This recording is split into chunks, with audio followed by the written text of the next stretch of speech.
The manhwa opens with someone shouting at the female protagonist, questioning who goes to college just to farm, and whether all the support given to her was meant for this. The protagonist attempts to explain herself, asking what is wrong with her choice and reminding them that farming represents the future strength of the country. However, her words only fuel her mother's anger, as her mother dismisses the idea entirely, declaring that she does not care about such matters and questioning why the future of the country should concern her daughter at all. Reflecting on this, the protagonist wonders how her mother is doing now, realizing that her mother would never have imagined that the daughter she once scolded for entering the agriculture department would go on to spark an agricultural revolution in another world. The scene shifts to a grand setting filled with sparkling chandeliers, beautiful flowers, and vibrant colors. Elegantly dressed people in gowns and tuxedos fill the hall, creating an atmosphere of luxury and celebration. At the center of it all stands a man glaring intensely at her. In this moment, he declares that he intends to break off their engagement. This leaves Lyanna utterly confused, as she struggles to comprehend what is happening. Only moments ago, she had been in a break room, grinding coffee beans, when she heard a strange popping sound and felt something unusual. Suddenly, a sharp pain surged through her head, disorienting her completely. As she tries to process the situation, her fiancé assumes she is pretending to be ill once again to escape the confrontation, dismissing her condition as a cheap trick. Finally, she questions whether he is truly Crown Prince David. Instead of answering with concern, he accuses her of pretending to be insane and urges her to stop her hypocritical behavior. He explains that their engagement was arranged under His Majesty's wishes, though he had been reluctant from the very beginning.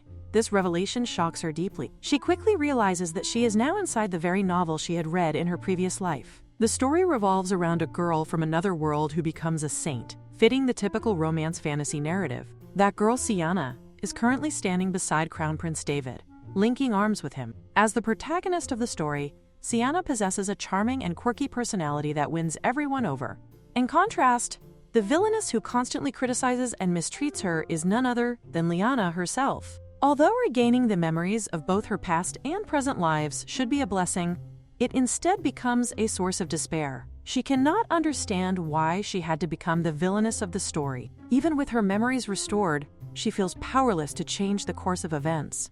This moment marks the beginning of her downfall as Lyanna Vance. However, something feels off to her. She recalls that in the original story, her engagement was broken due to her repeated mistreatment of Siana. Yet at this point in time, she has not insulted Siana, mocked her lack of etiquette, or ridiculed her for wearing the same dress. Despite this, Crown Prince David proceeds to call off the engagement. Furthermore, this day is supposed to be her 20th birthday, the day she was meant to receive a proposal from him. Instead, everything collapses before her eyes. Later, inside a carriage, Lyanna is overwhelmed with frustration and despair. She questions why her memories had to return at such a critical moment. With the engagement already broken, she feels that there is nothing left she can do to alter her fate.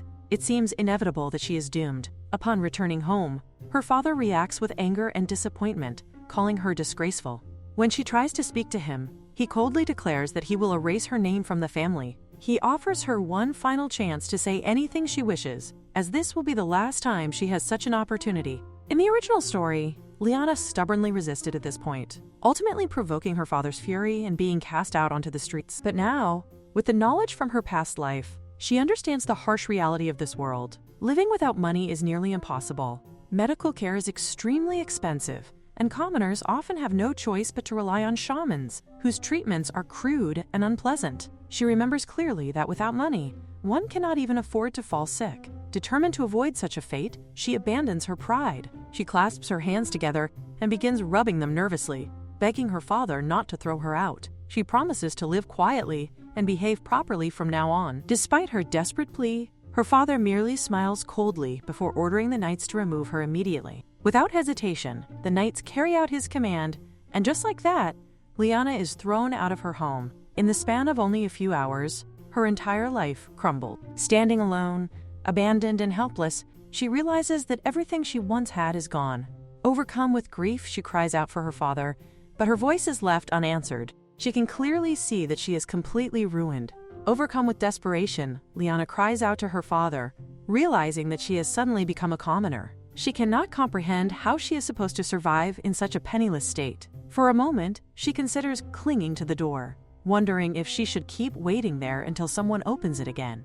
As she struggles with these thoughts, someone calls out to her, urging her to come their way. Turning toward the voice, she sees her nanny standing nearby, accompanied by a large carriage. Confused and slightly hopeful, Lyanna asks where they are going and whether her father might have arranged a place for her. For a brief moment, she wonders if her desperate tears may have softened his heart after all. However, her nanny quickly dispels that hope, explaining that the master had only ordered her to send Lyanna away. Despite this, the nanny could not bring herself to abandon her completely. She suggests that, for now, they should head to her hometown, where the local lord is known to be kind, making it a relatively safe place. Once inside the carriage, Lyanna sinks into her thoughts. She feels utterly lost. In the end, she has been cast out exactly as the original story had described. Now, she is left questioning what she is supposed to do next. Letting out a quiet sigh, she listens as her nanny gently tries to comfort her, urging her not to lose heart. The nanny believes that the master understands it is not truly Lyanna's fault, and that this may simply be a temporary measure, a way to keep her hidden until public opinion settles. However, Lyanna cannot bring herself to believe such reassurance. In the latter part of the novel she once read, her character does not appear again. To her, this suggests that this moment marks the true end of her story. She imagines a grim possibility that after being cast out without money, she might have fallen ill and died alone in some forgotten place. The thought sends a chill through her as she realizes how horrifying such a fate would be. She cannot help but think that if her memories had returned just a little earlier, she might have been able to change everything. Perhaps she could have avoided this outcome entirely. Then again, that would mean she would not have been abandoned by Crown Prince David. Reflecting on him, she finds little comfort in that idea. In her mind, he is insensitive, arrogant, and self-righteous, the very embodiment of selfishness. She reasons that it is precisely because of his nature that he fell for Siana, a woman bold enough to speak of equality and challenge him in ways no one else had. Siana had even struck him, becoming the first person to do so, which only deepened his fascination. Lyanna concludes that while such a man might seem appealing within the pages of a novel, living alongside someone like him in reality would likely drive a person to madness. Even if she had not been cast aside, she doubts her life would have been a happy one. With this realization, she begins to shift her perspective. Instead of viewing her situation as pure misfortune, she considers the possibility that this could be her freedom, a chance to finally live a life of her own choosing. With that thought in mind, she gradually drifts off to sleep. Sometime later, her nanny gently wakes her, informing her that they have arrived. This is as far as she can accompany her. Before parting, the nanny embraces her tightly and apologizes for everything. Lyanna reassures her, expressing gratitude instead. She understands that even bringing her this far was a significant risk, as it could have invited her father's wrath. The nanny tells her that if they ever meet again, she will make sure to repay Lyanna's kindness. Standing there, at the end of her journey with the only person who showed her compassion, Lyanna prepares to step forward into an uncertain future, completely alone. While the nanny asks her not to worry, she assures her that one day, when she becomes useful, the Duke will come looking for her again. Lyanna, however, thinks that hearing such words from the nanny somehow makes everything feel even more bitter. She cannot help but wonder if they truly did not leave her here to prepare for something later. With that, the nanny says that she will be off now. Lyanna, thinking internally, reflects that it is her nanny of all people, and she would not do something like that. Perhaps she has simply become too sensitive because of the broken engagement. She decides that she will try to think positively. At the very least, she has managed to avoid sleeping on bare ground, and that alone is something worth acknowledging. However, when she opens the door, she is immediately taken aback, wondering what exactly she is looking at. She knows that the nanny went out of her way to help her, but honestly, the condition of this house is simply too much to accept. She now looks like a complete beggar. Once, she was born with a silver spoon in her mouth, and yet, in a single instant, everything has come to this. A drop of water suddenly falls onto her, and it is unbearably cold. She looks around, realizing that this is what real life is like. Life is a battlefield. The house is nothing but a wreck, and she does not even have food to eat. Even so, she refuses to sit there and starve to death. A few months later, someone is heard saying that someone is actually living in their rundown house. They claim that it is the Duke's daughter, yet the man admits that he has not seen even a trace of her. The woman beside him suggests that she might already be dead. However, they soon notice a chicken, and as it is being chased, they assume that she must still be alive. At the same time, they begin to wonder if that chicken looks like one that had run away from their own place. Meanwhile, Lyanna peeks from the side, thinking about what they mean by calling it their chicken. In her mind, anything that comes onto her land now belongs to her, and there is no way she is going to give it up. It is her precious source of protein. If anyone were to ask for the chicken, she would firmly refuse. However, before she can even think further, the girl with the woman points out that there is a person over there, and questions whether that shabby-looking figure is truly a lady. The mother, in response, admonishes the child for speaking in such a manner about a lady and urges her to apologize quickly. Lyanna, feeling utterly embarrassed, gathers herself and asks them if they would like to have some sweet potatoes, not knowing what else she should do in such an awkward situation. Fortunately, the climate here is quite similar to what she was used to back in Korea. In other words, it is perfect for stable crops. The plants here are familiar to her, and she makes use of that knowledge. She takes out a sweet potato and eats it, and she also gives one to the guest who arrived earlier. The man, upon eating the sweet potato, reacts with astonishment and wonders if such delicious things truly exist in the neighborhood. This reaction causes Lyanna to question whether he genuinely does not know about it. The man insists that it is exceptionally good and asks if he can have another. She allows him, of course, but then curiously asks how much apples cost here. He replies that apples are sold for 3 gold coins. She acknowledges this calmly, but then a spark appears in her eyes as she realizes something important. She concludes that nothing in this world comes for free, and therefore her stewed sweet potatoes will be sold for 6. It has already been 4 years since she arrived in this area. While someone is working in the field, they point toward her and remark that the red-roofed Lyanna has adapted at an astonishing speed and has achieved so much. Of course, her success has not come easily. 2 years earlier, someone had pointed out that relying on sweet potatoes alone would not be enough, and that she needed to decide on a new crop. Reflecting on that, she remembers how the villagers sell apples the moment they ripen. She then resolves that the next big venture she will pursue will be Apple's beautiful apples. In her mind, she criticizes the people around her, believing that they do not understand the first thing about farming. She questions whether they realize how much hard work and knowledge are required to grow perfect apples. However, she also knows that such effort yields extraordinary results. When people see her apples, they are overwhelmed to the point of tears, as they have never witnessed such large and beautiful apples in their lives. Lyanna takes pride in this, confidently acknowledging that she is indeed quite the farmer. However, one of the villagers suggests that such a magnificent apple deserves to be offered to the lord of the land. This immediately irritates her. She cannot understand why the lord should be involved at all. She glares at them, thinking about how and why they could even consider giving away something that rightfully belongs to her. She mentally protests that it is her apple in questions who gave them the authority to give it away, urging them to stop immediately. At that moment, someone arrives and questions what all the commotion is about. One of the men respectfully presents the apple and asks the lord to take a look. Lyanna is surprised to discover that the lord is actually an elderly woman. The lord examines the fruit with disbelief, questioning whether such an enormous object can truly be an apple, and wondering what kind of magic could have produced it. Lyanna confidently responds that there is nothing mysterious about it, asserting that she is simply a genius farmer. This statement prompts the lady to recall something, and she remarks that Lyanna is the daughter of the Duke Pond. Hearing this, Lyanna becomes slightly taken aback and begins to question how the woman knows about her.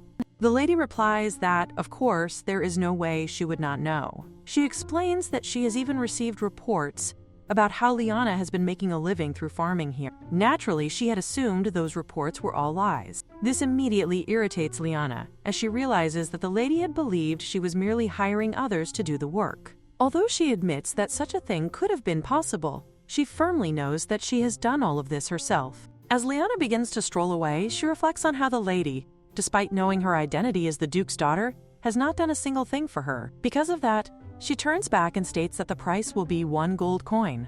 The lady questions whether Lyanna truly intends to charge her for the apple. Lyanna confidently confirms this, explaining that the apple is like her own child. Furthermore, due to this year's poor harvest, she has only managed to grow 20 of these exceptional fruits. This revelation shocks the lady, who immediately questions whether Lyanna is claiming to have 20 more apples of the same quality. Lyanna calmly confirms that she does.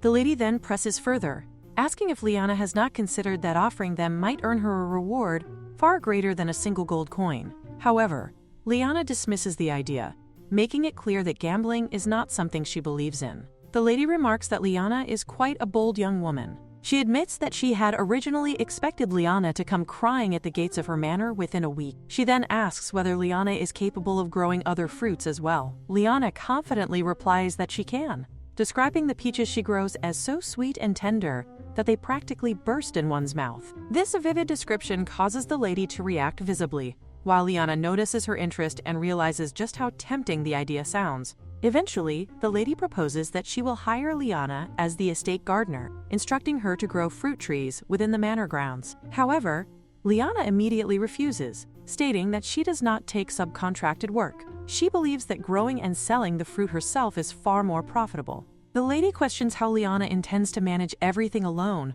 pointing out that her family, the Duke's household, has completely cut ties with her and that she has no one to rely on. In response, Lyanna explains that this is precisely why the lady should invest in her. She expresses that she would appreciate it if the lady offered her protection, as someone without powerful backing becomes an easy target once they gain wealth. The lady, impressed by her audacity, acknowledges her confidence. Ultimately, she decides to trust Lyanna and instructs her butler to provide whatever Lyanna requests. She also orders that all the apples be collected from Lyanna's house, ensuring that not a single one is left behind. As a result, Lyanna sells all her apples for no less than 20 gold coins. The following year, she grows peaches that fetch an even higher price. Soon her fruits become so famous that neighboring lords begin competing for them through offerings, sponsorships, and purchase deals. She expands her operations by buying land, hiring workers, and raising livestock. At this point, she considers her life a resounding success and feels completely satisfied.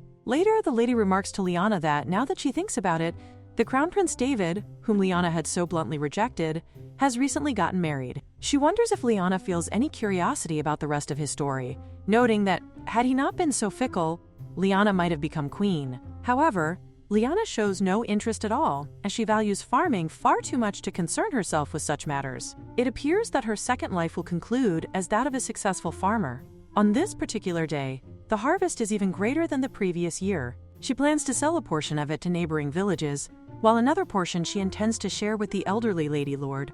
As she reflects on what she should cultivate next, she suddenly trips and falls to the ground. Confused, she looks back to see what caused her fall. To her surprise, she notices perfectly straight lines etched into the ground, forming elegant and flowing curves that resemble a hoe. She wonders why such a rare tool is present here, as she had believed she would never encounter one. In this world, everyone uses flower spades for farming, which makes her question why they would rely on such impractical tools when something far more efficient exists. Suddenly, the hoe begins to glow. Then, to her astonishment, it addresses her directly, asking whether she is its new master. Lyanna wonders if the tool had spoken in her past life. She would have been utterly shocked. However, in this world, magic is not unusual. Having perfectly adapted to this new life, she is not too surprised. Moreover, she cannot ignore this precious talking tool that she has found after 4 years. Without hesitation, she acknowledges herself as its master. Suddenly, the hoe begins to glow,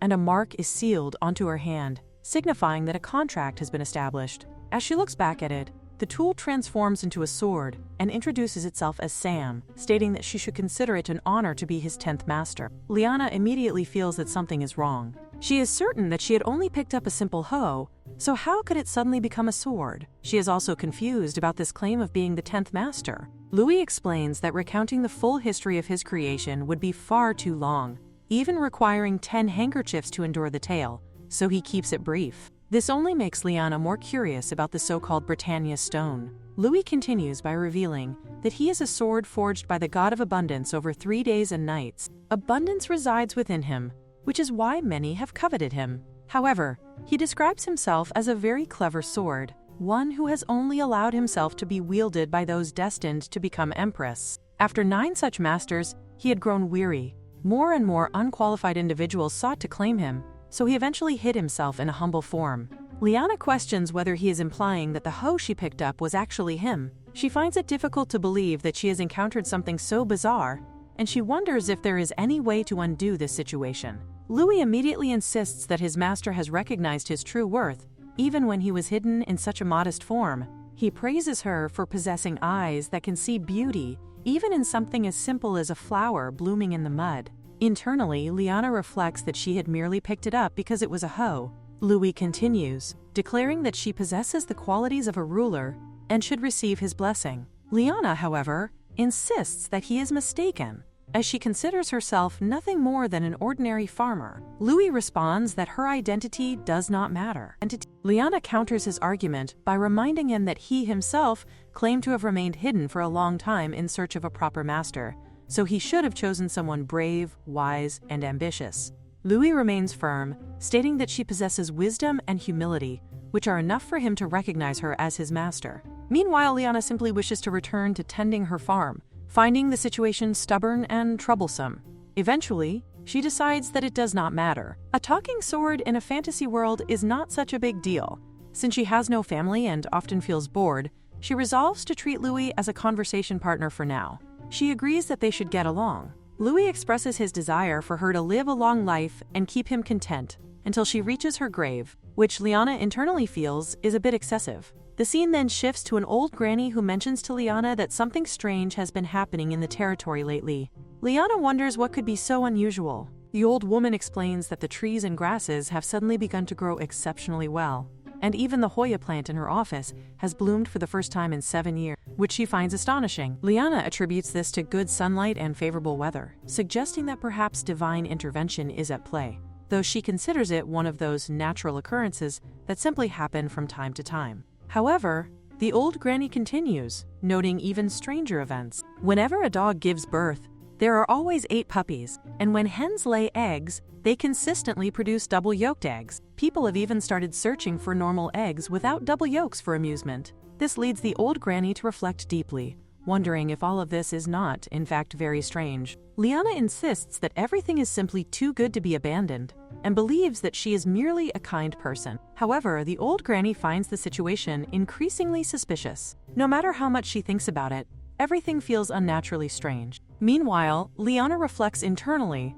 that if she were in the old woman's position, she would simply feel grateful. Still, she cannot ignore the fact that the old granny is cautious by nature, yet she had trusted Lyanna almost immediately. Eventually, the old granny notices the bandages on Lyanna's hand and asks why she is wearing them and whether she is injured. Lyanna hesitates, wondering how she should explain the situation. She casually replies that she is not hurt at all and explains that while walking around the farm earlier, she picked up something strange. This immediately alarms the old granny, who anxiously asks if she has suffered from metal poisoning and urges her to take care of it quickly, warning that it could be fatal. Lyanna tries to reassure her, insisting once again that she is not injured. She explains that she has only acquired a strange tattoo, something she never even wanted. Finally, she reveals the mark to the old granny. The old granny responds calmly, telling her that it is fine, and instructs her to wrap it up again. However, almost immediately afterward,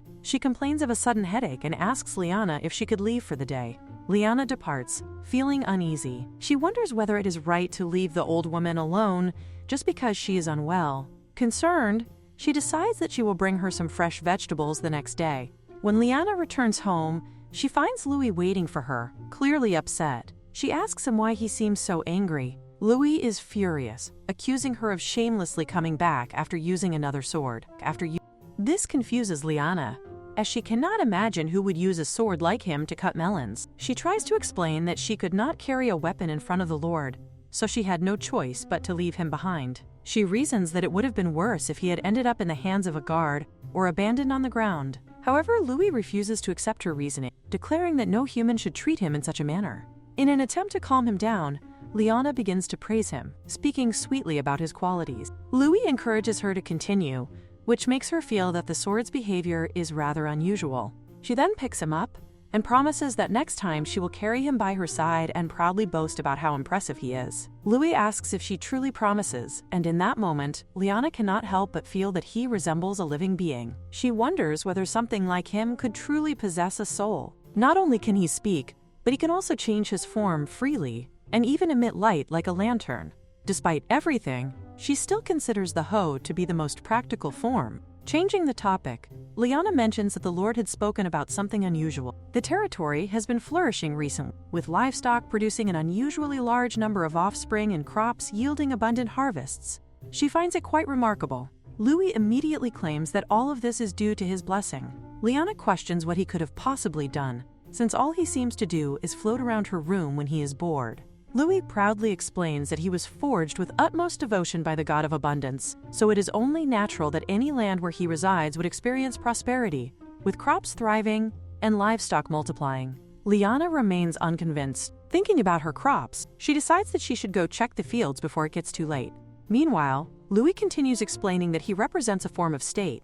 When there is an abundance of food, people naturally gather, and society begins to form. He claims that ancient civilizations were established in fertile lands for this very reason. Lyanna remarks that he seems to know many complicated words, which only irritates him further, as he questions whether she truly sees him as nothing more than a child. At that moment, a voice calls out from outside, asking if anyone is there. Lyanna pauses, recognizing that it is a male voice. She finds it unusual, as no one should be visiting at such a late hour. Carefully, she moves closer and peeks outside, only to discover that it is not just one man, but several strong-looking young men. The situation immediately feels suspicious. Louis reacts eagerly, suggesting that this is the perfect opportunity for him to demonstrate his abilities by turning the entrance into a sea of blood. Lyanna quickly shuts down the idea, telling him not to say such things, as it would only lower the property value. She orders him not to move until she gives permission. Finally, she opens the door and begins to ask who they are. However, before she can finish her sentence, she is struck by the sight of the man standing in front of her. She is momentarily captivated, thinking about how remarkably handsome he is. The man, however, addresses her in a completely different tone, stating that he has finally found her and calling her a thief cat.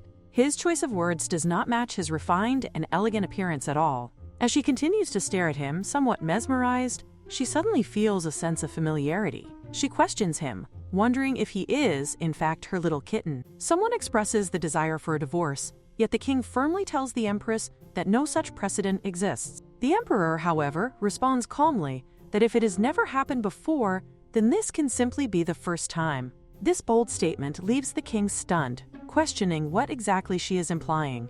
The empress, unfazed, explains that she could become the first example in many different regards. For instance, she could be remembered as the wife who could not endure the tedious divorce proceedings and ultimately murdered her husband. Returning to the present, the old lady reflects on how she once believed her existence had been completely forgotten after those events. However, the man from before appears again, greeting her warmly and expressing his relief at seeing her in good health, while addressing her as his grandmother. He is none other than the emperor himself, Carmine. The grandmother responds in kind, but Carmine tells her there is no need for such formality, reminding her that she is his grandmother after all.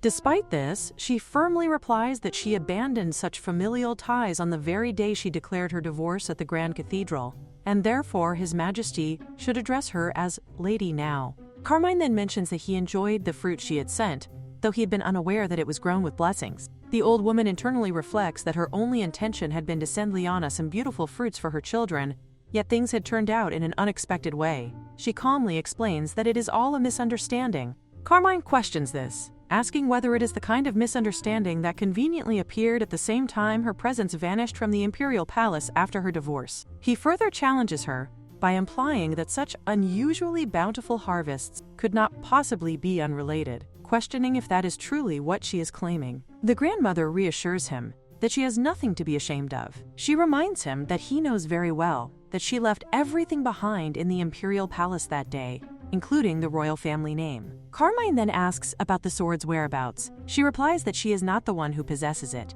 When he presses her on what she means, she explains that a villager has formed a pact with the sword. Carmine reacts with disbelief, almost amused, questioning whether she truly expects him to accept such a claim. The old woman remains resolute, stating that he may interrogate her as much as he wishes, but the truth will not change. She declares that the one who holds the sword is named Lyanna, and that she is merely an ordinary farmer. Soon after, Carmine stands directly before Lyanna. She questions whether he is certain he has come to see her, and he confirms that he has. This causes her to think that he does not appear to be an ordinary man. Despite that, he has been polite, and she cannot help but notice that he just called her a kitten, or rather, a cat. Being addressed in such a way, by such a handsome man, unexpectedly aligns with something she once imagined as part of her own little dreams. She decides that she will hear him out, but only outside. She trusts that he is not the type of ruffian who would intrude into a home where a woman lives alone. This remark provokes a reaction from the knight accompanying Carmine, who raises his voice at her. However, she firmly rebukes him, stating that he should not behave so shamelessly as to arrive unannounced at such an hour and then demand hospitality. Before the knight can escalate the situation further, Carmine intervenes and orders him to stop. This moment leads Lyanna to think that he must be someone of considerable importance. She wonders what exactly he could want from her, whether it is her farmland or perhaps her farming techniques, but she resolves not to be easily deceived by whatever he says. Carmine then reveals that he has come to retrieve the sword,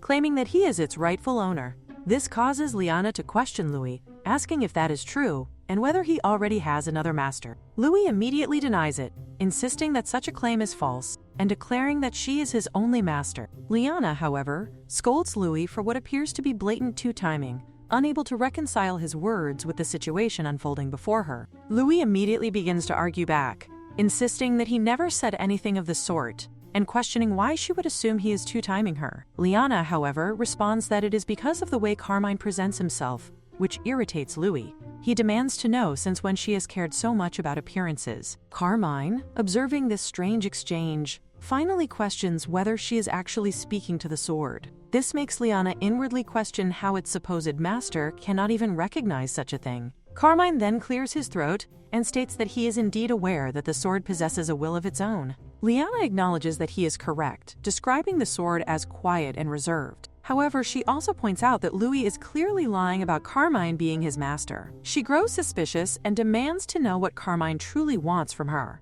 She warns him firmly that if he lies even once more, she will refuse to open her door to him again. At last, Carmine introduces himself properly, stating that his name is Carmine and that he is the grandson of Lady Aurelian. Lyanna responds that she does not know anyone by that name. Carmine then explains that Lady Aurelian is the governor of this region. Upon hearing this, Lyanna suddenly recognizes the name and recalls that she has been having tea with her for years, affectionately calling her Granny. Carmine clears his throat once more and begins to explain the truth. He reveals that the sword is a deeply treasured artifact, one that can only be wielded by the head of their family. When his grandmother divorced and left the imperial household, the sword vanished along with her. This realization makes Lyanna think back, understanding why he had immediately called her a kitten earlier. In her mind, she concludes that the sword is nothing more than a troublesome burglar that secretly ran away, and because of it, both she and Granny have been treated like criminals. Carmine assures her that she will be generously rewarded if she returns the sword. Lyanna admits that she more or less understands the situation, but before she can finish her thought, Louis suddenly begins to cry. He pleads desperately, declaring that he will not leave her and that he intends to stay by her side until her hair turns white. He continues, lamenting that others merely labeled him as a family heirloom without ever truly caring for him. He challenges the claim of Carmine being his master, insisting that if it were true, Carmine should at least be able to say his real name. Lyanna agrees to this and relays Louis' demand to Carmine, asking him to state the sword's true name. Carmine appears confused at first and instead provides a nickname. Lyanna then tells Louis that Carmine does, in fact, know his name. This causes Louis to protest loudly, pointing out that Carmine only mentioned a nickname and that she herself was the one who used it in front of him. Lyanna dismisses this by saying that an ordinary person could never memorize Louis' full name anyway. This remark deeply wounds Louis, causing him to cry even more as he questions how she could say such a thing to him. Despite the chaos, Lyanna ultimately concludes that she cannot hand over the sword. She explains that since Louis himself denies Carmine as his master, she has no reason to give him up, and she politely tells Carmine to leave. Carmine, however, refuses to back down. He explains that the sword's value and significance are far beyond anything she could imagine, and therefore he cannot simply walk away. He declares that he must reclaim it, even if it requires resorting to underhanded method. Lyanna responds firmly, stating that Louis possesses a will of his own, and she cannot ignore his wishes by handing him over against his consent. Carmine questions this reasoning, emphasizing that the sword is ultimately a weapon, and what truly matters is her decision. He adds that he would prefer not to use force against a fragile young woman,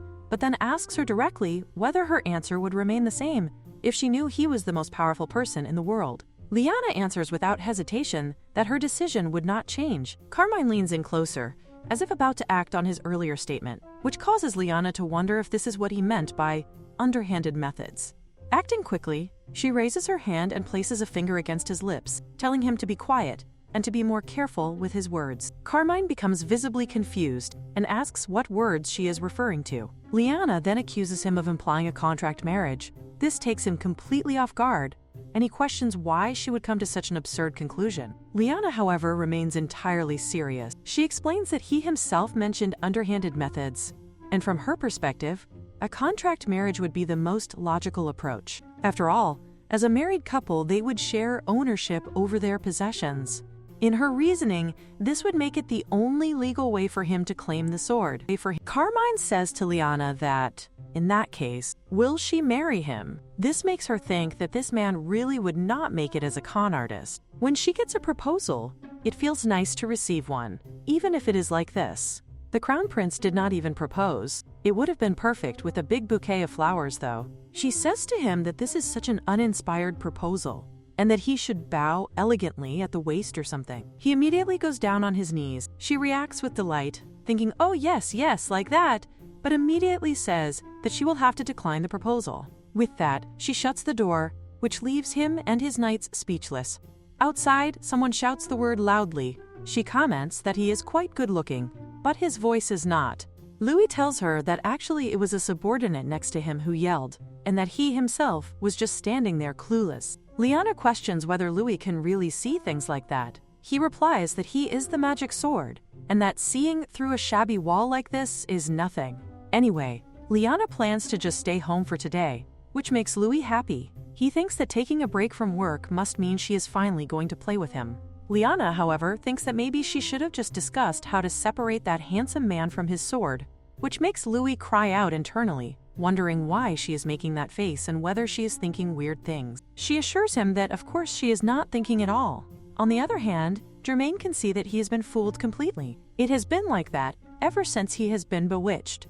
The image of wavy red hair and a tiny straw hat pressed down tightly, along with light brown eyes, looks totally different from the way she acted. He has never been toyed with like this before. The granny approaches Carmine and remarks that he was supposed to return to the palace. He responds that he will have to impose on her again. She replies that she does not mind, but she thought that His Majesty would whisk Lyanna off to the Empire immediately. Carmine explains that he has been completely ensnared. That daring girl told him that the only legal way to own the sword is through marriage, and he also proposed to her. This makes the granny think that she knew Lyanna was bold, but who would have thought that she would dare suggest such a thing to the Emperor? She asks what happened next. He replies that he proposed to her, and she slammed the door in his face. This makes the granny remark that she really is a daring child. Carmine replies that he is absolutely right, and that he cannot possibly return like this because his pride will not allow it. His pride. The granny thinks that this is getting interesting. Someone who has walked a predetermined path since childhood, known for being indifferent and cold, is now revealing emotions like this. She wonders whether it is reckless of her to feel as if something romantic is about to happen at last. He might be having spring for himself, and she is actually rooting for him. After 2 days of hiding from that suspicious blonde man, that night, Lyanna has a dream. In that dream, someone asks what is yellow, fluffy, and sweet. She immediately wakes up, thinking that it must be a pumpkin. Pumpkin is so delicious, with its fluffy texture and sweetness. Now that she thinks of it, maybe she should make knife-cut noodles with lots of pumpkin in them. She imagines slurping up a mouthful of noodles and just imagining how delicious that would be. Sweet pumpkin entwined in a savory broth would be divine. She declares to Louis that today is the day, that it is time to vanquish enemies and revel in the joy of harvest. Louis immediately gets excited and interprets harvest as piling up the heads of her enemies and displaying them. However, he also wonders whether this outfit is a bit too shabby for the battlefield. She insists that no, actually, it is perfect, and that this outfit is flawless. However, in order to succeed, he has a very important job to do. Louis questions her and tells her to just say the word, because there is nothing he cannot do. She then asks whether he can transform like this, and make the handle like this, and that plate like that. Louis looks at the paper and says that he will give it a try. After he is turned into a knife, Lyanna is able to cut the pumpkin so cleanly. She wonders whether it is because the blade is sharp, while Louis cries out, calling to Lyanna that she is a fraud and that she is a mean girl. Lyanna tells him that life is like that, and that the world will rob him blind if he is not careful. She knows that he used to be drenched in blood, so she questions why he is being grossed out by plant sap. He shouts at her, saying that this is different while she questions how it is different. Another hand approaches her. It is Carmine, who asks Lyanna whether he should put this over there. He explains that he heard voices, so he came by. He thought that she was with the ego sword, but he guesses that he was wrong. However, the moment he sees the light coming out from the scissors, he questions whether that pair of scissors in her hand is the ego sword. She tells him that actually Louis loves serving her like this, while Carmine thinks that he does not believe Louis agrees with her. Lyanna then whispers to Louis that if she puts it like this, people will think they are getting along and leave them alone. Vulcan, upon hearing all this, wonders whether it really works if she says such things out loud and declares that he will never relinquish the ego sword. Finally, Nana asks him whether he is the obsessive male lead type, which makes him wonder what she means by that. She then tells him that it is just a thing, and since he is here, he could help move the pumpkins to the storage room. Carmine questions whether she is not selling them immediately. She explains that to enhance their value, they need to be dried for about 20 days, and that if he moves them, she will treat him to a very delicious meal. It is a dish praised like a mountain feast. Finally, the dish is presented to him, and Carmine questions what this is, wondering whether commoners in this area eat things like this. Lyanna tells him that it is something only her household makes. She asks him how it tastes and whether it is delicious, mentioning that she is even considering starting a meal kit business with it. Carmine eats it and notices that the soup is thick and salty, but he cannot stop eating it. It is so addictive. This makes her boast proudly, saying that that is the charm of pumpkin knife-cut noodles, and she encourages him to eat a lot. She thinks that the mountain spirit did not appear in her dream for no reason, because how can someone look so good even while eating? She knows that this must be what his grandmother must be feeling while looking at him. Whatever the case, she plans to simply enjoy herself while looking at him.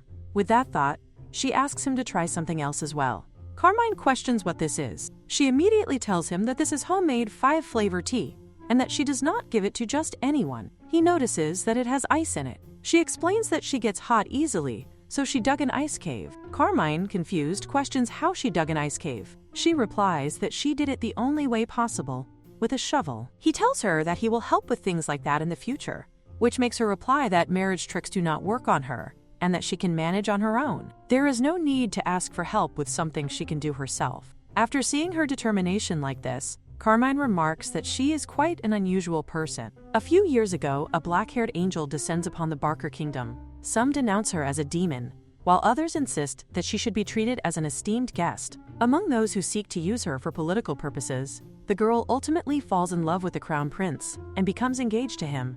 But now, the crown princess of the kingdom, Siana, shouts, asking David to talk to her. She declares that life does not end simply because one falls in love, after all. Crown Prince David looks at Siana and internally thinks that there was a time when that face seemed nothing but lovable. He tells Siana that he is sure he told her not to let anyone into the office. Siana shouts at him, telling him not to take it out on others, because this situation exists entirely due to him avoiding her.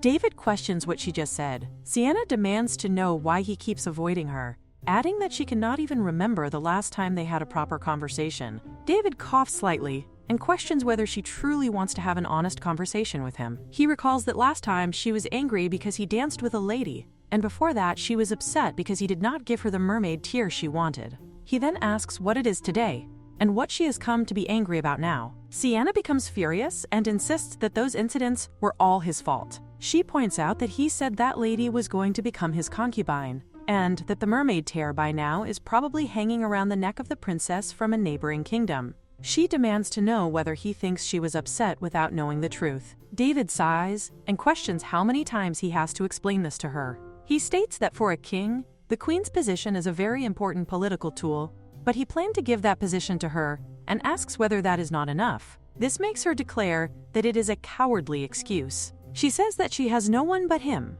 no family, no friends, no one else in this world but him. Yet he piles up concubines like mountains in the name of politics. David questions what reason could be more important than politics to a king. She shouts that this is just another excuse, and that in the end, he is only proving that he is an incompetent crown prince. This angers David so much that he begins to shout. He orders his men to escort the crown princess out immediately. She turns toward the men and tells them not to make her laugh, questioning how this can be considered a serious conversation. She demands that David hurry up and give her an explanation. Regardless of her protests, the knights grab her to take her away. She shouts at him, wondering what all of this is, reminding him that he was supposed to be a devoted man who swore eternal love, yet now he has an armful of concubine. She reflects that this did not happen in the novel. A serious conversation only works when the other person is willing to listen. All of this stems from the fallout with Duke. The cathedral tried to strengthen its divine authority by enshrining Siana as a holy maiden.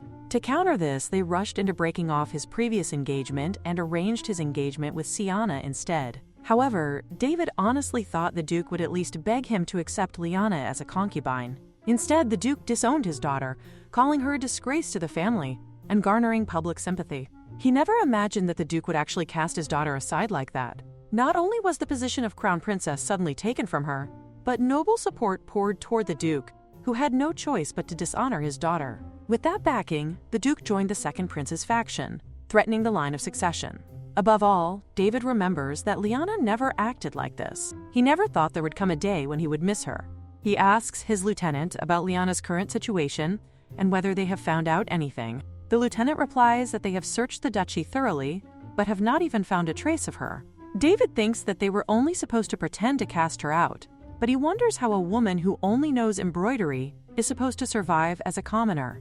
This makes the lieutenant think that such words are not something he should be saying. In any case, Siana's usefulness ended the moment they got engaged, so there is no need to keep her as the crown princess. On the contrary, David considers that if Lyanna were reinstated as crown princess, the Duke would return to his side, and Lyanna, who has been cast out of her family, would also welcome it with tears of gratitude. This thought makes him snicker as he orders his men to find Lyanna quickly. On the other hand, Carmine thinks that Lyanna is such a strange woman. He wonders what she is trying to do with arms that look like they might snap if gripped too tightly, and on top of that, an ice cave. One of his men looks at him and questions what is wrong with him, noticing that he has been quiet for a while. Carmine asks his man whether he knows how to store ice. His man replies that, normally, one would keep it in a freezer. Carmine responds that this is usually the case, then wonders aloud how much a freezer costs. He considers that such an item might not be something one can buy even with money, since it can only be maintained by visits from the magic tower. Carmine questions how ordinary people obtain ice, realizing that those around him do not seem to know much about the livelihood of common people. He concludes that he needs someone who can offer more practical advice, someone like Lyanna.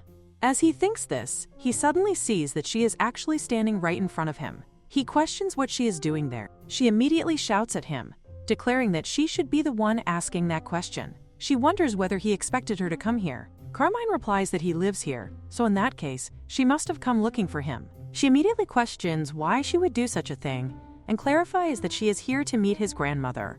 Suddenly, she notices a scratch on his handsome face. She remembers that he was standing under the scorching sun yesterday without a hat, and now he has a burn. She thinks that she has been keeping something for situations exactly like this. In her mind, she recalls that wounds like this heal quickly with recovery potions, but she decides to tell him not to waste money on a recovery potion.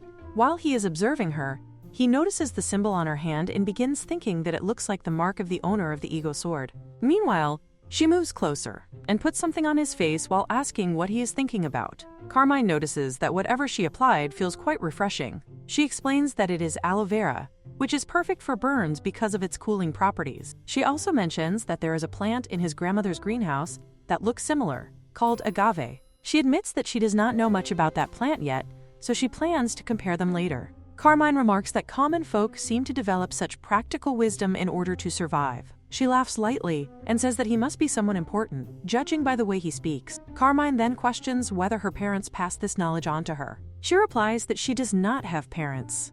Almost immediately, she realizes that her words have caused a misunderstanding. She quickly corrects herself, assuring him that she does have parents, but that they abandoned her. Carmine becomes completely frozen at her words, and this reaction makes her feel deeply embarrassed. From what she can see, he does not seem like a bad person. She explains that she was abandoned when she was young after an embarrassing broken engagement and was discarded because she was considered a useless daughter. She reflects that it is not so bad now, as living alone feels nice. She admits that she likes her current life, since she can do whatever she wants freely, and she believes that her present situation is better. Lyanna looks at his face and wonders whether he is curious about her circumstances. He replies that it is nothing, yet she can clearly see that curiosity is written all over his face and that he is dying to know more. However, he still refrains from asking, and she guesses that he is trying to be considerate. She gently touches his face and comments inwardly on how kind he seems. The moment she realizes what she is doing, she gasps in shock.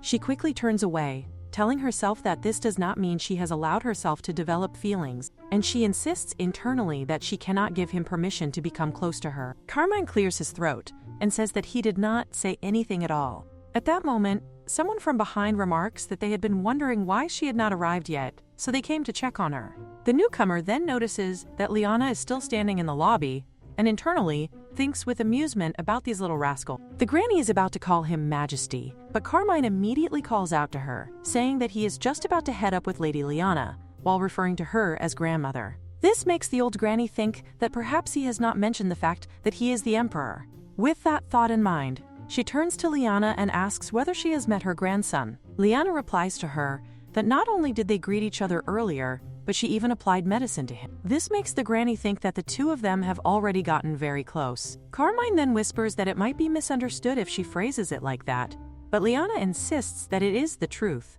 reminding him that they even had noodles together.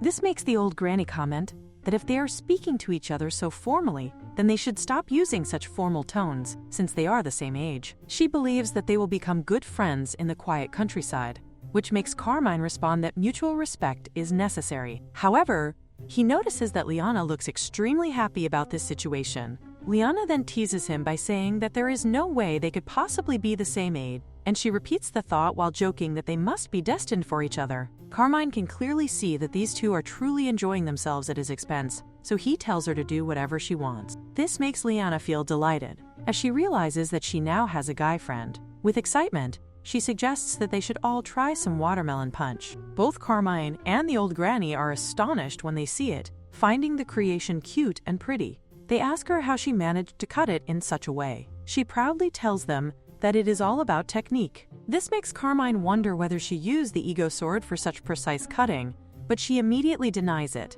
insisting that it was not Lewis and absolutely not the sword. He responds that he does not trust her at all, which makes her wonder internally why he seems to know her so well. She tells him not to overthink things and urges him to simply open his mouth. Meanwhile, he tells her to stop avoiding the question. However, before he can continue speaking, she quickly places a heart-shaped piece of watermelon into his mouth. This action makes him blush intensely, and he remarks that it tastes so sweet, sweeter than any watermelon he has ever tasted before. At first, he thinks that perhaps it is just the setting that makes it taste better, but he soon realizes that the quality itself is definitely different. He wonders whether the difference comes from farming methods or from the people of the empire. Before meeting her, he had only thought about strengthening royal power by driving out nobles who targeted the throne, and he had never given serious thought to the lives of commoners. Until now, he has never considered how the food he eats is actually made, and the realization makes him feel ashamed. Moreover, thinking back to the time of the party, he asks her what a certain drink is. She tells him that it is grape juice, made from leftovers, and asks whether he would like to try it, assuring him that it is extremely delicious. This makes him remark that leftovers usually have poor market value. Lyanna replies that just because something has low market value does not mean it is bad. She explains that the love and effort poured into it remain the same. In a way, she compares it to people whose value can drop because of malicious rumors or slander, even though their true worth has not changed. He originally came to recover the ego sword, but as he talks with her, he begins to understand why the sword chose her as its master. He finds himself wanting to speak with Lyanna more about this matter. Just at that moment, he notices her downstairs and wonders what she is doing over there. She is clearly visible even from a distance. As he prepares to wave back at her, he suddenly recognizes that he is hearing an ominous sound, a sound that should never be heard. Even if he hears it, he knows that he must not acknowledge this sound. On the other hand, Lyanna says that this is why she likes grandmother's salmon, ham, and so many spices. She packs them all, and she always praises her cooking generously, so how could she not visit? She wonders what she should make with these ingredients, thinking that salmon sandwiches sound delicious. Just at that time, Luis comes and says that she is having fun without him, acting as if this is cruel. This makes her question why he is out here, since he is literally passing off the task after she said she would just bring watermelon punch and come back quickly. But now it is already the middle of the night, and he calls her a liar. She tries to tell him that the conversation got a little long. She guesses it is because Louis cut the watermelon, and it tasted more delicious. She adds that Carmine also liked it, which makes Louis even more pissed. thinking that that jerk was also there and wondering if she fell for it. This frustrates him, and he thinks that if this goes on, he will end up getting screwed too. Lyanna assures him not to worry, saying that will never happen, and questions why he is so worried. He explains that she does not know and shouts, asking if she knows how vicious the Marshall family is right now. He says they are treating her well because she is feeding them good food and telling them interesting stories, but as soon as their interest vanishes, they will try to take him, even if it means cutting off a hand. This makes Lyanna think that if that is Carmine's family name, she feels like she has heard it somewhere. It has been so long since she has been away from high society that she cannot remember. Regardless of that, Lewis tells her not to ever let her guard down and not to be fooled just because the leather looks shiny. He reminds her that there are devils, and she needs to keep reminding herself of that. Lyanna assures him that it is okay. Okay, she will do so, and then questions whether he has decided to stay by her side forever. This makes him question what kind of question that is, and wonder if she is planning on abandoning him. Lyanna says no, not yet, explaining that she is just not the type to live a life of taking heads, and she wonders whether it is okay to continue living like this. He replies that all he desires is to serve her. It seems like there is more to this, and there must have been a very pressing reason for running away from home. Suddenly, he hides, which makes her question why he is suddenly hiding. When someone says to Lyanna that it has been a while, it is the nanny. The nanny says to her that she was really surprised to run into her like this, and thought Lyanna would still be at the house she took her to. Lyanna says that the crumbling house honestly does not matter. Whether it is fixed or moved, she is happy to see the nanny after so long. But the nanny has not visited even once in all this time, so why is she suddenly here? It feels unsettling. Regardless of that, Lyanna asks her what she would like to drink, mentioning that she has been drinking lately. The nanny asks if she can choose, and Lyanna replies that of course she can. While all this is happening, the nanny is somehow acting mysterious. Finally, Lyanna brings the tea and asks her to enjoy it. The nanny says to Lyanna that the Lord must have helped her, which makes Lyanna question what she is suddenly talking about. Actually, the one who brought her here was the Lord.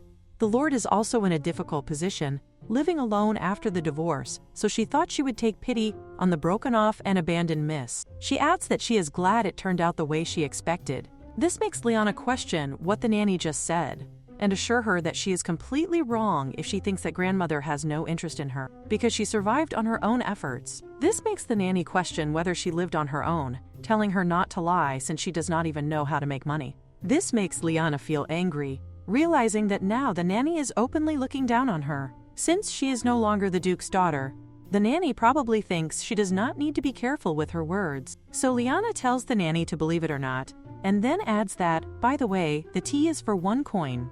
This makes the nanny question whether she is really going to charge her, complaining that it is too much for someone who came from far away to meet her. Lyanna shouts at her that she is the one who started by being rude, and she did not even acknowledge her efforts. She questions what that pitiful situation was supposed to mean. She can accept that, but to insult the Lord like that too, is that not rude? With that, she turns away and tells the nanny that if she has nothing more to say, she should please leave, because she is busy. The nanny stands up and asks Lyanna to please wait a moment, saying that the Duke told her to bring Lyanna back home. Nanny says that he has been so heartbroken ever since Lyanna left, worrying constantly, and fretting over whether something has happened to her. This makes Lyanna scoff, feeling worried and suspicious, wondering if he has suddenly found some new use for her. She thinks that she knew it. He was never a genuine person. So she tells the nanny that she is not interested in any of this anymore. She says that she does not care about her family, and she does not want to see them again, so the nanny can simply go back. The nanny responds that she will report back to the Duke and let him know just how sharp her words were as well. Valeriana then tells her to be sure to tell him that she cursed him too, from the top of her head to the tips of her toes. With that, the nanny leaves. The scene cuts to someone calling out to Carmine, addressing him as brother, and asking whether he is even listening, since he seems unusually deep in thought today. Carmine apologizes to his brother and questions what they were talking about. His brother tells him that he had asked when he planned to return. Even though Poston has a direct teleportation zone to the imperial capital, it is not proper for the emperor of a nation to stay too long in a foreign country. Princess Riz, after her divorce, had returned to her homeland, leaving the kingdom uncertain about her future. As a solution, the kingdom granted her a stay in a border region that neighbored the empire. His father, the previous emperor who missed her dearly, went to great lengths to create a teleportation zone linking the two regions. Who would have thought it would become so useful today? Carmine says to Riz that he feels bad for her Aunt Susan. The princess then says that there are only two conditions under which he is allowed to stay in that town. First, he is pursuing the sword, and second, he has fallen head over heels in love for the first time in his life. This makes Carmine think that this is ridiculous. Meanwhile, the princess loudly insists that so he should hurry up and return already. It is serious enough that she crosses his mind even during meetings. He can tell, just at that time, when the lieutenant arrives and reports that there is suspicious activity in the area. At first, certain individuals are seen visiting Lyanna's home, and now they seem to be actively watching her.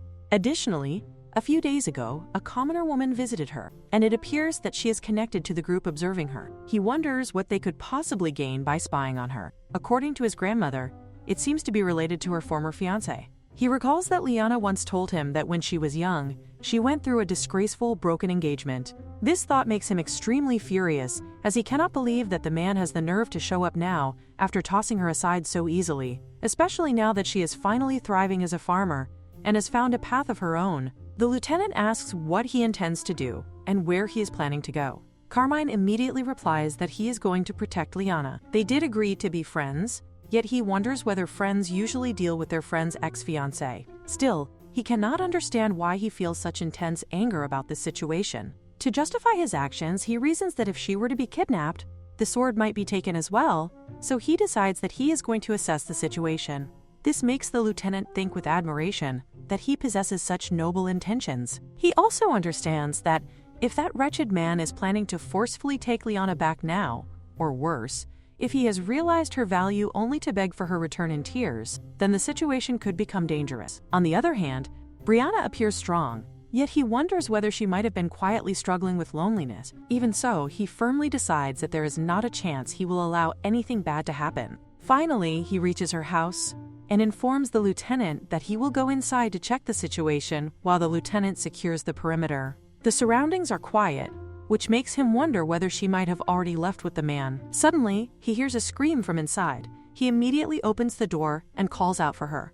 Lyanna urgently shouts for his help and tells him to come quickly and hold the slab quickly, and after the roof is fixed, she thanks him sincerely, explaining that the house is 85 years old and that she renovated it herself. However, one corner of the ceiling had rotted wood, and bugs began crawling out of the decayed section, which she found extremely disgusting. She explains that she already tore out the damaged part of the ceiling that contained the bugs, and now there is nothing to be afraid of. Carmine insists that it is not as if he was scared or anything. Since Carmine is already present, Lyanna begins to wonder whether she should ask him to help with a few additional tasks. He is tall and probably strong, and she still needs to rehang the attic door. Carmine questions whether she usually handles all these repairs by herself. She replies confidently that of course she does, because if she does not, then no one else will. Carmine suggests that she could hire a carpenter. However, she explains that the area is a complete countryside, and there are no professional carpenters available. Even if there were, she would feel uncomfortable inviting someone into her house and she lives alone. Still, she reassures him that she has been managing just fine. She has become quite skilled at handling repairs after living on her own for so long. She remarks that he should have seen the rundown place where she used to live, which was practically falling apart. She had patched the roof with straw and built fences herself, and that was how she managed to survive until now. The thought frustrates her, as she feels that someone seemed almost jealous that Lyanna is doing well, and she suspects that the nanny would act all sweet and flattering if she were struggling instead. Carmine calls out to her and questions her about the hammer. She reacts with surprise when Luis suddenly begins shouting that she should not laugh, complaining that he is being treated like a hammer and used like a mere tool. Lyanna responds in confusion, wondering what he is talking about, because she only uses him for important tasks that truly matter. For situations like this, there is no tool she would rather use than him. This statement makes him angry, yet he still feels uncertain whether being compared to a hammer is truly the right description. Suddenly, he pulls her unexpectedly. The hammer slips from her hand, and not only the hammer, but she also loses her balance and falls. In that moment, she realizes that something feels warm, and she discovers that she has fallen directly on top of Carmine. Carmine asks only whether she is okay. It has been a long time since she has felt the warmth of another person. While Carmine continues checking whether she is hurt in any way, she quickly pushes herself away from him. Carmine warns her to be more careful, pointing out what could have happened if she had been injured. This makes her think that he is probably the one who hit the ground harder. He reminds her that since she lives alone, she cannot afford to get injured, yet he expresses relief that she is unharmed. The way he treats her with such concern causes her face to flush deep, leaving her blushing intensely. The person she used to tease and play with in the palm of her hand now appears completely different to her, and she wonders what she is supposed to do when he suddenly looks like a man in her eyes. She cannot understand why she forgot such an obvious fact, because this man is unbelievably handsome. She immediately stands up, which makes him question what is wrong. In that moment, she realizes that he appears to be the perfect husband candidate. Carmine also stands up and remarks that she is acting strangely, noticing that her face has been red since earlier as well. Meanwhile, Shalini silently begs him to please wait for a moment, wishing that he would give her some kind of warning before barging in so suddenly, because at this rate,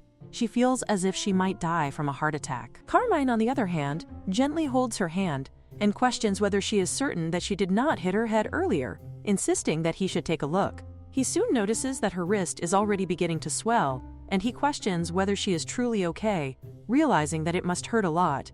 Lyanna insists that she is fine and points out that he is the one who must be hurting instead, considering that she fell from above and only injured her wrist, meaning she got off lightly thanks to him protecting her. However, the image keeps replaying in her mind. Carmine, noticing her condition, asks her to let him see her hand again, explaining that at the very least he is good at wrapping bandages. The scene soon shifts to him carefully bandaging her hand, which makes her think that this situation feels strange. She has been in situations like this many times before as a duke's daughter, yet she cannot understand why her heart is racing so much now. She reasons that perhaps it is because something unexpected just happened, such as falling into his arms.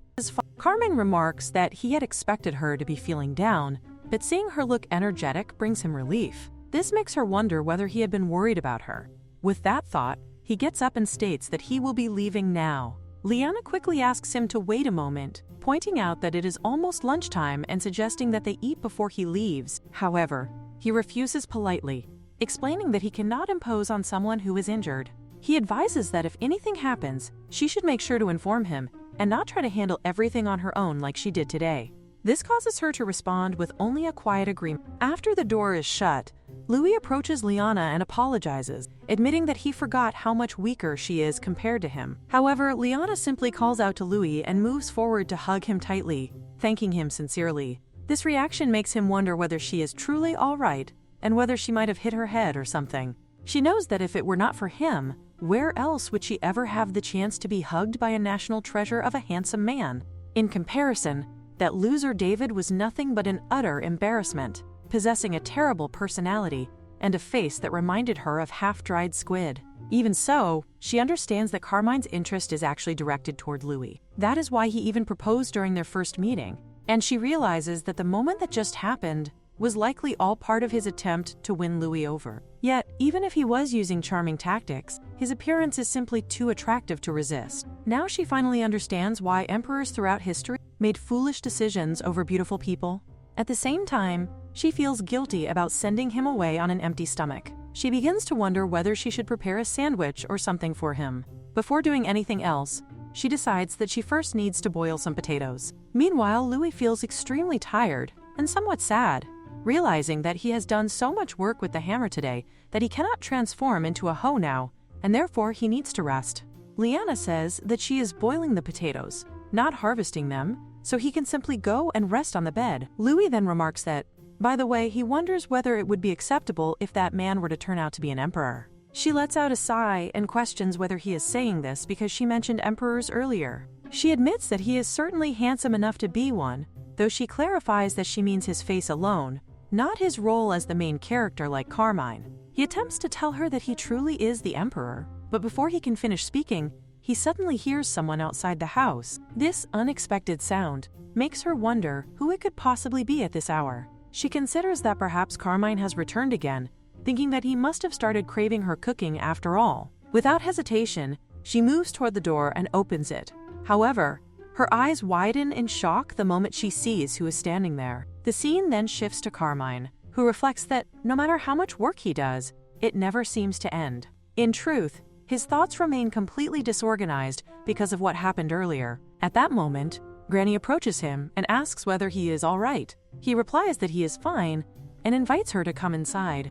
At the same time, he notes that it is already late and questions why she has not gone to rest yet. Granny explains that she thought he might be hungry, so she brought him a little something to eat. He wonders what she has brought, which prompts her to reply that he should be able to tell that it is a sandwich. Carmine remarks that he is about to sleep soon and that this feels more like a full meal rather than a light snack. However, Granny insists that he should at least take a bite before complaining. He reluctantly takes a bite while Granny comments that one must avoid late-night snacks in order to live long, though she jokingly questions what the fun in that would be. She also mentions that she heard he helped Lyanna earlier, which makes him question whether commoners truly handle everything on their own. Granny explains that while wealthy people may have money, they also need others to spend it for them. However, for a woman living alone, openly showing that she has money might invite danger. Because of this, she considers it admirable how Lyanna manages everything by herself. Carmine reflects on how Lyanna injured her wrist earlier and wonders whether she has eaten properly. Granny reassures him that he does not need to worry about that, explaining that the sandwich he is currently eating is a potato salad sandwich that Lyanna prepared and sent over earlier as a token of thanks. However, Granny admits that Lyanna's face looked a little pale, which makes her wonder whether it is because of the injury. Carmine comments that he told her to rest, yet she refuses to listen. Granny eventually leaves, remarking that he is just like her, eating while working, and with that observation, she takes her leave. Carmine knows that he should visit her tomorrow, both to thank her for the sandwich and to check on her injured wrist, though he realizes that he does not truly need an excuse to visit her. Suddenly, he hears a strange sound. The noise seems to be coming from the window, and he immediately wonders whether it could be an assassin. However, to his complete surprise, he discovers that it is actually the ego sword making the noise. He goes to the door and opens it, and a question is raised about whether he has finally decided to submit himself. This makes Louis think that the man is resolute, yet it also seems that Louise must have said something to him, though he cannot hear her voice at all. It is clear that the man is in a hurry, but the exact reason remains uncertain. Suddenly, something strikes him, and he wonders if something might have happened to Lyanna. At the same time, Lyanna is seen lying in her bed, struggling. Merely meeting him once has left her bedridden. There is a strange sense of satisfaction in it, yet she cannot help but feel overwhelmed with stress. She begins to question herself, wondering if she had been secretly holding on to expectations simply because they are family. Earlier, when she had opened the door, it had been her father. She notices the unsettling pattern. First the nanny, and now her father. Something feels off. He is behaving in a way that seems almost like a disguise. She remarks that it has been a long time, and that he appears the same as ever. However, the Duke responds that such a thing could not be true, as he has been losing sleep day after day, worrying about her. She finds herself unable to make sense of his words. This entire situation was never part of the original story. In that version, Siana arrives in the world, becomes engaged, and 2 years later, the story ends with their marriage. Reflecting on it now, everything has felt strange from the very beginning.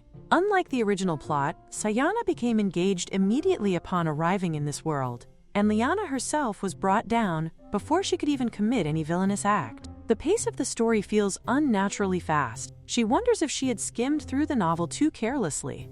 If this is indeed the story after the original ending, then the original Lyanna would have likely died due to harsh conditions. And yet, the very man who had abandoned her to such a fate now stands right before her. She points out that he had never cared about her before. With 5 other daughters to marry off, he had no need for her.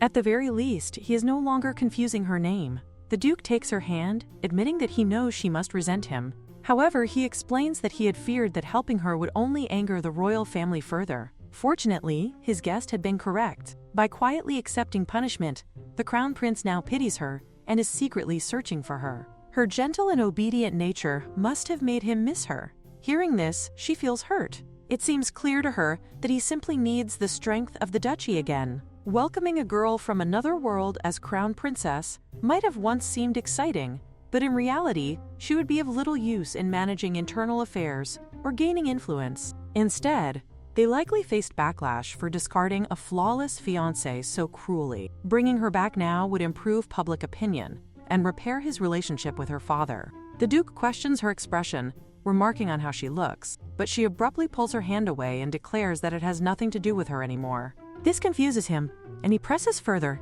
asking what she means. Surely she does not intend to refuse returning, especially when she could once again become the Crown Princess. Lyanna responds firmly that the title of Crown Princess has nothing to do with her anymore. She is no longer Lyanna Pond, she is simply Lyanna. There is no need for him to waste his breath on her. He should instead focus on marrying off one of her sisters. This prompts him to question whether she truly believes that familial bonds can be severed with a single declaration. She sighs and reminds him that he was the one who disowned her with a single word. His anger rises, but she remains composed, stating that this outcome works perfectly for her. She opens the door and asks him to leave. After he departs, it is evident that he will not give up so easily. If what her father said is true, then he will continue pursuing her relentlessly. He should simply focus on pleasing Siana instead. The audacity of coming to find her without shame, after ruining her life and then believing that locating her now would fix everything, makes her feel sick. He may have left quietly today, but next time he will surely do everything in his power to drag her back to David. If she remains here, David will inevitably return to her life, and that is something she cannot allow. The only option left to her is to leave. At that moment, Lewis approaches her, noticing that she seems lost in thought, and asks if she is all right. She insists that she is fine, and says that she simply needs to boil some potatoes before it gets too late. Lewis gently tells her not to force a smile, encouraging her to admit if she is sad. However, Lyanna questions why she would be sad when she has him, her sweet Lewis. She claims that she has already abandoned all expectations regarding that man. Yet as she says this, tears begin to fall. She finds it strange. She truly believes she is fine, so why does this keep happening? Louis reflects that this is the first time he has regretted being unable to transform into a human. Lyanna embraces him and assures him that she will be all right soon. The scene then shifts to the present. Carmine calls out to her, and she slowly opens her eyes. He asks if she is all right, and whether she recognizes him. Instead of answering, she begins to sneeze. He immediately tells her to wait while he goes to fetch water and medicine. Lyanna mentions that the medicine should be inside her bag. Carmine cannot help but wonder why the bag is so large. She tells him not to scatter her belongings, explaining that she will be leaving soon. This surprises him, and he questions why she intends to leave. She confirms that she must hurry. He asks why she would leave when this place should be her home. This makes her pause. It is indeed a warm and comforting place, and the grandmotherly lord is kind, yet she feels that she has no place she can truly call her own. As Carmine takes care of her, he begins to suspect that her sudden urgency is connected to her former fiancé, the one who had come searching for her before. For her to be so desperate to escape, there can only be one explanation. They must have finally realized her true worth and are trying to reclaim her. He notices that even in her sleep, she is crying. She always appears cheerful, yet someone is clearly responsible for this hidden pain. As he looks at her, he gently takes her hand and presses a kiss to it, silently vowing that he will protect her. Finally, morning arrives, and Lyanna wakes up with the feeling that she is alive again. Lewis comes to her at once and wraps his arms around her, remarking that in all his life, he has never seen such a fragile master. His words make her pause, and she wonders if he had truly been that worried about her. She then asks him how long she has been asleep, realizing that she needs to hurry. At that moment, Carmine steps forward and reassures her not to worry, saying that it has not been very long. She looks at him in confusion and questions why he is there. Carmine explains that the ego sword called him, then asks if his presence is making her uncomfortable. She quickly denies it, insisting that it is not like that, but adds that she does not have time for this since she is very busy today. Carmine asks her to wait, reminding her that she is a patient who has just woken up and needs to eat first. Soon, breakfast is brought to her. She looks at the meal with uncertainty, wondering if Carmine was truly the one who prepared it. Nevertheless, she expresses her thanks and takes a bite. As soon as she does, Carmine asks where she is planning to go. She is startled and questions whether she had said something like that while she was half asleep. Carmine explains that her packed bag gave it away. She reassures him that she is not leaving the place entirely, which leads him to ask where she is going instead. She turns the question back on him, asking why he wants to know. He answers simply that he intends to go with her. This catches her completely off guard, and she wonders what he is saying all of a sudden. She points out that he must have responsibilities in this area, but he replies that while it is true he came to retrieve the ego sword, and it is now with her, that is not his main reason. He steps closer and takes her hand, admitting that he is worried about her. His sincerity causes her to blush. He continues, saying that he cannot ignore the thought of her being sick and alone like she was the previous day. or crying out of loneliness. He believes she needs someone to wake her from nightmares, and for that reason, he wants to stay by her side. She had not expected him to care so deeply, and his words move her greatly. However, she knows she cannot keep relying on a friend in this way. She thanks him, but tells him that she must refuse. Carmine, however, insists that he is not joking. If she has nowhere to go, she can come to his home instead. This makes her question whether he is proposing again, and she asks him to stop joking. At the mention of a proposal, he becomes serious and says that he wants to say it properly. Then, to her complete shock, he lowers himself onto one knee and asks her to marry him. She is utterly bewildered, unable to comprehend how packing her belongings to leave has suddenly turned into a marriage proposal. Louis quietly tells her that Carmine is completely serious.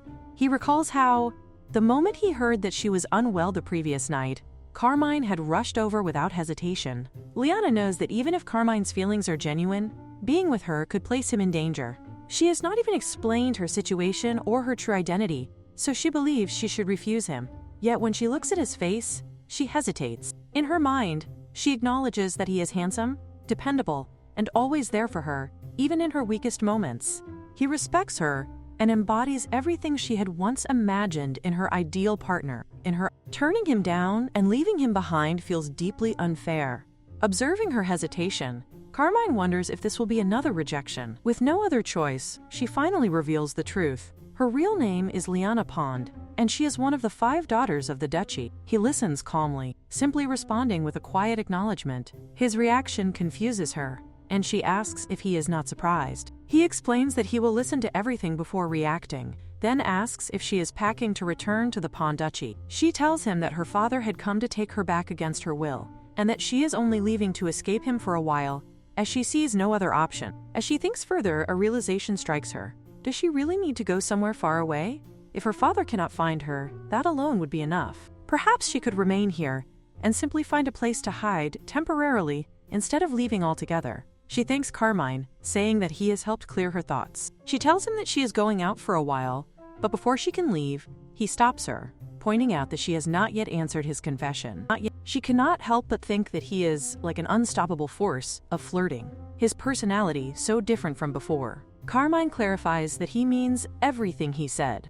Even after her situation is resolved, she does not need to wait. He will stay by her side. She warns him that her father is a duke, and even he might not stand a chance if he were to come here. Carmine reassures her without hesitation, saying that no matter what happens, he will protect her. He asks her to look at him and give him an answer. Then, with unwavering determination, he asks her to date him with marriage in mind. The scene then shifts to the palace, where the teleportation orb suddenly begins to act up. The princess is startled and immediately shouts at Carmine, scolding him for frightening her and asking what would have happened if she had fainted from shock. He casually responds that he would have covered it up as a workplace injury, which only irritates her further. She tells him to stop talking like a shady businessman and to go handle the day's agenda. However, she soon notices that he is unusually quiet. He lets out a deep sigh, and she begins to wonder if something is wrong.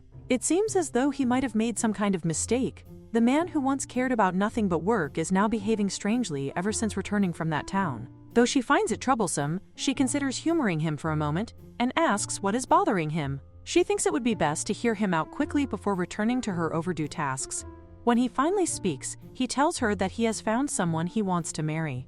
At first, she simply processes his words in silence. Then, all at once, she erupts in shock, shouting in disbelief at the mention of marriage. The princess nearly drops her teacup, her composure slipping as disbelief overtakes her. She questions whether they are truly speaking about a real human woman and not a cat, and the thought unsettles her. It forces her to reconsider everything she has believed about him until now. She reflects on how numerous noble ladies have exhausted themselves trying to capture his attention, only for him to suddenly speak of marriage after spending his time petting cats. The sheer absurdity of it leaves her stunned. Nevertheless, as a noblewoman of a duchy, she quickly resolves to gather information regarding the annulment. Germain, composed as ever, adds that while she conducts her investigation, he would like her to look into 2 additional matters. He expresses his desire to erase the Pond Duchy chief from existence, and, if that proves impossible, he intends to annex Poston as imperial territory. The princess immediately urges him to calm down. She acknowledges that Lyanna has suffered injustice, but she reminds him that eliminating a duchy and annexing land are not trivial matters. She remarks that the saying about a late-blooming thief being the most dangerous seems to fit him perfectly. Then,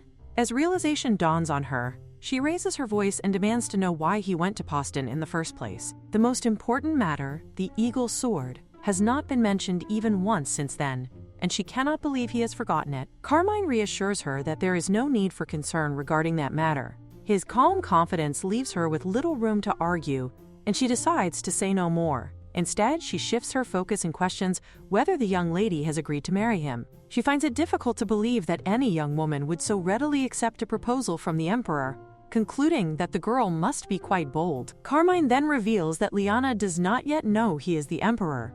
This revelation shocks the princess even further, and her voice rises in disbelief. Meanwhile, for Lyanna, the events of the previous day still feel like a dream. She finds herself uncertain about what to do. Carmine's expression lingers in her thoughts, and she realizes that his feelings are genuine, not something shallow or fleeting. Her heart races so intensely that she cannot even bring herself to meet his gaze. When Carmine questions whether her hesitation stems from an inability to forget her former fiancé, he grows visibly serious and remarks that if that is the case, he would have to cut the man's head off. Lyanna immediately protests, telling him that he cannot say such things so casually. She is overwhelmed, unsure of what she is supposed to do.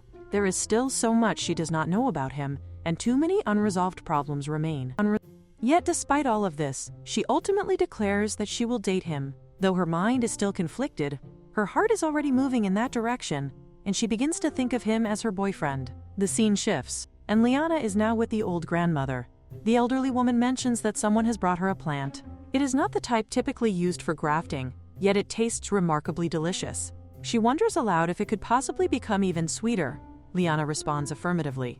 The grandmother cautions that eating too much of it might cause a stomachache, and in response, Lyanna accidentally addresses her as brother-in-law, causing an awkward moment. Realizing her mistake, Lyanna immediately apologizes, flustered. The grandmother gently reassures her that there is no need to apologize. However, she expresses concern, noting that Lyanna, who usually shines brightest when speaking about farming, now seems unusually downcast. Lyanna reflects inwardly, recognizing that her troubles stem from her grandson, yet she finds it difficult to explain such matters or even decide where to begin. Instead, she changes the subject and mentions that her father recently came by. She explains that the crown prince is searching for her again. The grandmother questions his motives, and Lyanna admits that she is unsure. She speculates that he may want to win back sympathy from the nobles, or perhaps force her into cleaning up after the crown princess as his consort. The grandmother grows indignant at the thought, declaring that she should block him using her authority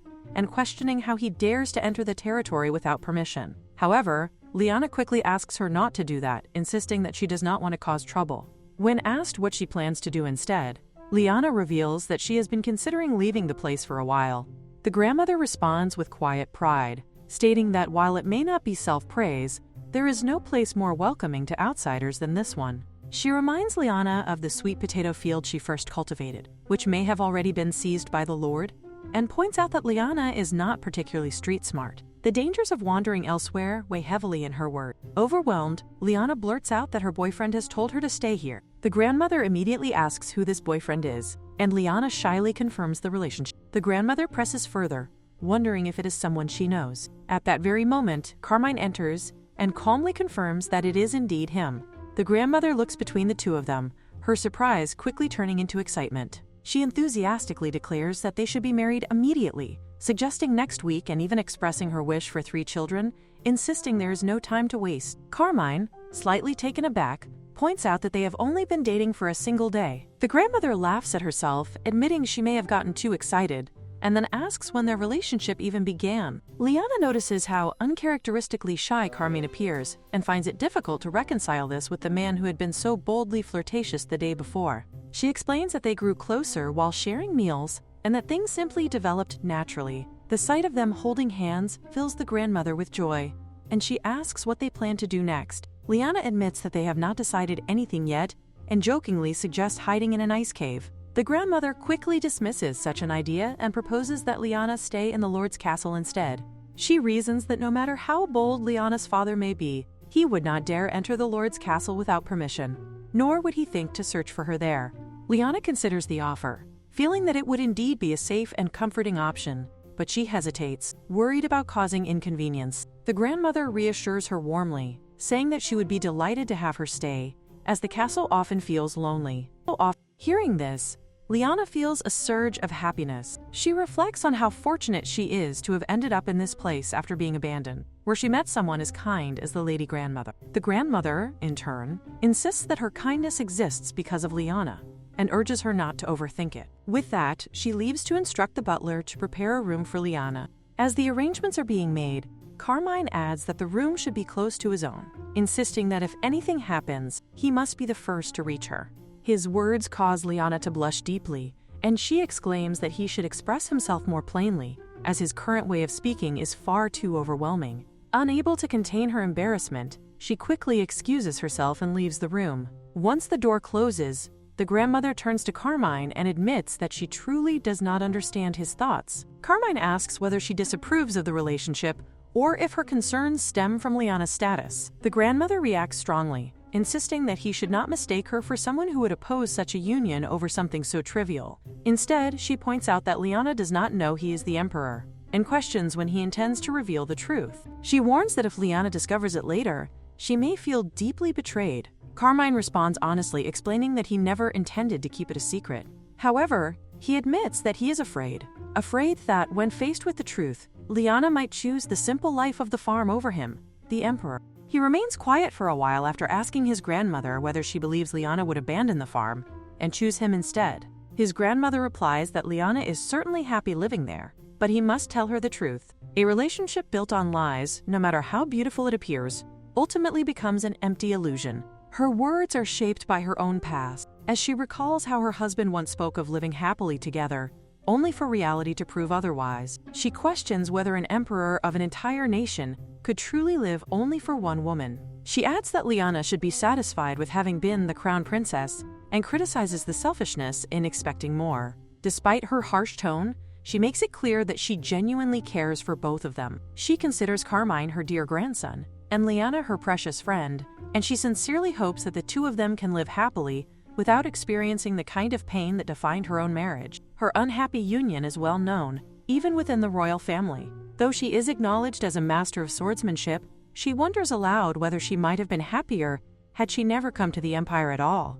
Carmine understands her point. He knows he cannot force Lyanna to give up what she wants for his sake, because such a choice would never bring true happiness to either of them. Instead, he resolves that protecting Lyanna and her farm, while finding a way for them to be happy together, is what truly matters. Standing outside, lost in thought, he reflects on how what began as a half-joking idea now feels like the only viable path forward. If he annexes the lands as part of the empire, given their proximity to its borders, the task should not be overly difficult. He wonders if doing something of that magnitude might earn Lyanna's forgiveness when he eventually reveals his true identity. For the first time, he experiences a deep fear of not being accepted by someone he cares about. The scene then shifts. Lyanna is filled with excitement as she looks around her room, marveling at how spacious it is and how soft the bed feels. The brightness in her voice seems to dispel all of Carmine's worries. Although she had been uncertain earlier, she now feels relieved and grateful. Thanks to Carmine, she is staying in the safest place possible, the Lord's castle. In her mind, he appears dependable and impressive, and she cannot help but think that her boyfriend is incredibly admirable. At the same time, she finds herself wondering why he shows no fear, even after learning that her father is a duke. This leads her to question his true identity, suspecting that his position may be far higher than she initially believed. Yet, as the duke's daughter, she is certain she has never seen him before. A knock sounds at the door, and she permits the visitor to enter. Carmine steps inside and asks whether the room meets her expectations. She expresses her satisfaction, noting how soft and comfortable the blankets are. He feels relieved to hear this and suggests that they take a short walk outside. As they walk together, Lyanna becomes acutely aware that he is now her boyfriend. This awareness makes her unusually nervous. Carmine remarks that a great deal has happened that day. When their eyes meet, she quickly looks away, unable to maintain eye contact. Although this is not the first time she has walked alone with him, everything feels different now. An unfamiliar warmth stirs within her, making her heart feel light and restless. She begins to wonder if this is what love feels like, because it was never like this before.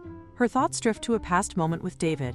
On that occasion, she had tried to express concern, mentioning that he seemed unusually busy. However, he had immediately stood up, confirmed that he was indeed occupied, and dismissed the conversation, leaving without giving her the chance to say anything more. She feels as though she cannot breathe, her heart weighed down by an unbearable heaviness, yet she understands that she must remain silent and composed. If she wishes to become the crown princess, she must smile no matter what. She has always been told that simply being loved is the greatest happiness, but deep within, she begins to question whether what she experienced could truly be called love. The scene returns to the present as Carmine calls out to her, gently asking if he may hold her hand. The request catches her off guard, and she pauses in surprise. In that moment, she becomes keenly aware of how different he is from David, who once abandoned her. This, she realizes, is how it is supposed to feel: kind, warm, and sincere. The realization overwhelms her, and tears begin to fall. Carmine becomes flustered at the sight of her crying, unsure of what he has done wrong. He quickly assumes that she may not want to hold his hand and reassures her that it is not necessary if she feels uncomfortable. However, she shakes her head and explains that it is not the case. She confesses that she once believed she would never be able to love someone again. Yet without even realizing it, she has come to truly like him. Somewhere along the way, he has deeply engraved himself into her heart. Carmine then admits that there are still many things he has not told her. He cannot reveal everything honestly at this moment, but he asks if she can wait for him. He promises that he will not disappoint her. In response, she takes his hand and tells him that she will wait, because she trusts him. As evening falls, Lyanna sits brushing her hair. Exhaustion begins to settle over her, and she reflects on how large the room is, wondering whether she will even be able to sleep properly in such a vast space. Although she grew up in similarly grand rooms at the Duke's estate, something feels different now. A lingering sense of unease tugs at her, as though she has forgotten something important. Suddenly, she remembers. It is Louis. He appears clearly upset, reminding her that she said she would return shortly. He cannot understand what she has been doing all this time.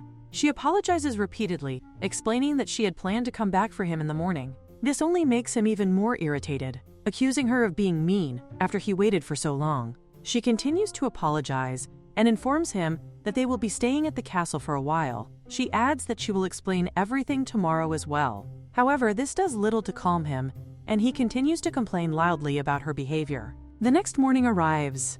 As Lyanna awakens, she notices that another beautiful princess is lying beside her. At first, she glances at the unfamiliar figure and then turns her face away, assuming it must be a dream. However, the princess suddenly shouts at her to get up, scolding her for closing her eyes again when someone is standing right in front of her. She even declares that Lyanna will lose 20 points for her behavior. Startled, Lyanna realizes that this is not a dream. She quickly asks who the girl is, confused by her presence in what she believes to be her own room. The princess confidently introduces herself as Susan. This leaves Lyanna wondering if Susan is the original owner of the room, as the confidence she exudes is undeniable. The two of them exchange greetings, though Lyanna cannot help but think about Louis. At a moment like this, he would have been talking endlessly, keeping her company and easing the tension. Instead, she finds herself facing Susan alone. Gathering her composure, Lyanna informs Susan that, in case she was unaware, the room now belongs to her, as the Lord has instructed her to stay there. Susan calmly replies that she already knows, and adds that she came specifically to see her. As she speaks, she offers Lyanna a grim smile, one that carries an unsettling undertone. The scene shifts to Lyanna taking a quiet walk.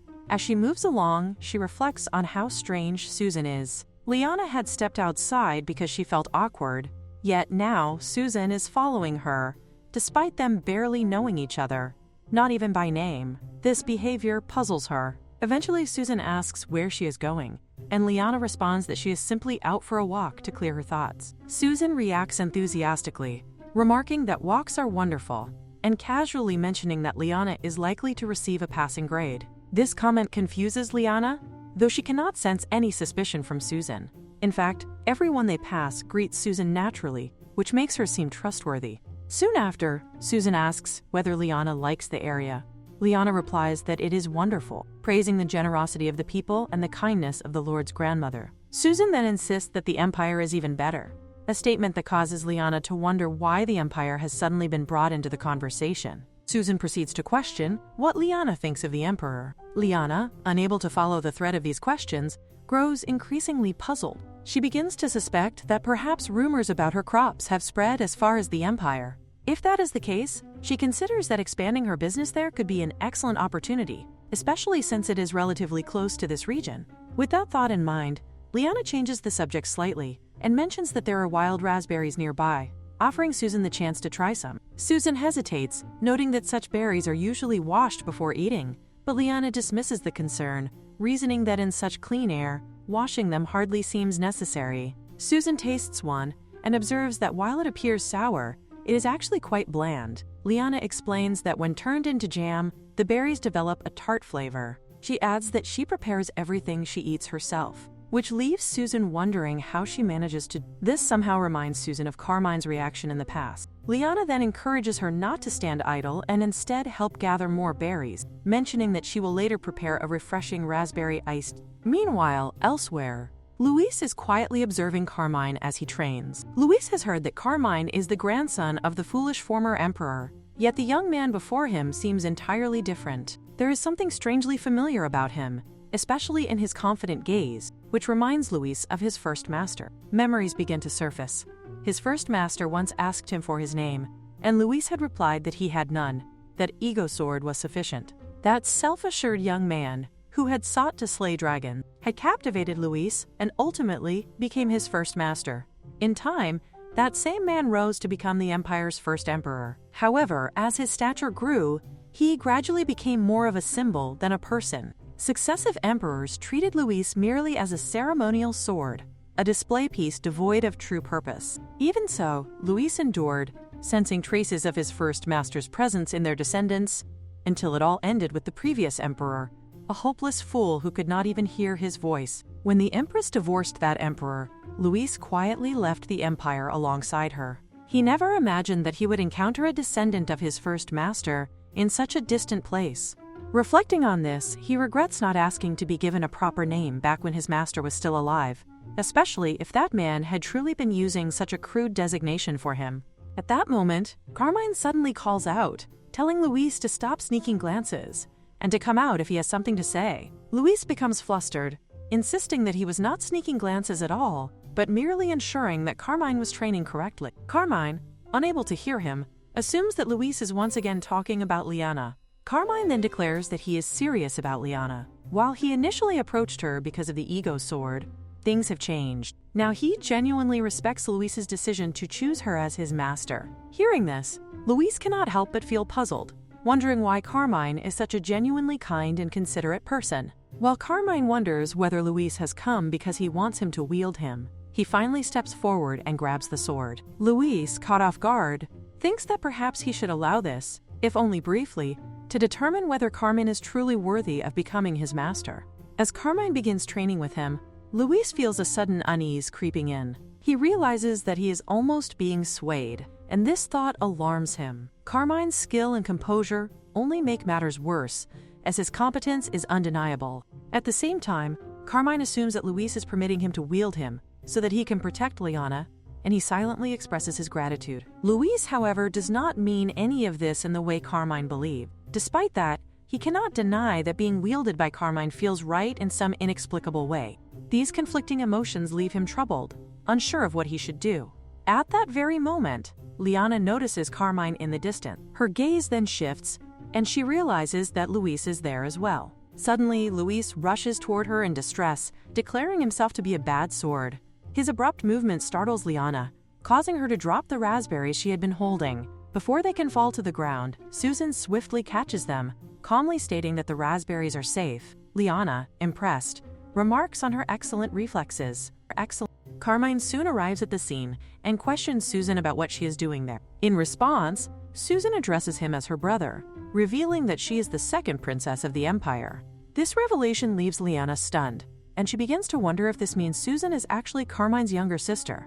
Later, in the kitchen, Lyanna reflects on the situation. She thinks that Susan could have simply stated that she came to see who her future sister-in-law would be, rather than barging into her room and behaving so strangely. The realization that Susan is her future sister-in-law makes Lyanna anxious, and she worries that she may have made a poor impression. Meanwhile, Susan notices that the ego sword remains close to Lyanna's side. Susan then asks Lyanna what she plans to do next now that everything has been clarified. Lyanna responds by deciding to demonstrate how to make raspberry iced tea. She explains the process step by step.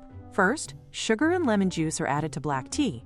Once the sugar dissolves, the raspberries are strained and poured through a sieve into the tea. The mixture is then chilled before being poured into a glass. When the preparation is complete, the refreshing raspberry iced tea is finally ready. As Lyanna presents the drink, she notices that Carmine has also entered the room. She finds it puzzling that even with his sister present, he is sitting there soaked, seemingly trying to draw attention to himself. She quietly warns him that he will catch a cold, while Carmine explains that he rushed over because he thought he might be kept waiting. Observing this exchange, Susan begins to wonder if she should speak to him more informally. At that moment, the grandmother enters from the back and asks whether they have already finished. Lyanna replies that, with Susan's help, everything was completed quickly. When it is suggested that the two of them made the tea together, Carmine laughs and the grandmother joins in, clearly amused by the unexpected teamwork. Susan, however, senses something unusual. The atmosphere between her brother and their grandmother feels different from what she is accustomed to. More importantly, despite Carmine being the emperor, everyone is speaking to him in a casual manner. This leads her to suspect that Lyanna may not actually know his true identity. Judging by their behavior, this assumption seems correct. She prepares to reveal the truth, but before she can speak, Carmine abruptly intervenes. He remarks that it has been a while and asks if she would like to talk with her brother. Susan reacts with disbelief, exclaiming that what he is saying is absurd. Nevertheless, Carmine ushers her outside, insisting that they step out and talk for the time being. After they leave, Lyanna turns to the grandmother and admits that she had no idea Carmine had a younger sister. The grandmother explains that he actually has two younger sisters, twins, and that they likely came because they were worried about him, as he has been away for quite some time. This revelation causes Lyanna to pause and think more deeply. She begins to wonder if the unspoken secret surrounding Carmine might be connected to his sisters. If that is the case, then it could mean that the troubles related to her illness have already begun to surface. A few days earlier at the Imperial Palace, Susan is in the middle of a full-blown tantrum, loudly demanding to know exactly when her brother will return. She wants to take a vacation to the south, yet finds herself unable to leave the capital because of his prolonged absence. The first princess responds with calm resignation, telling her to give up on waiting, as it does not seem like he will return anytime soon. She admits that she does not know what exactly has happened, but mentions that there are rumors he has found someone he intends to marry. This revelation immediately catches Susan's attention. She finds it absurd that a man who once showed interest only in cats is now suddenly planning to marry, and she questions whether such a person even truly exists. The first princess confirms that, surprisingly, it is indeed true. This leads Susan to another concern. She wonders about the ego sword, and whether he is too preoccupied with his personal affairs to bring it back. The first prince speculates that perhaps the situation is not one of romance but rather unrequited love, and considers the possibility that her brother may feel unable to return because of how things have unfolded.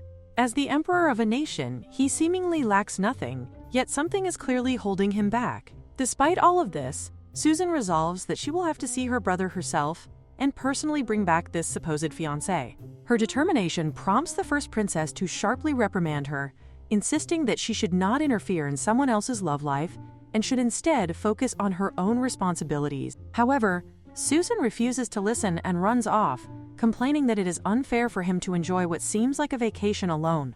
Now, back in the present, Susan confronts Carmine with visible frustration, demanding to know what on earth he is doing, and whether he even understands how long Liz and she have been waiting for him. Carmine, however, assumes that Liz is likely too occupied with her work to care that much about his absence. Susan immediately rejects this notion, insisting that it is not true. She then questions him about his secrecy, asking why he never revealed that he is the emperor, especially when the ego sword is right there treating Liz as its master. She cannot understand why he would allow such a situation to persist. Furthermore, based on what Liz has said, Susan knows that Carmine is planning to marry her. She warns him not to claim that he is merely hiding his identity to obtain the ego sword. Carmine quickly denies such a motive, admitting that while he may have acted that way in the past, he He cannot bring himself to marry without love now. Initially, he believed that revealing his identity would work against him, fearing that Liz might use that knowledge as leverage against him. However, as time passed and their conversations deepened, they grew closer, and he found himself unable to reveal the truth. He also comes to understand why Louis chose Liz, and because of that, he feels compelled to protect her and respect Louis's decision to follow her. Susan realizes that, in the end, his silence stems from fear that Liz would come to hate him if she learned the truth. The ego sword, after all, is a symbol of imperial legitimacy, and Carmine is fully aware of its importance. Frustration builds within Susan as she grits her teeth, irritated by how often he refers to Louis, as though he has already become close friends with it. She challenges him further, asking whether he would simply accept it if the ego sword decided never to return. Carmine responds that ultimately through marriage, he would be able to share ownership of it, and therefore considers the issue effectively resolved. Unwilling to let the matter rest, Susan presses on. Even if he claims to have secured the ego sword, she demands to know when he plans to return.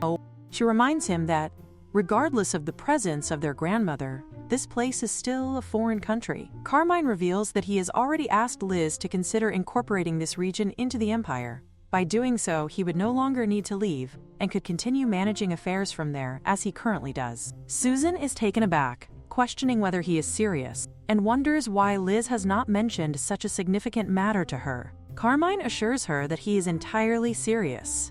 He explains that the location is near the border, making it relatively easy to integrate into the Empire's systems, including communication networks and teleportation zones. He adds that remote governance is perfectly reliable under such conditions. Once it becomes imperial territory, the ministry would have no grounds to oppose the arrangement. He expresses confidence that Susan herself will come to appreciate the place if she stays long enough, insisting that it is, without a doubt, a wonderful place. Susan internally fumes, wondering if Carmine truly believes she came all this way just to listen to such nonsense. As he continues explaining that his identity must remain a secret until everything is settled, her frustration boils over. She declares that she does not care and calls her brother an idiot, convinced that this entire situation is somehow Lyanna's fault. Yet even as she thinks this, she cannot help but feel as though this year itself is cursed, as if she has been stuck endlessly babysitting troublesome figures. She questions why Lyanna always seems to end up surrounded by such complicated people. Lyanna, noticing her agitation, asks whether she has had a fight with Carmine. Susan, on the verge of tears, refuses to engage and tells her not to speak to her. Nearby, the glass greenhouse catches Lyanna's attention. The surrounding area appears neglected and messy, leading her to conclude that it has not been properly maintained. She recalls suggesting to her grandmother that they have a picnic there, but remembers how her grandmother's expression twisted at the idea. This makes her wonder if there is some complicated history tied to the place. Without dwelling on it further, Lyanna heads down and asks Louis if he can transform into scissors, as she intends to tidy up the flower beds. Susan immediately protests, insisting that such tasks are meant for gardeners.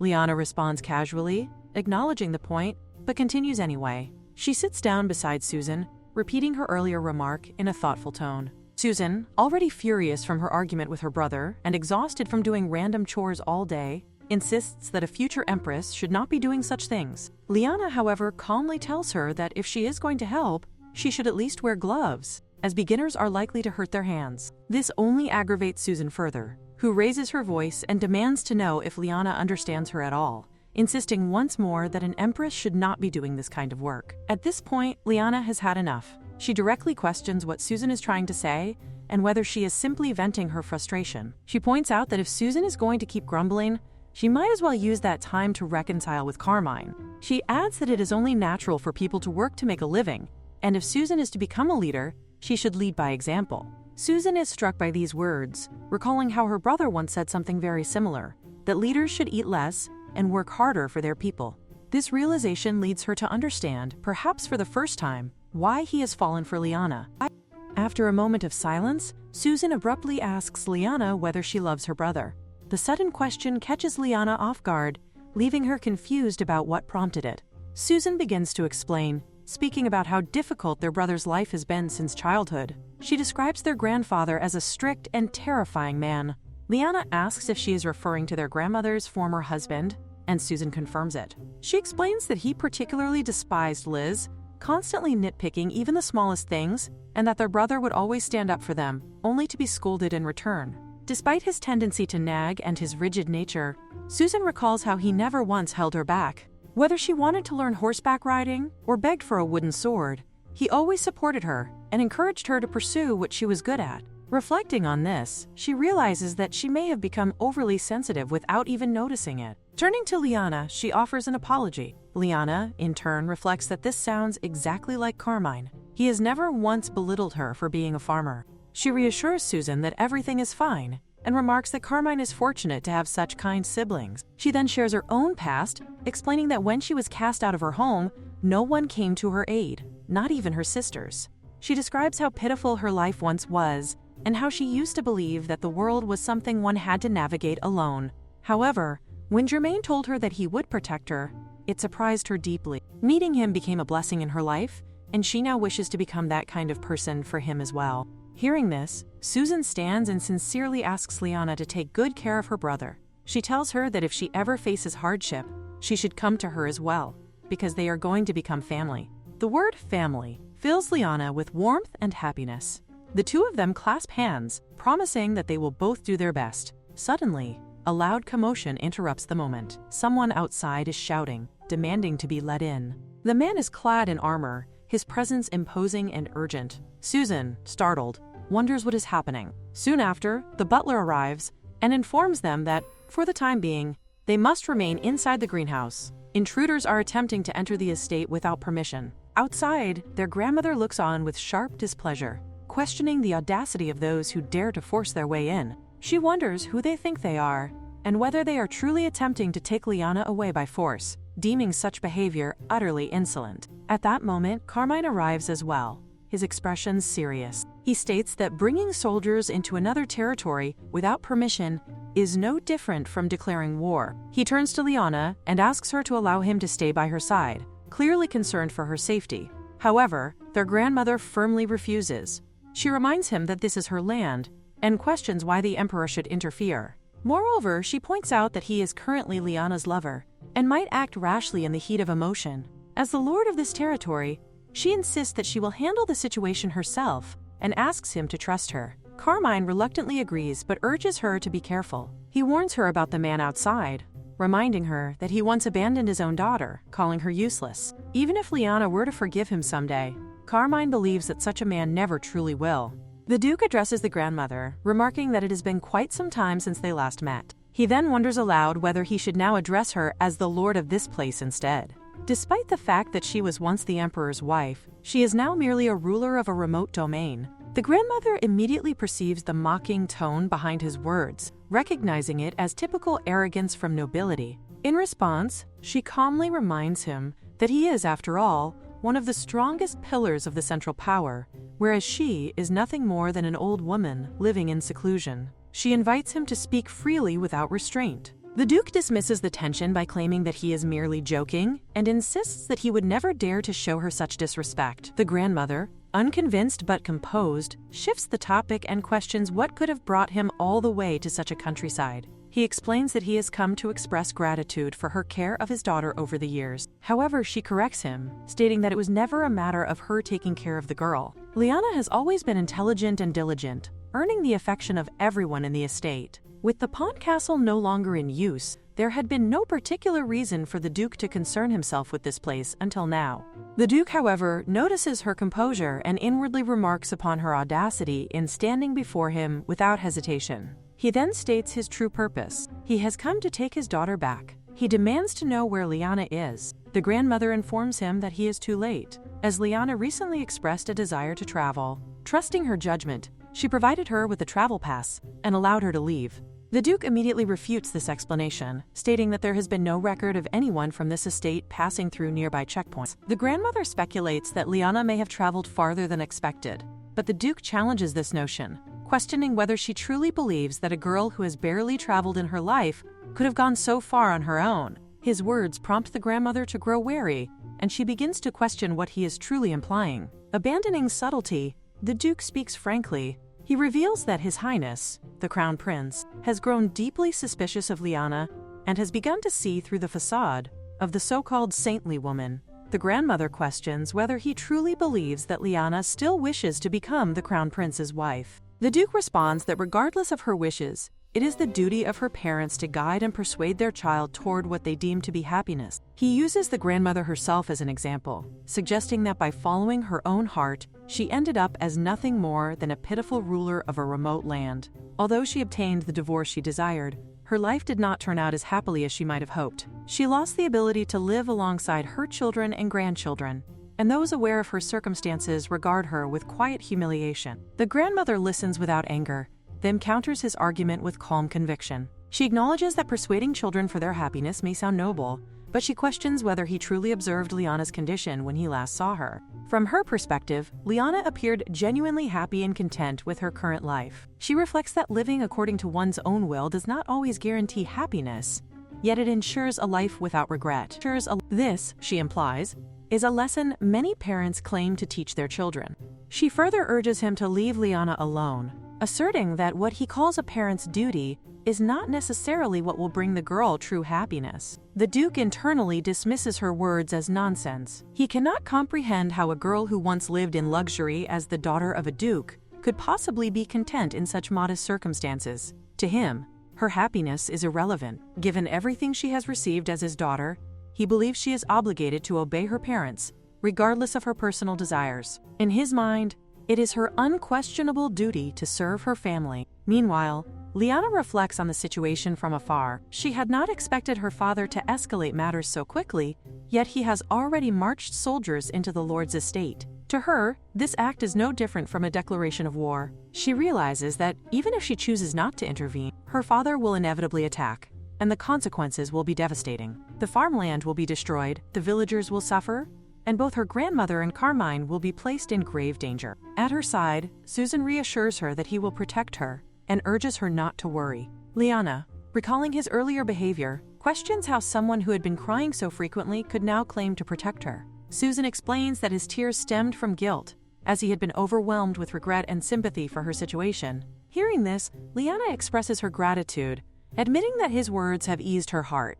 In that moment, she recognizes that Susan truly carries himself as a magnificent swordsman, capable of standing firm when it matters most. Lyanna gathers her resolve and states that they should speak with her grandmother first. However, before she can take even a single step, someone suddenly grabs her hand. A knight appears, declaring that he has finally found her hiding. He remarks that the Duke's prediction was correct, as it was only natural that a young lady who had never ventured far from home would seek refuge within the Lord's estate. At that moment, Susan rushes in, shouting furiously at the knight for daring to lay hands on Lyanna. She demands to know whether he understands that such an act is a grave insult to the ruler of this territory. The soldier, however, dismisses her indignation with a scoff, belittling the authority of a mere rural lord and questioning what power such a figure could possibly wield. His words ignite Susan's anger, but Lyanna quickly realizes that she must intervene. If Susan were to suffer consequences because of her, it would only worsen the situation. Stepping forward,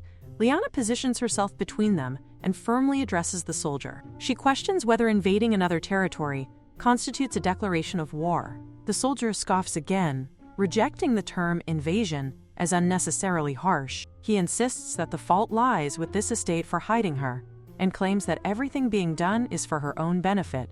According to him, she stands on the brink of becoming the most powerful woman in the nation. His reasoning causes Lyanna to falter for a moment, as he frames everything as a matter of the family's gain. When she challenges this logic, he counters by stating that she was born into the Pond family and raised with all its privileges, making it only natural for her to repay that debt. Lyanna, unable to contain herself, declares that she has already paid that price by being cast out of the family after her broken engagement. Yet the soldier coldly replies that if she had truly cared for her family, she should have acted before matters reached that point, as she had ample time and opportunity to prevent such an outcome. His accusation fills her with sorrow. Rather than acknowledging her suffering, they now place the blame upon her, as though she alone caused harm to the family. She reflects bitterly that while she struggled, no one stepped forward to help. They merely stood by and watched. It becomes clear to her that such a plan could not have originated from a single servant. It must have been discussed and decided within the family itself after she was cast aside. The soldier continues his cruel remarks, calling her a useless half-wit who could not even maintain a relationship with one man and who only created trouble. Before he can continue, Louis steps forward and sharply orders him to be silent. His voice carries an authority that immediately shifts the atmosphere. He declares that his master is no half-wit, and that throughout his long existence spanning decades, even centuries, he has never encountered a master as remarkable as Lyanna. Turning to her, Louis questions whether she intends to remain silent and endure such baseless insults. He urges her to take up arms, offering himself to her so they may fight together. His words awaken something within her. She realizes that he is right, she has done nothing wrong, and remaining silent while being degraded does not suit her. With renewed determination, she reaches out and grasps the sword. The soldier watches in disbelief, wondering whether she has ever trained in swordsmanship. As far as he knows, this is her first time holding a blade, making the situation seem impossible. Lyanna herself questions whether she possesses some hidden talent, but Louis reassures her that with him by her side, anyone can become the greatest swordsman in the world. She understands then that her strength in this moment comes from him. With a bright and confident expression, she declares that Lady Lyanna and the swordsman Louis stand ready to face anyone who dares trouble his master. Acting without hesitation, she lunges forward and strikes. Her blow is swift and decisive, slicing through the soldier's weapon and cleaving it cleanly in two. The sight leaves him utterly dumbfounded, and in his panic he abandons the confrontation and flees. Louis praises her, calling her amazing, but Lyanna responds by leaning in and kissing him, insisting that he is the truly remarkable one. She marvels at the power he had concealed, and thanks him sincerely for defending her earlier, for rejecting the insult that she was a half-wit. She admits that she has done little for him as his master, and has even scolded him at times. Louis, however, gently corrects her, saying that she has never truly scolded him, and that even now she offers him praise. While others sought masters who validated their own strength, he prefers one who acknowledges him. Still, he adds with mild reluctance that he would rather not be treated like a mere tool, such as scissors used for trimming cucumber stems. Nearby, Susan watches the entire exchange in astonishment, initially thinking that Lyanna had somehow broken her sword.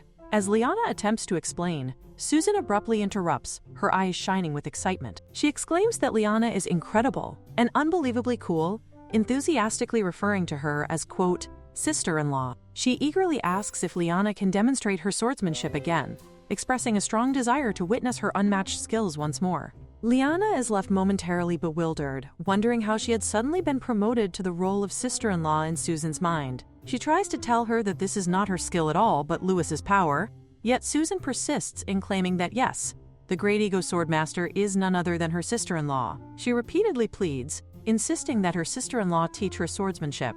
Lyanna, observing her persistence, asks Susan if she truly understands what she has just said. At that moment, Carmine arrives with their grandmother.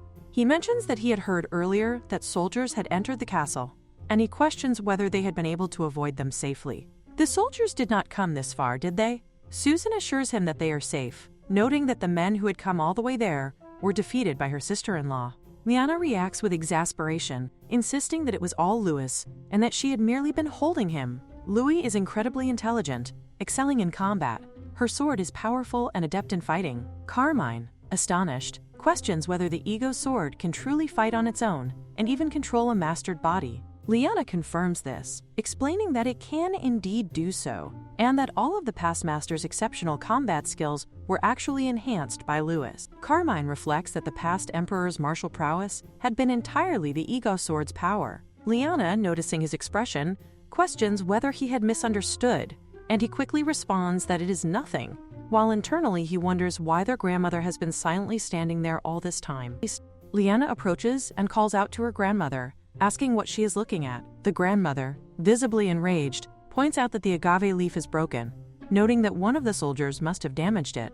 Susan inquires whether this is an important plant and learns that they have many of them in the garden. Lyanna recounts that she first noticed a gap in the greenhouse and, intrigued, discovered that the syrup derived from the plant is sweet and delicious. She also heard that it has many uses. The grandmother then reveals that this plant is the only thing she brought with her when she was divorced. Earlier, it is shown that the Duke had spoken to her, threatening that next time matters would not be resolved with mere words. However, the grandmother asserts that she will never forgive this injustice. If a fight is what he desires, she will give him all that he wants and orders that armor and a sword be brought to her, preparing for war immediately. The narrative shifts to another setting, where a man explains to the grandmother the significance of the plant. He identifies it as agave, a precious herb used to produce alcohol and medicine, and notes that their nation desperately needs it. Unfortunately, all of it had been burned and destroyed during the Civil War. She wonders whether they can grow it themselves, and he assures her that it is possible, provided he is with her. He is a humble man from the common folk, far removed from the throne. Thanks to his great contributions during the Civil War, he was able to ascend and become emperor. She knew he had many shortcomings, yet she deeply loved him and wanted to remain by his side. She declares that she is the one rejecting him, and with that, she states that she will return to her homeland. The emperor shouts in disbelief, questioning if she has lost her mind. She is the emperor, yet she would throw away her position so easily. But when he notices that she is resolute and not coming back, he continues to shout, pleading for her to stay by his side, insisting that he cannot do without her. She retorts that he is a shameless man, that he is the one who has changed, not her, and she is proud of who she is. The symbol of that pride is none other than a single agave plant. The grandmother tells Lyanna that she should leave, but Lyanna refuses, insisting that this is her problem to deal with. The grandmother counters, pointing out that their plants have been broken, so now it is her problem. She then turns to Carmine and Susan, instructing them to leave as well, and not get unnecessarily involved. Lyanna protests, but Carmine suggests that they step back for now, until the grandmother comes down. Surprisingly, the grandmother asserts that she is feeling strong, and that it is hard to say who is truly in danger, so they do not need to worry too much. Susan remarks that her brother is right, recalling that the grandmother could break swords with her bare hands. Even Louis confirms this, stating that the grandmother was like a walking, natural disaster. Lyanna thinks that perhaps such a judgment is a bit too harsh. Susan then asks Lyanna why her father came looking for her.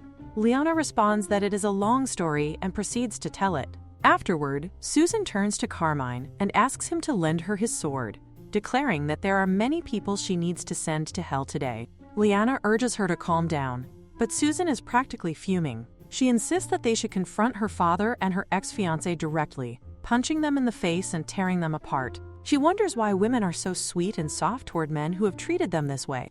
Lyanna clarifies that Susan no longer has any lingering feelings, nor does she even resent them anymore. Carmine, by contrast, remains apathetic. Susan reassures him that she is truly okay and is only concerned about causing too much trouble in this place. Even if her father attacks the grandmother again, she is here now, and this is her problem to solve. She declares that there is no problem with their love for each other. That is all she needs to know. Lyanna questions this, pointing out that there are so many problems, wondering how there could be no war, and yet they are speaking of love. She also wonders why Carmine is so calm. It seems she will have to rely on Louis and take down her father herself. Carmine then asks Lyanna to simply answer that she wants to keep this place safe, make the Duke give up, and stay here with him. Lyanna immediately affirms this, explaining that of course she refuses to go back because she wants to remain with him, and that is why she is struggling so much. This makes him smile, and he tells her to trust him and wait, as he has a great idea. For now, they should help her back to her room, and he will personally walk her there.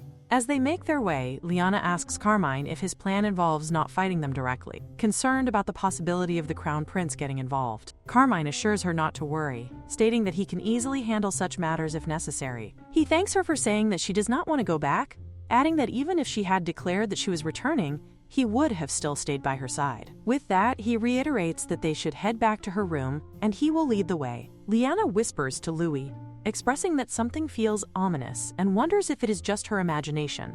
Louis responds that this is precisely why he cannot fully trust those people at all. The scene then shifts to Siana, who notices that the Crown Prince has passed out drunk once again. She admonishes him, telling him that it is bad for his health, but he always drinks excessively and, when confronted, either becomes angry or picks a fight. She muses that she wishes he were as quiet and well-behaved as when he is asleep. Suddenly, she notices something among the papers and picks it up, discovering that it is a portrait. Siana studies the portrait with growing unease, a faint sense of familiarity stirring in her mind. The face lingers in her thoughts until realization strikes her all at once. She recognizes the woman. It is the Duke's daughter, the very same Villainess from the original story. The memory settles heavily within her. Because she had known the original plot, she had taken careful steps to secure her engagement and end it early, ensuring that the woman never had the opportunity to commit any wrongdoing. She had believed that by doing so, she had prevented future complications. That was precisely why she had intervened, to stop any possibility of trouble before it could even begin. Yet now, a troubling question forms in her mind. Why does David possess a portrait of this woman? The thought unsettles her deeply. She cannot help but wonder if he still harbors lingering feelings for her. That possibility feels absurd, almost impossible to accept. Juliana does not even reappear in the original story, so there should be no reason for her to remain in his thoughts. The narrative had been clear, or so Siana had believed. Then another possibility emerges, far more unsettling than the first. What if the original story had simply left that part unwritten? What if, after everything, David had continued to long for Lyanna in silence, his feelings never revealed within the story itself? Siana finds the idea difficult to accept. It does not align with what she knows, nor does it make sense within the framework of the original plot. Before she can dwell further on the matter, her attention shifts abruptly. She notices that David is beginning to stir, waking at that very moment. At the same time, her eyes fall upon a document nearby. As she reads, her expression changes instantly, her eyes widening in shock. The paper contains an official announcement stating that the prophecy has been misinterpreted. It declares that the saint who descends from the heavens will bring prosperity and abundance to his or her nation. In the original story, the crown prince and the saint had fallen in love naturally, their union leading to a happy ending. However, the true foundation of their marriage had been the prophecy itself. Now, with the revelation that the prophecy was misunderstood, everything changes. The implication is undeniable.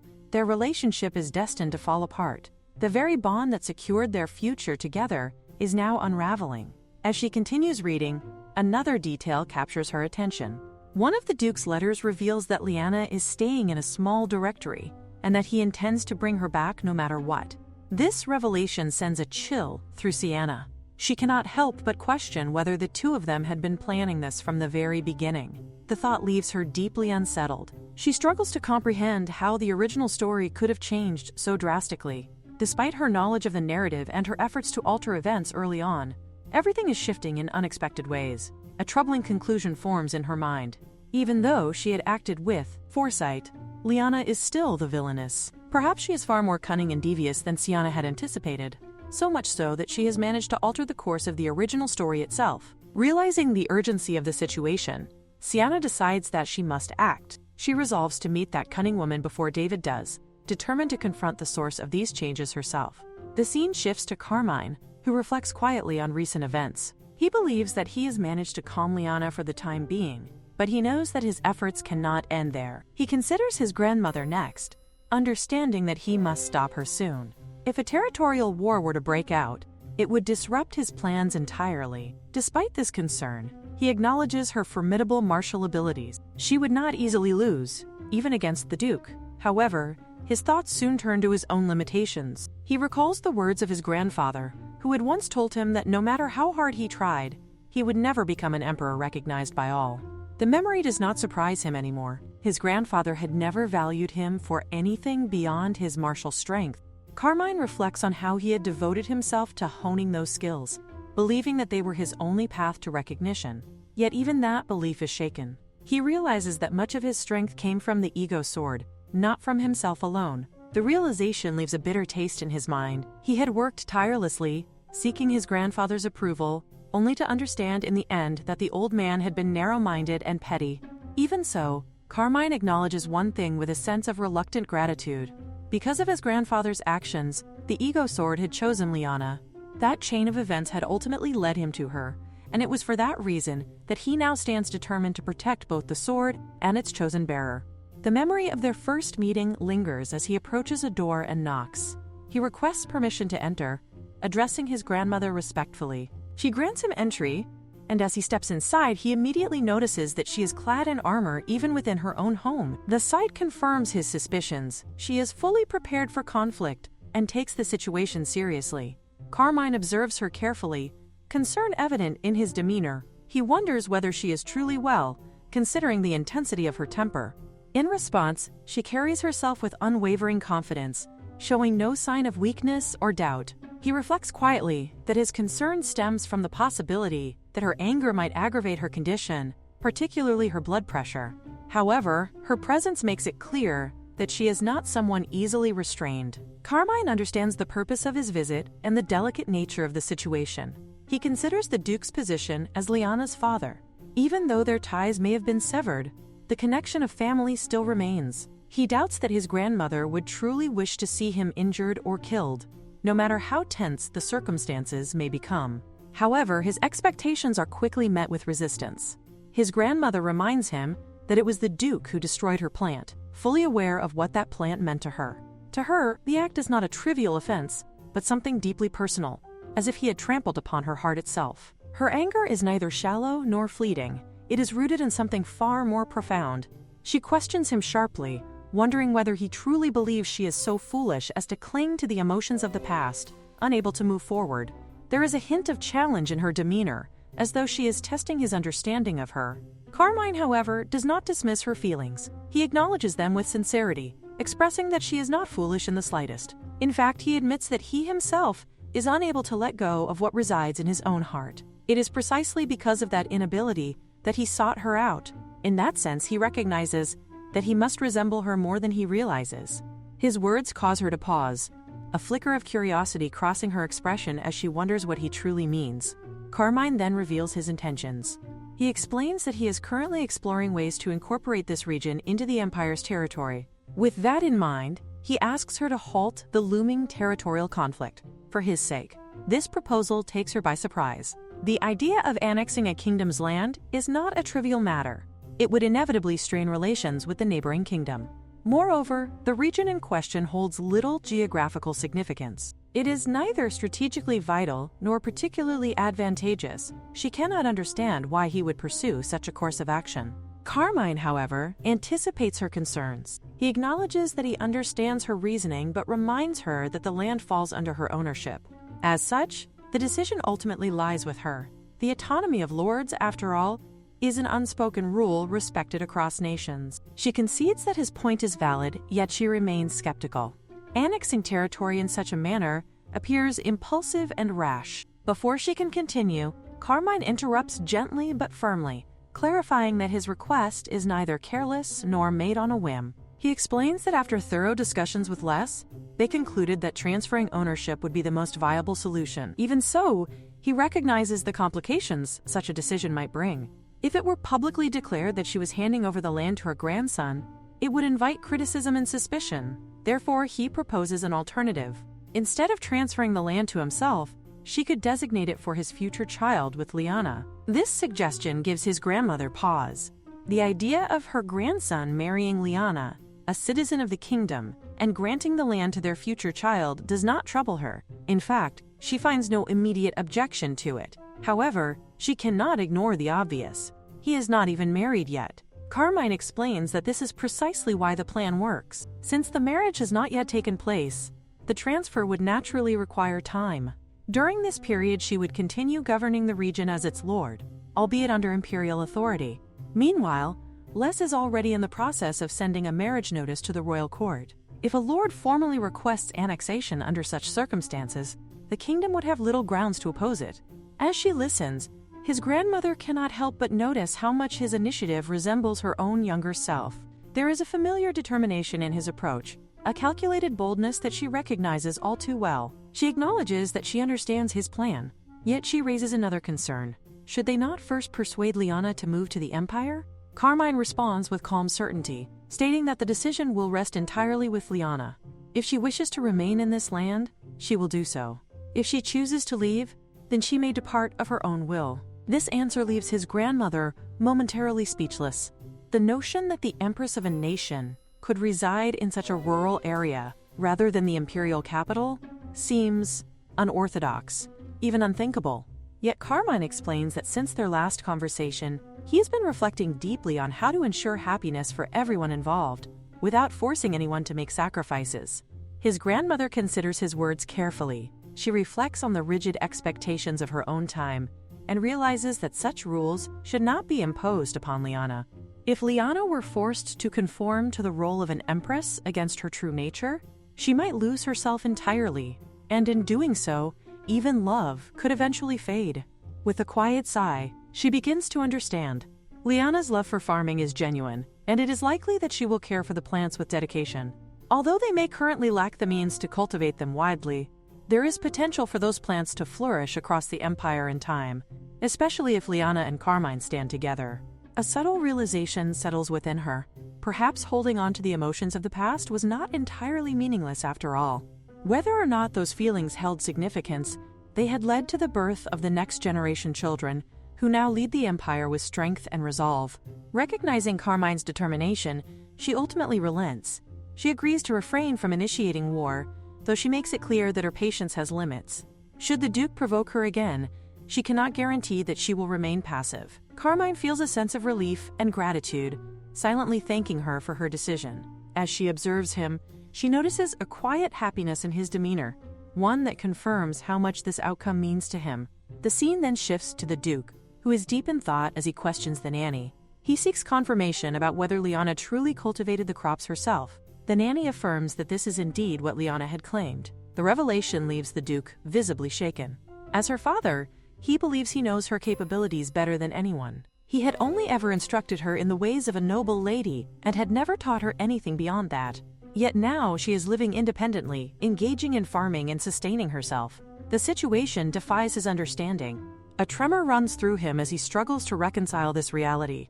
The nanny admits that she found it difficult to believe as well, which is why she confronted Lyanna directly. However, the confrontation did not go as expected. Lyanna reacted with anger and ultimately forced her to leave. The Duke's thoughts darken as he begins to suspect external influence. He convinces himself that this change must be the result of that old woman's interference. Though she may not be of low status, he does not consider her a threat. To him, she is merely a forsaken figure hiding away in the countryside. He reflects bitterly on how Lyanna has become increasingly stubborn since leaving home. In his mind, this behavior must be corrected before she enters the royal palace. If she fails to meet expectations, she could displease Crown Prince David, just as Siana once did. Time is not on his side. He realizes that he does not have the luxury of properly training her over a long period. As he contemplates his options, a more ruthless idea begins to take shape. He wonders if there is a quicker method, something that could break her will immediately and force her into compliance. The thought settles firmly in his mind. Since he will soon be heading to the royal palace regardless, he resolves to act. As her father, he convinces himself that it is his responsibility to ensure that she enters without regrets, even if it means taking drastic measures to achieve that end. It is nighttime when a sudden shout cuts through the stillness, jolting everyone awake. The voice belongs to Carmine, urgent and sharp, as he calls out that a disaster has struck and the farm is on fire. Lyanna's heart drops at once, and without hesitation, she rushes outside, fully aware that the burning fields are the very ones she has cultivated with her own hands for years. Questions flood her mind as she runs. How could such a massive fire have broken out so suddenly? How had the chickens or livestock managed to escape the flames? And why had this happened now, of all times? Just as she is about to charge straight into the inferno, someone grabs her and stops her from advancing. Lyanna, overwhelmed and desperate, shouts at the girl to release her, insisting that this is her farm, the place she has devoted years of effort and care to. Before she can struggle free, Carmine steps in front of her, his presence firm and unyielding. He understands the urgency, but knows that rushing in recklessly will only worsen the situation, putting more lives at risk. His calm insistence forces her to confront the danger, and though it pains her, she cannot ignore the possibility of her people getting injured or worse. Forcing herself to regain control, Lyanna redirects her focus. She gives immediate orders, urging everyone to concentrate on extinguishing the fire before it spreads to the nearby village. She instructs them to draw water from the well and gather every bucket they can find. Her voice, though strained, carries authority, and the people quickly respond. Together, they work tirelessly, passing buckets, dousing flames, and battling the relentless blaze. Gradually, their combined effort begins to show results, and at last, the fire is brought under control. When the smoke begins to clear, the damage reveals itself. Thankfully, the vineyard they had been preparing to harvest remains untouched, spared from destruction. However, the watermelon field is utterly ruined. The crops they had patiently waited to ripen now reduced to ash. It is a devastating loss, though by all accounts they are fortunate it was not worse. Even so, Lyanna stands in silence, her expression distant and unreadable. Carmine approaches her quietly from behind and wraps his arms around her in a gentle embrace. He offers silent comfort, understanding that she is struggling under the weight of everything that has just occurred. She leans into him, returning the embrace, yet despite being told that it is all right to cry, no tears come.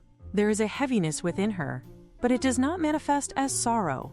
At that moment, a shout breaks the fragile calm. Someone reports that they have seen a man in strange clothing pouring oil before the fire began. The revelation shifts everything. Lyanna processes the information quickly, her thoughts sharpening with clarity. There is no way a fire of such scale could have started naturally in this season, especially among living crops that do not ignite easily. The use of oil, combined with the presence of an unknown individual, points unmistakably to deliberate arson. A darker realization begins to take shape in her mind. She wonders if this could be her father's doing. Even Carmine falls silent at the implication, understanding the gravity of what she is considering. In that moment, Lyanna understands why she cannot cry. It is not grief that fills her heart, but anger deep, burning, and unrelenting. She resolves that she can no longer endure this. She is determined to confront her father and force him to answer for this act. There is no hesitation in her decision, no room for persuasion or restraint. Carmine, recognizing her resolve, does not attempt to stop her. Instead, he assures himself that he will find the culprit responsible and make him kneel before Lyanna to beg for forgiveness. Beyond that, there is something else weighing on his mind, something he intends to reveal in due time. The scene shifts as Carmine takes action behind the scenes. He sends a teleportation message to List, instructing her to issue a marriage notice to the kingdom and to declare that Poston will be annexed into the empire. His commands continue with precision, ordering the relocation of border guards to the area and the assignment of sufficient personnel to secure it. He also notes that the walls will need reconstruction, suggesting that Count Russell would be the ideal candidate to oversee the task. List receives the message and immediately grasps the implications. She recognizes that this move is not merely reactive but strategic, designed to break the morale of their opposition and solidify control. If Poston becomes a border territory, it will significantly reduce flexibility and inevitably lead to the annexation of surrounding lands. However, she also understands that such actions require justification, something that must be carefully established to avoid resistance. When Lyanna notices Carmine's distant demeanor, she senses that something is troubling him. Though she does not fully understand what he has seen or realized, she assures him that she will handle whatever is necessary without delay. Her response demonstrates her capability and decisiveness, qualities that do not go unnoticed. Carmine acknowledges this silently, recognizing once more that List, acting as his effective aide, is exceptionally competent. The scene shifts once more, this time to Carmine as he stands in the quiet tension of the night, addressing his lieutenant with a calm yet commanding presence. He asks whether everything is prepared. His lieutenant responds promptly, confirming that all is ready. The knights are already assembled outside. Despite the late hour, many have stepped forward willingly to assist after hearing about Lady Lyanna's situation.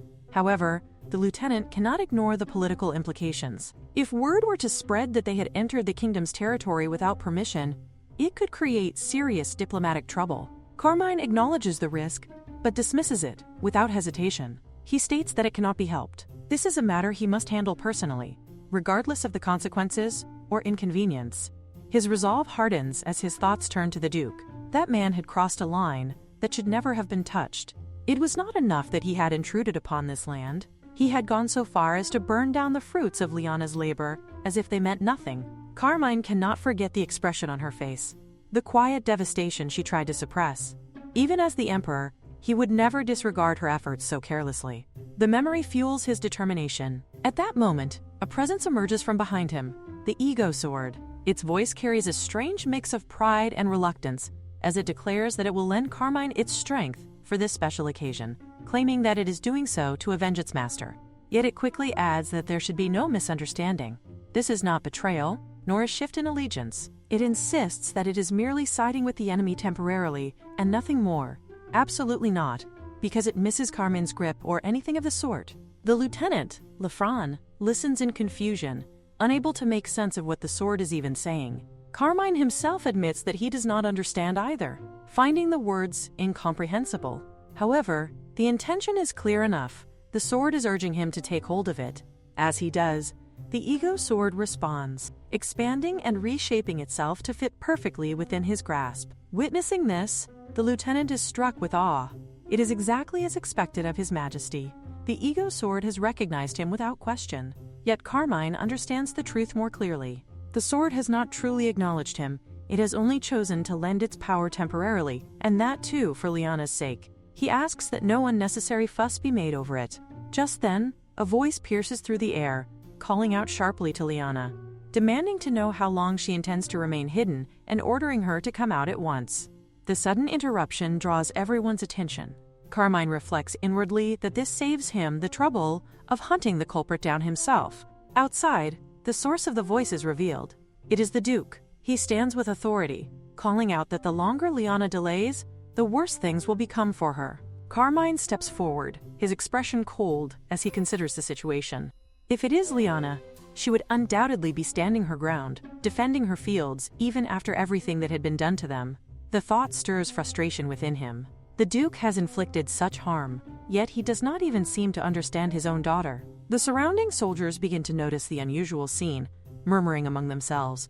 They question why so many troops have gathered in what should be a quiet, rural area. Carmine observes the Duke's forces with a critical eye, remarking that this appears to be all the troops he has brought. It raises the question of whether the Duke ever intended a true territorial conflict. Perhaps he lacks the courage, wary of how the Empire might respond. Carmine's voice carries a quiet threat as he considers the Duke's next move. There is no intention of letting an intruder like him leave unpunished. In response, the Duke shouts orders to his men, commanding them to kill anyone who resists, and to teach these so-called invaders a harsh lesson. Yet even as he speaks, unease creeps into his thoughts. The scale of the opposing force suggests something far greater than he anticipated. The involvement of the Empire becomes an undeniable possibility, and the situation quickly turns troublesome. Realizing the danger, the Duke begins to consider retreat. For now, escape seems like the wiser option. However, before he can act, he is abruptly tripped, stumbling forward as his movement is interrupted. Suzanne appears, her tone almost playful, as she questions what her dear father thinks he is doing, trying to have all the fun on his own. Carmine approaches her calmly, reminding her that he had told her he would be fine without her involvement. The Duke, now thrown into confusion, stares at Suzanne and demands to know who she is. Unable to recognize her identity, Suzanne responds with a scoff, clearly unimpressed. She questions how a nobleman could fail to recognize the face of an imperial princess, calling his ignorance pathetic. The realization strikes the Duke with growing dread. If she is truly an imperial princess, then the man she called her brother can only be... Before he can complete the thought, Carmine steps forward, his presence overwhelming. His voice is steady, yet laced with unmistakable disdain. He declares that he despises people like the Duke, those who trample over the hard work of others without a second thought, regardless of their status or identity. Then, with a composed yet cutting formality, he addresses the Duke directly, calling it an honor to meet him, his father-in-law. The scene shifts to Lyanna as she reflects on the damage to the field. She thinks that she has already checked the destruction, and considers that perhaps she should take a quick break. However, her thoughts abruptly halt when she notices something unusual. There is oil on the ground. Confusion quickly turns into alarm as she wonders why oil would be present here. The realization dawns on her that someone had been attempting to burn down her house as well. The thought unsettles her deeply. If she had been asleep and a fire had broken out, the consequences could have been disastrous. Even if those responsible viewed their children merely as tools to serve the family, she cannot comprehend how they could go to such cruel extremes. At that moment, a voice calls out, asking if she is there. She immediately recognizes the voice as her father's. A wave of dread passes through her, as she fears that he may have brought soldiers once again. Yet, to her surprise, when she looks toward him, she sees him sitting weakly on the ground, rather than standing with authority. Carmine soon approaches and announces that he has captured the culprit exactly as she had requested. Her father then drops to his knees and begins to apologize. He admits that he has been short-sighted and claims that everything he did was for her sake. He explains that His Highness is waiting at the royal palace and insists that she would be happy living there as the crown princess. Lyanna, however, questions his reasoning with disbelief. She cannot accept that he claims to have done all this for her sake after burning everything precious to others. To her, his words sound like absurd excuses delivered far too easily. She cannot help but wonder whether he had set the fire with the same casual attitude with which he now offers his apology. Anger surges within her as she realizes that even if she hates him or punishes him, her fields will not return to their former state. Inwardly, she acknowledges that she had believed hearing her father apologize would make her feel better. Yet she now understands that this is not the feeling she had been seeking. Carmine then steps forward and suggests that if she is not satisfied with the apology, he could make it more sincere. He declares that he is willing to do anything if it would make her feel better, and directly asks what she wants him to do. Meanwhile, her father grows visibly anxious, overwhelmed by fear at the thought that she may truly be connected to the Emperor. He worries that he may already be as good as dead. Despite her anger, Lyanna reflects that even though she hates him, he is still her father. Yet she firmly decides that she does not want to forgive him simply because of their blood relation. She makes it clear that she does not wish to see that man ever again, and hopes that he will stop meddling in her life while pretending to act as a father. Carmine then casts a cold glare at the Duke and delivers a stern warning, making it clear that he must never dare to come near Lyanna again. He emphasizes that if the Duke disobeys, not only his neck but even his precious family would be placed in danger. Terrified, the Duke immediately agrees, promising that he will never show his face again. To him, it feels as though everything is now over. As the moment settles, Lyanna reflects on how receiving an insincere apology leaves behind only a hollow emptiness. Nevertheless, she silently thanks Carmine for standing up to her father on her behalf. She realizes that if she had been alone, she might never have received even this shallow apology and would have struggled endlessly without closure. She also feels grateful toward Louis, acknowledging that the two of them have grown quite close while working together to help her. Louis attempts to deny this closeness, but Carmine interrupts, stating that rather than growing close, he believes Louis merely lent his strength for Lyanna's sake. Shortly afterward, Louis moves forward and embraces Lyanna warmly. As she is held, Lyanna notices that Louis somehow seems larger than before. She realizes that he truly has grown bigger, especially after spending time being carried by Carmine. Yet Louis appears deeply guilty and considers himself nothing more than a mere piece of scrap metal. Instead of thanking him, he feels that he deserves to be scolded.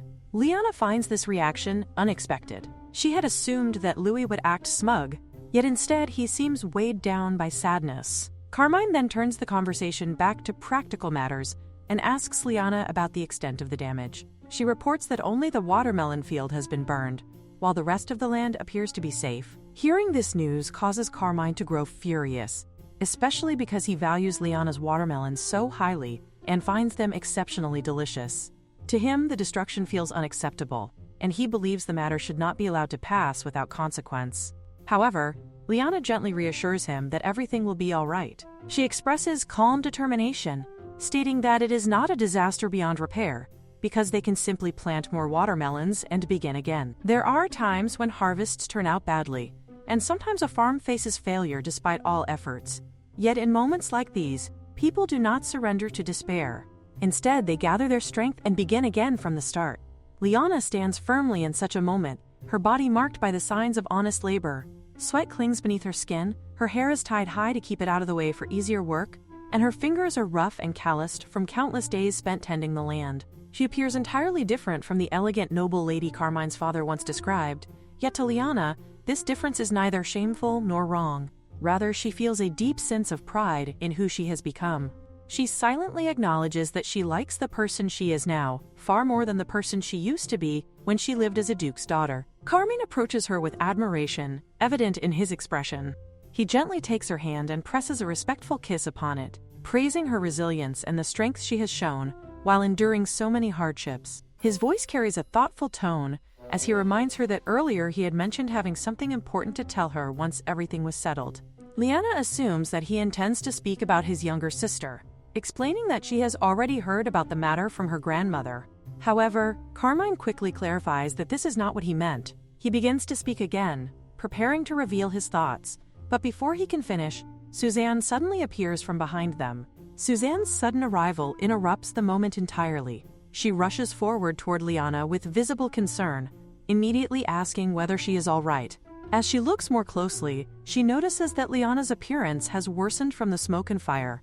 Her clothing carries the scent of smoke, and her handkerchief has turned completely black from soot. Suzanne cannot help but remark inwardly that Lyanna has been standing and speaking with Carmine in such a disheveled state the entire time. Lyanna, realizing her condition at that moment, feels a wave of embarrassment wash over her. She becomes acutely aware of her messy appearance and soot-stained clothing, feeling that she must look dreadful. With an apologetic tone, she excuses herself, explaining that she will listen to whatever Carmine wished to say later. Without waiting further, she quickly leaves the scene, leaving Carmine standing alone. Carmine feels immediate frustration at the interruption. Inwardly, he complains that Suzanne's arrival could not have been timed worse, as the moment had been perfect for him to finally share what he had intended to say. Before he can dwell on his disappointment for long, the grandmother approaches him with gentle concern. She observes that his throat must be irritated from inhaling smoke during the fire, and kindly asks whether he would like some tea. Carmine accepts her offer gratefully and thanks her. As she places the tea before him, his attention is drawn to several unusual square-shaped items resting nearby. Curious, he questions what they are, noting that he has never seen tea ingredients shaped like that before, as they are usually more powdery in form.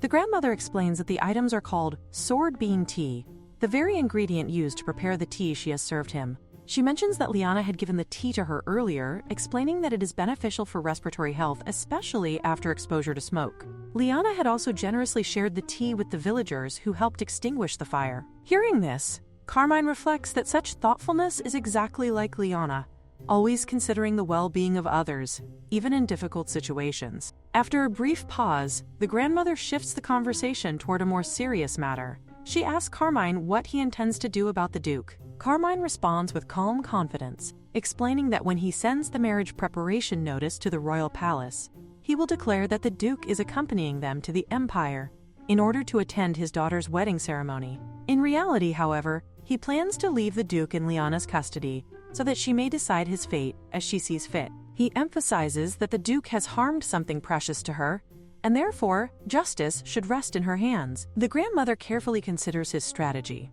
She realizes that by informing the kingdom that the Duke has traveled to the Empire, while actually detaining him locally, they can avoid unnecessary conflict. Initially, she had believed that Carmine would suggest unconditional forgiveness for Lyanna's sake, yet she finds his solution far more precise and effective than expected. The Duke remains a loyal subject of the kingdom, and even an emperor cannot openly confront him without risking political consequences. The kingdom would never remain passive if their loyal subject were directly harmed. However, by crafting the story that the Duke voluntarily traveled to attend his daughter's wedding and met his future son-in-law along the way, the kingdom would have no reason to suspect wrongdoing or raise objections. Carmine continues elaborating on his plan, mentioning that the Duke could also be put to practical use by working as labor on the construction of the border wall they intend to build. The grandmother listens with approval, remarking that his solution leaves no detail overlooked. She then changes the subject slightly, recalling that she heard the ego sword had acknowledged Carmine the previous night,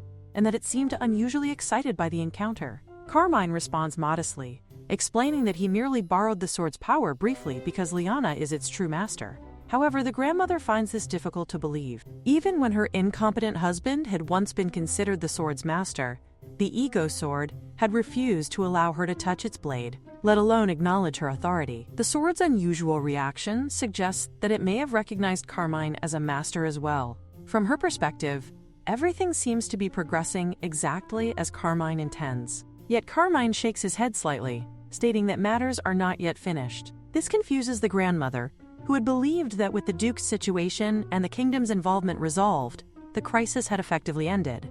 A sudden realization strikes her, and she anxiously questions whether he still has not revealed his true identity as the Emperor to Lyanna. Carmine explains that his hesitation is not due to state affairs or political concerns.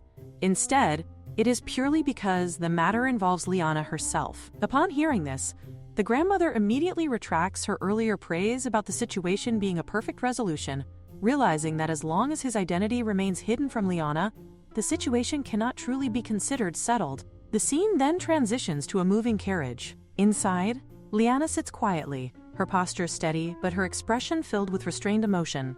As the carriage continues forward, she scoffs softly to herself, thinking that at last she has arrived at her destination. Lyanna looks around and observes that there is nothing wrong with the plant, realizing that it is simply preparing to bloom. A few days after the fire, a strange stem begins growing from the injured plant, oozing sap as it rises. After studying it carefully for days in order to ease Grandma's worries, she gradually becomes quite knowledgeable about the plant and starts to consider herself something of an expert. She explains that the flowers are extremely rare and are known as century plants, a type that blooms only once in several decades, shooting up a tall flower stalk before dying. Because of this, She believes that this little plant may be trying to show Grandma its flowers one final time.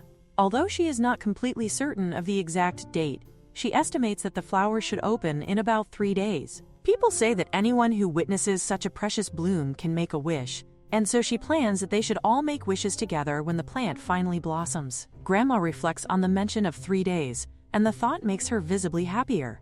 It feels remarkable to her that a silent, speechless flower can surprise them with such an unexpected gift. Only a few days earlier, it had seemed as though the world was collapsing around them, yet now they are given this joyful moment to look forward to. Carmine expresses his own happiness to Grandma, sharing in her relief and excitement. Grandma then calls out to Lyanna and asks her to check on the plant every day until the moment it blooms. Lyanna happily agrees and promises that she will stop by the greenhouse every evening after finishing her morning inspections on the farm. Deep inside, she silently decides that when the plant finally blooms, she will make a wish for both Carmine and herself to live happily together every day. As she glances toward him, she notices that he is already looking back at her, and his steady gaze makes her wonder why he is staring at her in such a thoughtful way. He finds himself thinking about how adorable she looks when she is completely focused on her work, wearing her straw hat and braided pigtails like a young lady devoted to gardening, her hands covered with gloves. He realizes that he truly enjoys seeing her in this simple and hardworking appearance. Meanwhile, Grandma interrupts their moment and reminds them that they should show restraint in front of an elderly woman like her. However, despite her teasing tone, she continues by encouraging them in earnest, saying that this is exactly how things should be and that they ought to hurry and get married within the empire and have children soon. Lyanna feels embarrassed by the sudden talk about children, while Grandma continues teasing them playfully, asking whether there could possibly be anything wrong with such a future. Lyanna notices how Carmine becomes flustered whenever the topic of children arises, and she cannot help but find his embarrassed expression surprisingly handsome, even as their dreams and thoughts begin to drift in different directions. At that moment, the butler arrives and informs Grandma that a visitor has come to the castle to see their lord. Grandma expresses her surprise, as she had not been expecting anyone at all, and she asks who the visitor might be.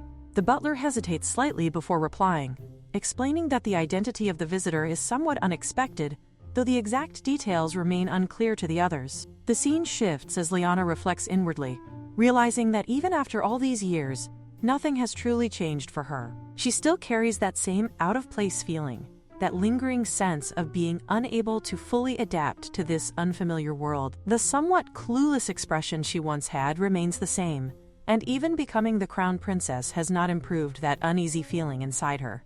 The butler quietly approaches her and whispers that they are preparing to escort them to the reception room, but he gently asks whether she is certain that she truly wishes to go. Lyanna decides that she must go, reasoning that the visitors are most likely here to see her. She has already explained the situation to Grandma, and therefore she resolves to head down to meet them soon. She considers the possibility that if David truly wishes to welcome her as the Crown Princess, then Siana is probably here to ask her to reject Crown Prince David on her behalf. Even so, she cannot help but feel astonished at the thought that the Crown Princess would travel all the way to this distant place without any guards accompanying her. At that moment, Carmine approaches her and asks whether she is truly comfortable meeting them. Although she tries to reassure herself that the visitors are not dangerous and will not harm her, Carmine continues to worry, insisting that the meeting could still turn into an unpleasant experience despite her calm reasoning. When she finally prepares to meet her, Lyanna replies that whatever their business may be, they need to meet face to face in order for anything to move forward. She believes that this situation must be confronted directly, no matter how uncomfortable it may be. However, she also realizes that she cannot present herself in her current state, so she decides that she needs to get ready quickly. Before leaving, she reassures Hermione not to worry, promising that she will handle everything properly and return shortly. Carmine, on the other hand, quietly admires her determination and strength. Yet despite this admiration, a part of him wishes that she would sometimes run away when things become too difficult. He knows about Siana and remembers the situation clearly. The kingdom's diplomatic delegation had once arrived to announce the marriage between the Crown Prince and the Holy Maiden. The Holy Maiden herself had descended and openly expressed her desire to marry His Highness the Crown Prince. Many had proclaimed that the gods had personally chosen their kingdom, and that this divine selection was surely a sign that the kingdom's prosperity was about to rise. People had declared that the kingdom was destined for greatness, while the empire, having lost the ego sword, was fated to fall into decline. These were likely the arrogant claims they intended to make, and even now, remembering how smug they had been when the Empire lost its ego sword, still makes Carmine's blood boil with anger. He reflects on how, if they were able to borrow the authority of the temple through a marriage to the Holy Maiden, it would grant them immense power in ruling the people. The belief that only good fortune would follow wherever the Holy Maiden appeared had spread widely, and such superstition-driven propaganda had proven remarkably effective among the masses. Thinking back on those events, he remembers painfully that Lyanna had been the one whose engagement had been broken off because of the Holy Maiden's arrival. The memory troubles him deeply, and he cannot help but imagine how humiliating and painful that moment must have been for Lyanna, standing before so many people as her future was taken from her. The way fate twists and rearranges lives feels mysterious and unpredictable to him. He does not know what the woman's true intentions are, but if she is not satisfied with merely taking Lyanna's place, and has now come here to stir up even more trouble, he refuses to simply stand by and watch. Determined to learn the truth, he disguises himself as a servant, believing that he must find out for himself why she has come here. Soon he notices Siana already present in the castle, loudly complaining about how far away the reception room is, and how her legs ache from walking such a long distance. Carmine watches her carefully, thinking that she will not recognize him if he remains disguised as a servant. However, the moment her gaze lands on him, she immediately grabs his arm and questions why he is here. Startled, Carmine quickly pulls her hand away and apologizes, insisting that she must be mistaking him for someone else. He reminds himself internally that he needs to stay calm, reasoning that there should be no possible way she could recognize him in his disguise. Yet she begins describing him in detail, mentioning his golden hair and his faintly tinted blue eyes. She leans closer and whispers for him not to play dumb, declaring confidently that he is Carmine Marshall, the Emperor of the Empire. This revelation causes tension to twist inside him, as he wonders how she could possibly know his identity. Trying to maintain composure, he suggests that they should not continue this conversation in the hallway. He politely asks her to come to the reception room instead, noting that there are far too many eyes watching them in the corridor. He realizes that it would be safer to move somewhere private before continuing this strange conversation. Siana agrees, stating that she also has matters she wishes to discuss with him. Soon, they find themselves alone together inside the reception room. The moment the door closes, she raises her voice in frustration, demanding to know what he is doing here. She admits that she had been wondering why the person who was supposed to appear in part 2 of the original story had never shown up.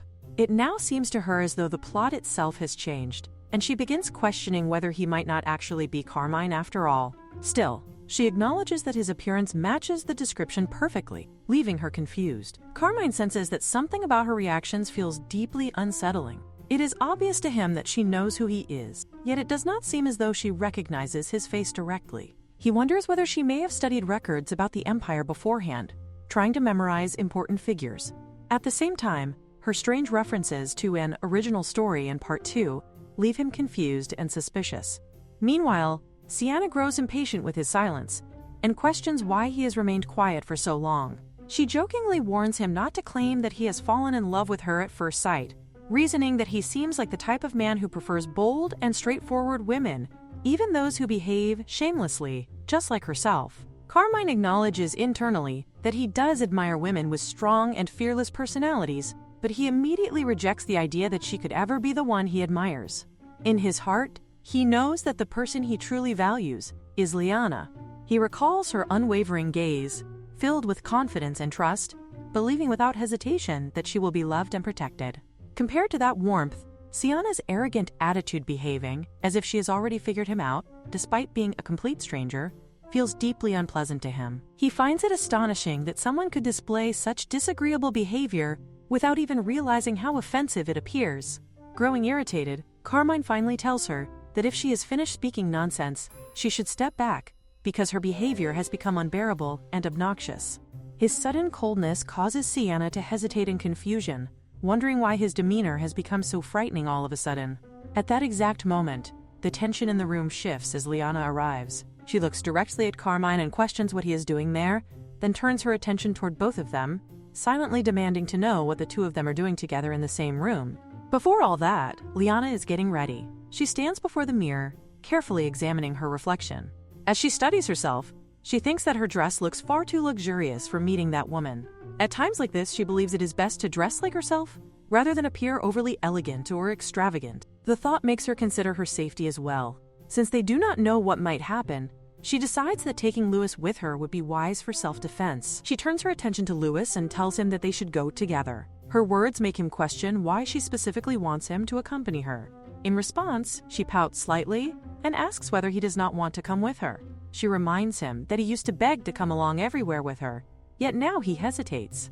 He tries to explain that it is not like that, but his hesitation makes her uneasy. She begins to wonder if he is still feeling down, recalling how he had been crying earlier without saying why. She quietly questions whether he is truly all right. Inside her mind, she wonders if there is something serious troubling him that she does not yet know about. Wanting to reassure him, she tells him that she always gains strength thanks to him, and because of that, she wants to become his strength as well. She insists that if anything happens, he must tell her without hiding it. Her sincere words overwhelm him, and he begins to cry.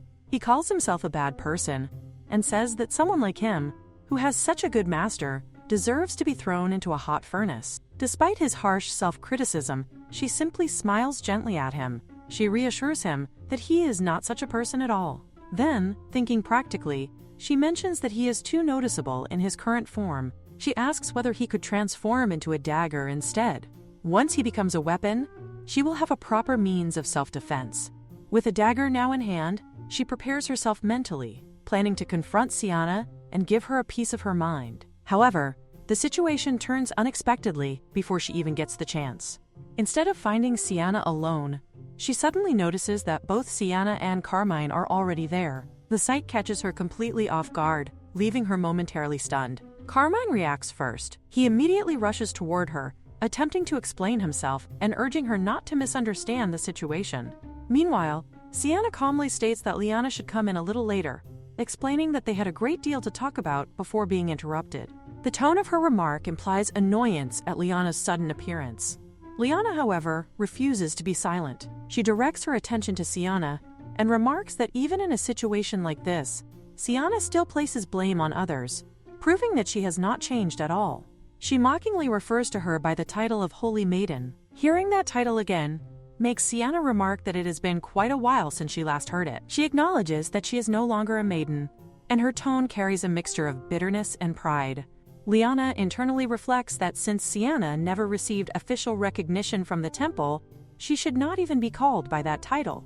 In her mind, she considers it natural, since Siana never possessed any holy power to begin with. That thought provokes Siana, who sharply questions whether Lyanna is deliberately trying to start a fight at this moment. Siana accuses her not only of flirting with her husband, but also of daring to pick a fight afterward. She implies that if Lyanna had any conscience at all, she would apologize first. The accusation confuses Lyanna, who questions what Siana means by flirting and with whom she supposedly did such a thing. In response, Siana angrily tells her to look at her own actions, pointing out that she had just pinned her fiancé against the wall. This accusation leads Siana to suspect that Lyanna might be two-timing, entertaining more than one romantic interest at once. Lyanna immediately refutes the claim, explaining that the entire premise is wrong. She insists that she does not have any lingering feelings for David. However, Siana loudly rejects this explanation, refusing to believe it.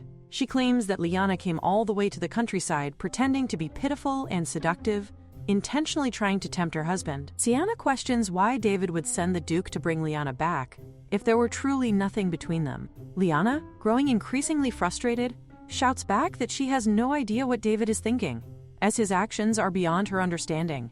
At this tense moment, Carmine finally intervenes. He calmly explains that he believes the Crown Princess is misunderstanding the situation. He confirms that Lyanna did indeed come to the countryside recently, under the Crown Prince's orders. However, he also clarifies that the Crown Prince left shortly after acknowledging his engagement with Lyanna. Siana listens with skepticism and questions whether it is truly correct that Lyanna has no interest in David at all. Lyanna firmly replies that she has been stating that from the very beginning, repeating the same denial without wavering. Even so, Siana scoffs dismissively. She questions what right Lyanna has to demand belief or disbelief from her. When the matter of their engagement is mentioned again, Lyanna becomes puzzled. She cannot understand why Siana continues to show such disbelief, despite hearing the explanation directly. Turning away, Siana declares that she does not believe the claim at all. Nevertheless, she states that she will pretend to accept it for the time being. Without waiting for further discussion, she changes the subject and demands that someone hurry and prepare a room for her. She complains about how tired she is after traveling such a long distance. She further announces that she cannot return to the capital immediately and intends to rest for a day before leaving. As Lyanna observes her behavior, she senses that there is more to the situation than what is being openly said. Something about Siana's conduct continues to trouble her. In particular, Lyanna cannot shake the uneasy feeling growing inside her mind. She wonders why that woman keeps subtly flirting with Carmine, even after creating such a large commotion over David. The contradiction in Siana's actions leaves Lyanna deeply suspicious, and the tension in the air remains unresolved. So Lyanna tells Siana that since she is not the owner of this castle, she does not have the authority to give her a room as she pleases. Her tone remains firm, but controlled, as she makes it clear that such decisions are not hers to make. However, Siana refuses to accept this limitation. She insists that they should speak directly to the lord of the castle instead. Carmine attempts to calm the tension, trying to ease the situation by supporting Lyanna's stance. He explains that the lord would not welcome Siana either, implying that staying any longer would only worsen matters. He advises her to leave before things turn unpleasant. Despite this warning, Siana's temper only rises. She begins shouting loudly, accusing them of treating her disrespectfully, even though she is the crown princess. Her pride refuses to allow retreat, and she demands that they hurry and summon the lord immediately. However, her confidence quickly collapses when events take an unexpected turn. Soon after, she finds herself standing outside the castle gates. The lord has given a direct order to throw her out of the castle at once. Shocked and furious, Siana continues to shout angrily from outside. She demands to know how they dare treat her this way, and questions whether they even understand who she is. Her voice grows harsher as she lashes out, ordering them to open the doors immediately. She threatens them, insisting that they will not escape the consequences of insulting her like this. Nearby, Grandmother calmly instructs the guards that, next time, they should not even allow Siana inside the castle at all. She remarks that entertaining such nonsense even once was more kindness than necessary. Her words carry authority, but also quiet irritation at the disturbance.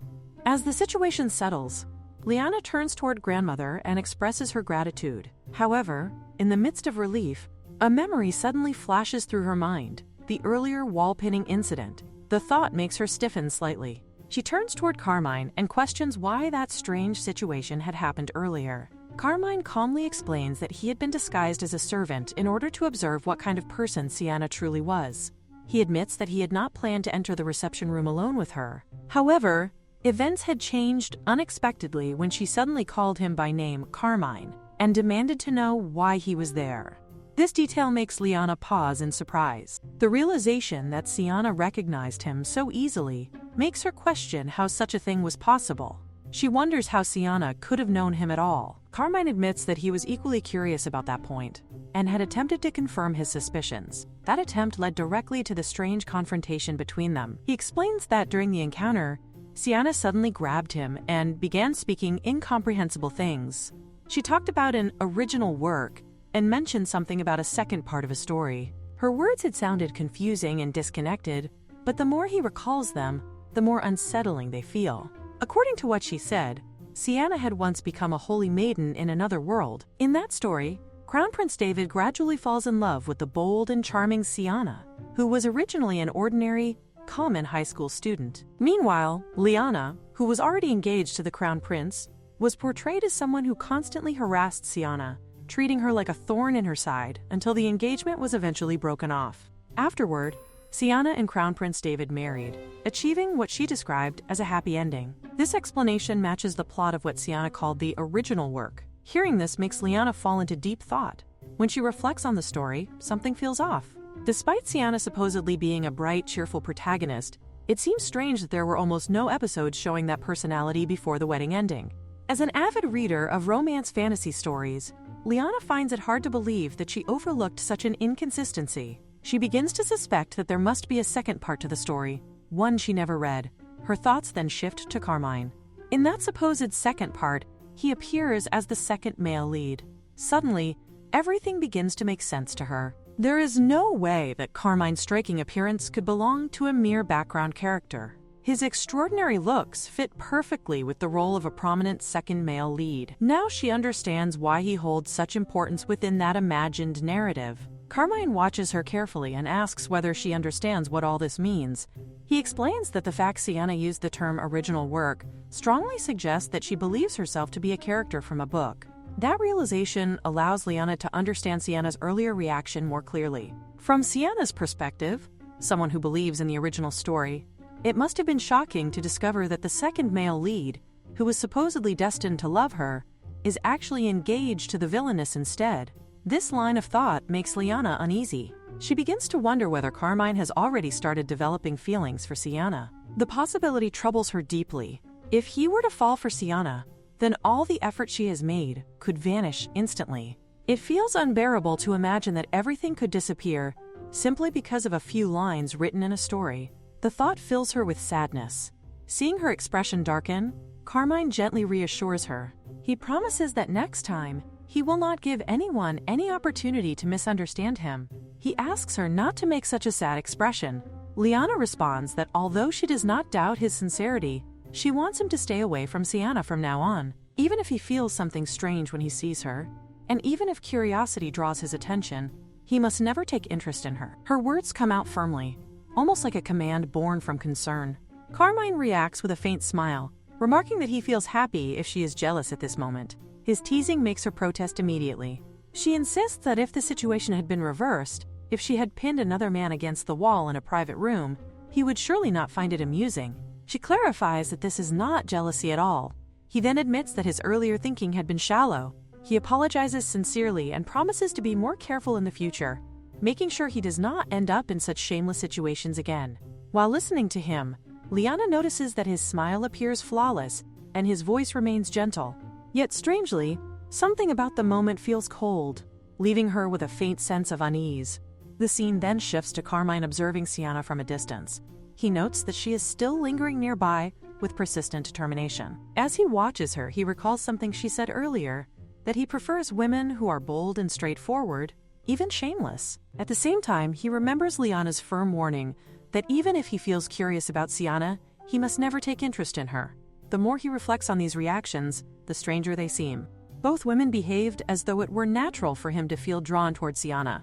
The idea unsettles him. He cannot understand how such expectations formed in their minds. Then he recalls Siana's strange words again, her insistence that the situation is too complex to dismiss as mere delusion. Combined with Lyanna's reactions and several other troubling details, the puzzle continues to grow more complicated in his thoughts. In the end, Carmine quietly resolves that he must investigate this matter more carefully. In another world, I became saint. Part 2. Siana spent peaceful and joyful days alongside the crown prince, becomes the owner of the ego sword. A story of love triangle begins to take shape involving Carmine, the cold and strikingly handsome emperor of the empire, whose presence introduces a new tension into her life. A few months ago, Siana begins to question the course of events. She wonders why Carmine has been appearing so infrequently. It has already been 2 years since their marriage, yet the original novel had never clearly specified how events were supposed to unfold during this time. This lack of guidance leaves her uncertain about whether things are progressing as they should. After their marriage, Carmine had come to the kingdom, and she recalls that she was supposed to search for something known as the Wego quote. According to the story, possessing it would ensure that everything would proceed smoothly. However, she is left frustrated, as she has no idea what the ego sword looks like or how to obtain it. The novel, which once served as her guide, now feels incomplete and unhelpful, as though the author had created a plot hole at the worst possible moment. Her frustration grows as Carmine shows no signs, while her situation with David continues to deteriorate. She cannot help but blame the author for crafting such an inconvenient narrative gap. At that moment, a maid gently advises her to calm down, reminding her that the crown prince must be exhausted from managing state affairs in place of the king. Siana reflects on this and acknowledges that, although his words may seem cold, he loves her more than anyone else. However, the maid makes her also realizes that her position has changed. Now that she is the crown princess, she cannot behave as freely as before by barging into his office and demanding things as she once did. The carefree charm that once captivated him can no longer be used so recklessly. Determined to adjust, she resolves to restrain herself moving forward. Rising to her feet, Siana reassures those around her that there is no need for concern. She convinces herself that the Crown Prince is only distant because he currently has no rivals. Once a suitable challenge appears, he will surely recognize his feelings for her again. She clings to the belief that something will work out in her favor, as she is, after all, the protagonist of this story. Later, as she rides in a carriage, her thoughts shift toward confidence. She feels reassured, believing that the advantages granted to a protagonist are unmatched. She recalls how she had arrived in anger over a portrait, only for fate to intervene and lead her to encounter him instead. Although he had coldly dismissed her at present, she is convinced that, according to the original storyline, he must already be haunted by her image. In time, he would inevitably confess that, despite a lifetime spent dominating others, he now desires to be dominated by her. Reflecting on this imagined confession, she finds the line deeply satisfying, admiring the transformation of a man who once regarded her as nothing more than a thief, but would eventually crumble under the weight of love. As night approaches, a maid informs her that it would be best to rest. This suggestion immediately frustrates Siana, as the idea of a crown princess sleeping in a carriage feels like an unacceptable hardship.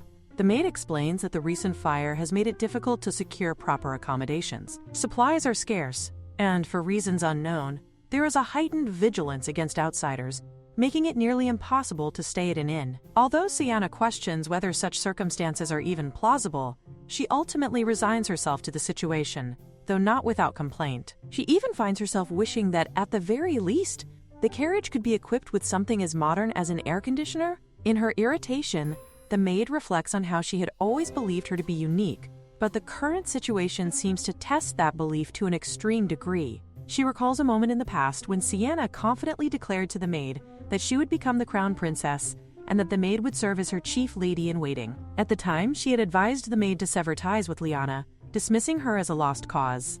The maid, initially bewildered by such bold claims, had questioned whether Siana truly understood the prestige of the ducal family. However, when Lyanna's engagement was eventually broken off, the maid began to believe in Siana's foresight and chose to follow her. Now she reflects that the crown prince must surely be filled with regret. She considers whether it might be wiser to return rather than remain where she is. If Lyanna were to arrive in the capital and secure her position, the situation could become far more complicated. The thought lingers in her mind, leaving her caught between her confidence as the story's protagonist and the growing uncertainty of a reality that refuses to follow the script she once trusted. This development only causes Siana to grow even more agitated. Her voice rises as her thoughts spiral, and she becomes convinced that David must be punished more severely. Now that a rival has appeared, she believes that everything will finally fall into place. In her mind, David will soon come to realize his love for her and ultimately kneel before her in submission. Meanwhile, the maid watching her cannot help but question whether it is truly wise to continue believing in Siana's words and following her lead. Siana, however, remains completely absorbed in her expectations. She convinces herself that Carmine must have already made his appearance, and that everything is progressing toward her favorite scene. She longs to witness that moment unfold in reality, clinging tightly to the idea that the story will align with her desires. At that very moment, someone approaches and asks her what she is doing there. Siana immediately recognizes him, recalling that she has seen him before. When questioned about how she knows him, she explains that she saw him in her dreams, and claims that, as a saint chosen by divine arrangement, she occasionally glimpses the future. Her statement draws curiosity, and she is asked what kind of future she has seen. She confidently replies that she knew she would meet him. When questioned further about whether she knows his current destination, she answers without hesitation that he is heading toward the royal capital in search of the lost ego sword. This response causes Ankra to pause internally. He realizes that they are indeed searching for the ego sword, yet her statement does not entirely align with what he knows. Something about the situation feels inconsistent. He recalls Carmine's earlier advice, in which he had been told not to directly investigate the woman. Carmine had warned that since she likely knows he is the emperor, she would attempt to act as though she knows him as well. He had been instructed to simply agree with her statements and remain cautious, ensuring that he would not be drawn too deeply into conversation. Reflecting on this, Ankra acknowledges Carmine's wisdom. Just as predicted, the situation is unfolding in exactly that manner. Following this guidance, he begins to play along, expressing belief in her claims and suggesting that she truly knows everything. Siana responds with confidence, stating that she has read so much that she has practically memorized it all. This creates a subtle contradiction in Ancre's mind, as she had previously claimed to have seen these events in a dream, yet now she speaks of reading them. Despite this inconsistency, he continues his questioning and asks when she plans to return to the Empire. Siana answers that everything is only just beginning, making it impossible for her to leave now. She explains that she intends to remain in the kingdom for approximately 3 months, though she would prefer to stay longer. However, she acknowledges that Douglas is still present, which would make it difficult to extend her stay beyond that period. This information causes Ancre to reflect carefully. He recognizes Douglas as the Emperor's uncle, a man quietly harboring ambitions for the throne. Though Douglas presents a gentle and unassuming exterior, his calculating nature is known to only a select few, including the Emperor's closest confidant, Norman. The fact that Siana is aware of such delicate political dynamics raises further suspicion. Ancre begins to wonder whether she truly has the ability to foresee the future. Otherwise, how could she possess such specific and sensitive knowledge? Just then, Siana reassures him not to worry, confidently declaring that once she becomes the owner of the Ego Sword, she will be able to resolve even more significant issues. This statement unsettles him further, as the Ego Sword already has an owner. Her knowledge appears to be a mixture of truth and error, as though she understands certain elements but lacks the complete picture. He begins to suspect that she may be a planted spy within the Empire. Siana then urges him to accompany her to the royal palace, insisting that finding the Ego Sword is an urgent matter. She declares that it will soon appear in the royal capital. This prompts Ancre to analyze the situation more deeply. He realizes that had they not intervened earlier, the Duke would have already taken Lyanna to the capital. In that sense, her statement is not entirely false. However, it raises the question of whether the kingdom has already discovered that Lyanna is the true owner and is attempting to capture her. Unable to distinguish where truth ends and deception begins, Ancre decides to test her further. He claims that His Majesty has already found a clue regarding the Ego Sword and that they are planning to return to the Empire soon. This statement causes Siana to freeze. She immediately rejects the idea, insisting that it cannot be true. In her mind, the story has not yet reached its resolution. David has not fallen completely for her, nor has Carmine become desperate and dependent on her. The narrative she believes in is still incomplete, and therefore, such a development cannot be allowed. Determined to regain control of the situation, she makes a request of Ancre, though her desperation becomes increasingly evident. The scene then shifts to Carmine, who finds himself distracted by an odd sensation. He wonders why his ear has been itchy since the previous night. Lyanna approaches him and suggests that it might be due to dust from the recent fire, offering to take a look. Carmine dismisses the idea, stating that he has already cleaned thoroughly and had been more focused on capturing the Duke than dealing with the aftermath of the fire. Ignoring his reluctance, Lyanna leans closer and reassures him that she will take care of it, encouraging him to lie down so she can clean his ear. At that exact moment, his grandmother interrupts, boldly commenting on their behavior. She remarks that even at their age, they should be engaging in more intimate gestures, such as kissing, rather than hesitating. Her words leave both of them startled. She then departs, muttering criticism about Carmine, referring to him as someone incapable of speaking properly when it matters. Carmine is left confused by her remarks, questioning what she meant. Despite her complaints, she acknowledges that he is not entirely incapable, but perhaps he has treated marriage too casually, like something insignificant or decorative. Afterward, she mentions that she is going to tend to her plants, and Lyanna expresses her intention to accompany her. Carmine immediately states that he will join them as well, but his grandmother stops him. She advises him to think carefully about how he intends to properly reveal his identity and propose. Once she leaves, Lyanna expresses concern about Carmine, but his grandmother quickly changes her tone, suggesting that he may have urgent matters to attend to. Left alone with his thoughts, Carmine begins to reflect. He realizes that although he has proposed multiple times, he has not approached the matter with proper seriousness. If he had known Siana would arrive, he would have prepared something more appropriate, such as jewelry. Now that the situation has reached this point, he resolves to make proper preparations before formally revealing his identity. At that moment, Ancre arrives and knocks on the door. Upon entering, Carmine immediately questions him about the woman, asking whether she has returned to the capital. Ancre informs him that, in fact, she has made a request. She wishes to be taken to the Empire along with them. Carmine finds himself questioning the intentions of the crown princess of a foreign kingdom, unable to comprehend what she is truly thinking. He wonders whether she expects to be welcomed and treated as an honored guest, but Ankara quietly observes that such expectations do not seem to align with her behavior. In fact, he admits that he doubts she ever held such thoughts at all. The memory of her earlier words lingers, especially the moment when she earnestly pleaded to be taken to the Empire alongside them, a request that left both Carmine and the maid utterly startled. Her determination only intensifies as she boldly concludes that her only remaining option is to directly seduce Carmine within the Empire. She convinces herself that she will make him fall hopelessly in love with her, just as David once did. This unwavering confidence unsettles Salmon, who grows increasingly concerned as he watches her behavior spiral into something far more unpredictable. He informs Carmine that, just as expected, she already possesses knowledge about him. However, there are too many inconsistencies for her claims to be accepted without doubt. While she insists that she has the ability to see the future, several details simply do not align. She declares that she will soon become the owner of the Ego Sword, despite the fact that it already has a rightful owner. These contradictions create an atmosphere of unease, suggesting that there are still many strange and unresolved aspects surrounding her. In response, he casually fabricates an excuse, stating that they will soon be departing. Yet even this elicits an unusual reaction from her, as she remarks that they cannot possibly leave before the story has properly unfolded. Her words strike him as deeply peculiar. The way she speaks, referring to events as though they are part of a narrative, describing him as if he were a character in a novel, and mentioning an original work, begins to form a pattern in his mind.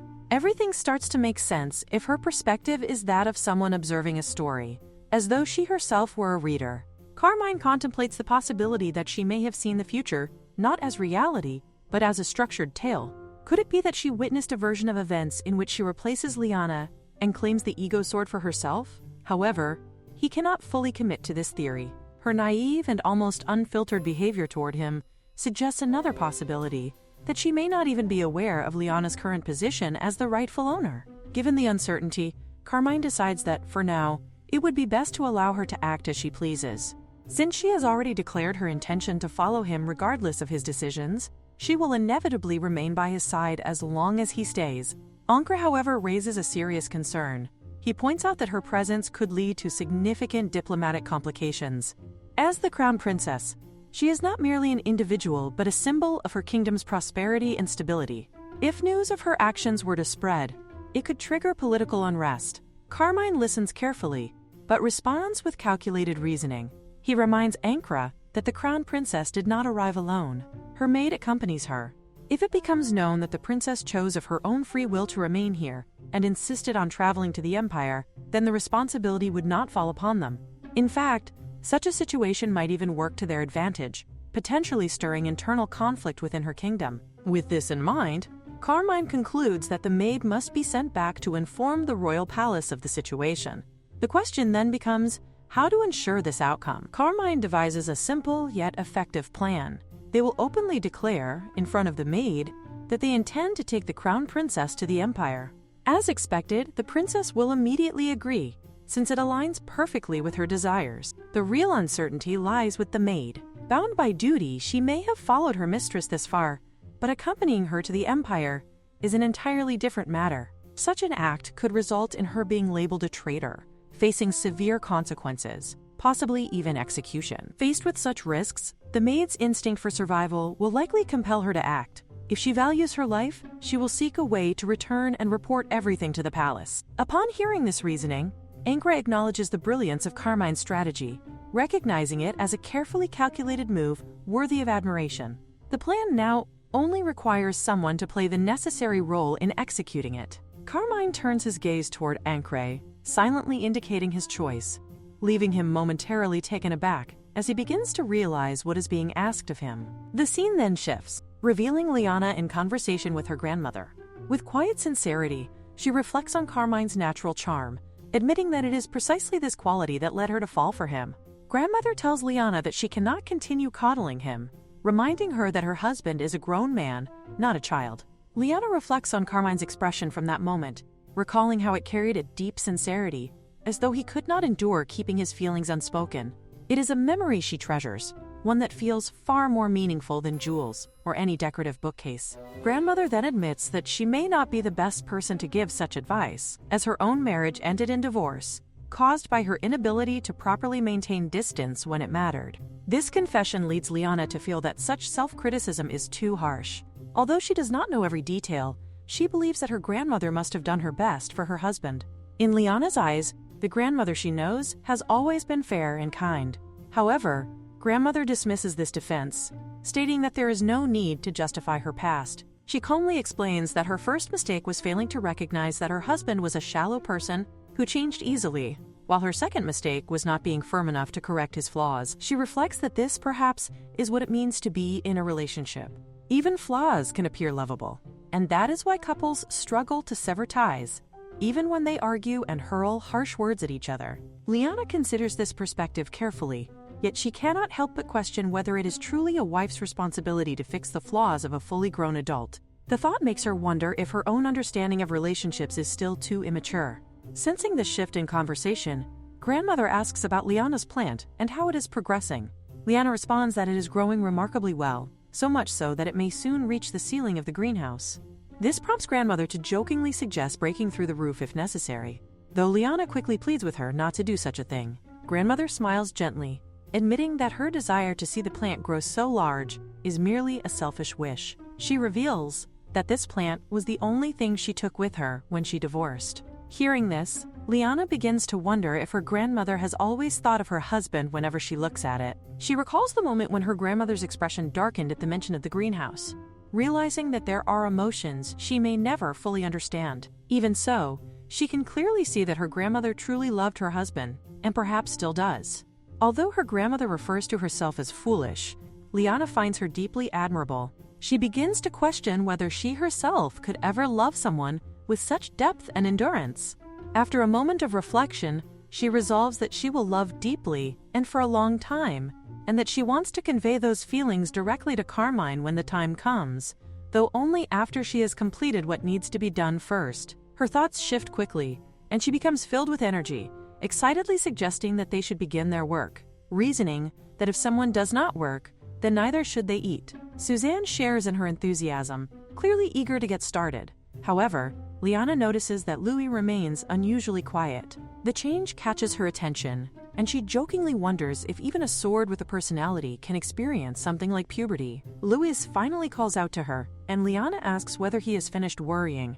He responds briefly, claiming that there is nothing to worry about. His curt tone makes it obvious to her that he is indeed going through some kind of internal turmoil.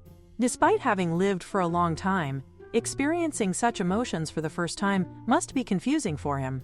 Lyanna gently reminds him that she is his master, and that he can always talk to her whenever he is struggling. She believes that sometimes simply having someone listen can ease a heavy heart. Louis hesitates before admitting that someone else has expressed a desire to have him. This causes Lyanna to pause, considering the possibility that he may be feeling insecure because of Siana. Although their origins differ, Siana is also someone from another world, and while she is a completely different person, she carries a strangely familiar presence. Lyanna suspects that this resemblance may be the source of Louis's confusion and anxiety. In response, she boldly declares that whether it is a holy maiden or a demon lord, she would confront anyone without hesitation, her resolve strengthened by the hard labor that has toughened her hands. She reassures Louis that she will never send him anywhere against his will. However, Louis's thoughts are not focused on Siana, but rather on Carmine. Observing Lyanna's behavior, he internally criticizes Carmine, deeming him unworthy of someone like her. When Lyanna asks what he means by such harsh words, she immediately counters that Carmine is the best in her eyes. To her, he is everything she values, even comparing him to an all-purpose piece of farm equipment. This unexpected praise overwhelms Louis, causing him to burst into tears. He cannot understand why she has suddenly started acting so kindly, wishing instead that she would return to her usual, more indifferent demeanor. Her uncharacteristic warmth only deepens his sense of guilt. Lyanna becomes slightly confused by his reaction, believing that she was merely being considerate because he seemed to be going through a difficult phase. Concluding that he may simply be overthinking due to recent comfort, she decides that hard labor will quickly clear his mind. This declaration only makes Louis more uneasy, as he wonders what she intends to make him do next. Without hesitation, Lyanna dismisses puberty as nothing serious, and orders him to transform into a pitchfork, as they have an entire field to plow that day. As they work, Lyanna notices that the land is covered in burnt remnants of watermelon and blackened ash. The damage has completely ruined this year's crop, leaving behind a stark reminder of the incident. However, she understands that they must recover quickly in preparation for the next planting season. She reflects that if the substance her father had used had been petroleum, they would have been forced to remove all of the soil entirely. Fortunately, this world does not utilize petroleum, relying instead on natural oils such as whale oil or olive oil. As a result, the impact on the soil is not as severe as it could have been. She acknowledges that both of them have worked hard, allowing them to clear most of the affected area efficiently. With the debris gathered to one side, they have done everything within human capability. The rest, she believes, must be left to the land's natural ability to purify itself. Suzanne approaches Lyanna, expressing satisfaction with their progress and asking if there is anything else she can assist with, noting that the work has been both enjoyable and a good form of exercise. Lyanna responds that while the fieldwork is complete, she does have one more request. There is something she wishes to do at her house, and she asks Suzanne if she would be willing to help her with it. The maid desperately urges Siana to turn back, insisting that for heaven's sake she must reconsider. She warns her not to be swayed by the foolish words of that so-called knight, stressing that nothing he says should be trusted. Despite the urgency in her voice, Siana has already resolved her decision. Her mind is firmly set on going to the Empire, and nothing the maid says appears capable of changing it. The maid continues protesting, raising her voice in alarm as she reminds Siana that the kingdom and the Empire are not on good terms. It is not a place she can simply leave for on a whim, especially given her status. The risks are immense, and the consequences could be severe. However, Siana sharply declares that the Emperor himself intends to leave with her. She reveals that early in the morning, Ankre came to see her, which only deepens the maid's confusion. Siana recalls questioning Ankre about his sudden visit at such an early hour. In response, he tells her that if she is truly determined to depart for the Empire, she should come to the castle training grounds before the sun reaches the tree standing above them. He further assures her of his trust and declares that he will personally escort her to the Empire. Hearing this, the maid is completely taken aback. She exclaims in disbelief, struggling to understand what Siana means by claiming that the Emperor intends to run away with her. She cannot comprehend when or how Siana even met the Emperor of the Empire. None of it makes sense to her. Siana, however, dismisses her concerns entirely. She insists that her instincts are guiding her and that going to the Empire will resolve everything. With a commanding tone, she orders the maid to stop questioning her and simply follow along. In her mind, everything is already falling into place. She believes that once she obtains the ego sword, just as in the original story, Carmine will inevitably fall in love with her, allowing the narrative to unfold exactly as it is meant to. As Siana departs, the maid remains behind, utterly bewildered. She cannot make sense of Siana's actions or her reasoning. The thought crosses her mind that if anything goes wrong, Siana could be punished for treason. She cannot understand why Siana would abandon her life of luxury as the crown princess to go to the Empire. In her view, Siana should instead be focusing on winning over Crown Prince David. The situation feels completely irrational to her, and she is left questioning who, among them, is truly out of their mind. The scene then shifts, revealing that Siana leaves behind a letter for David.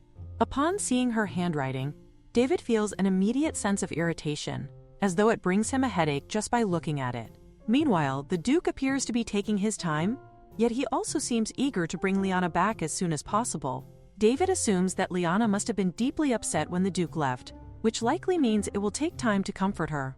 David reflects on Siana's behavior, finding it excessive and unreasonable.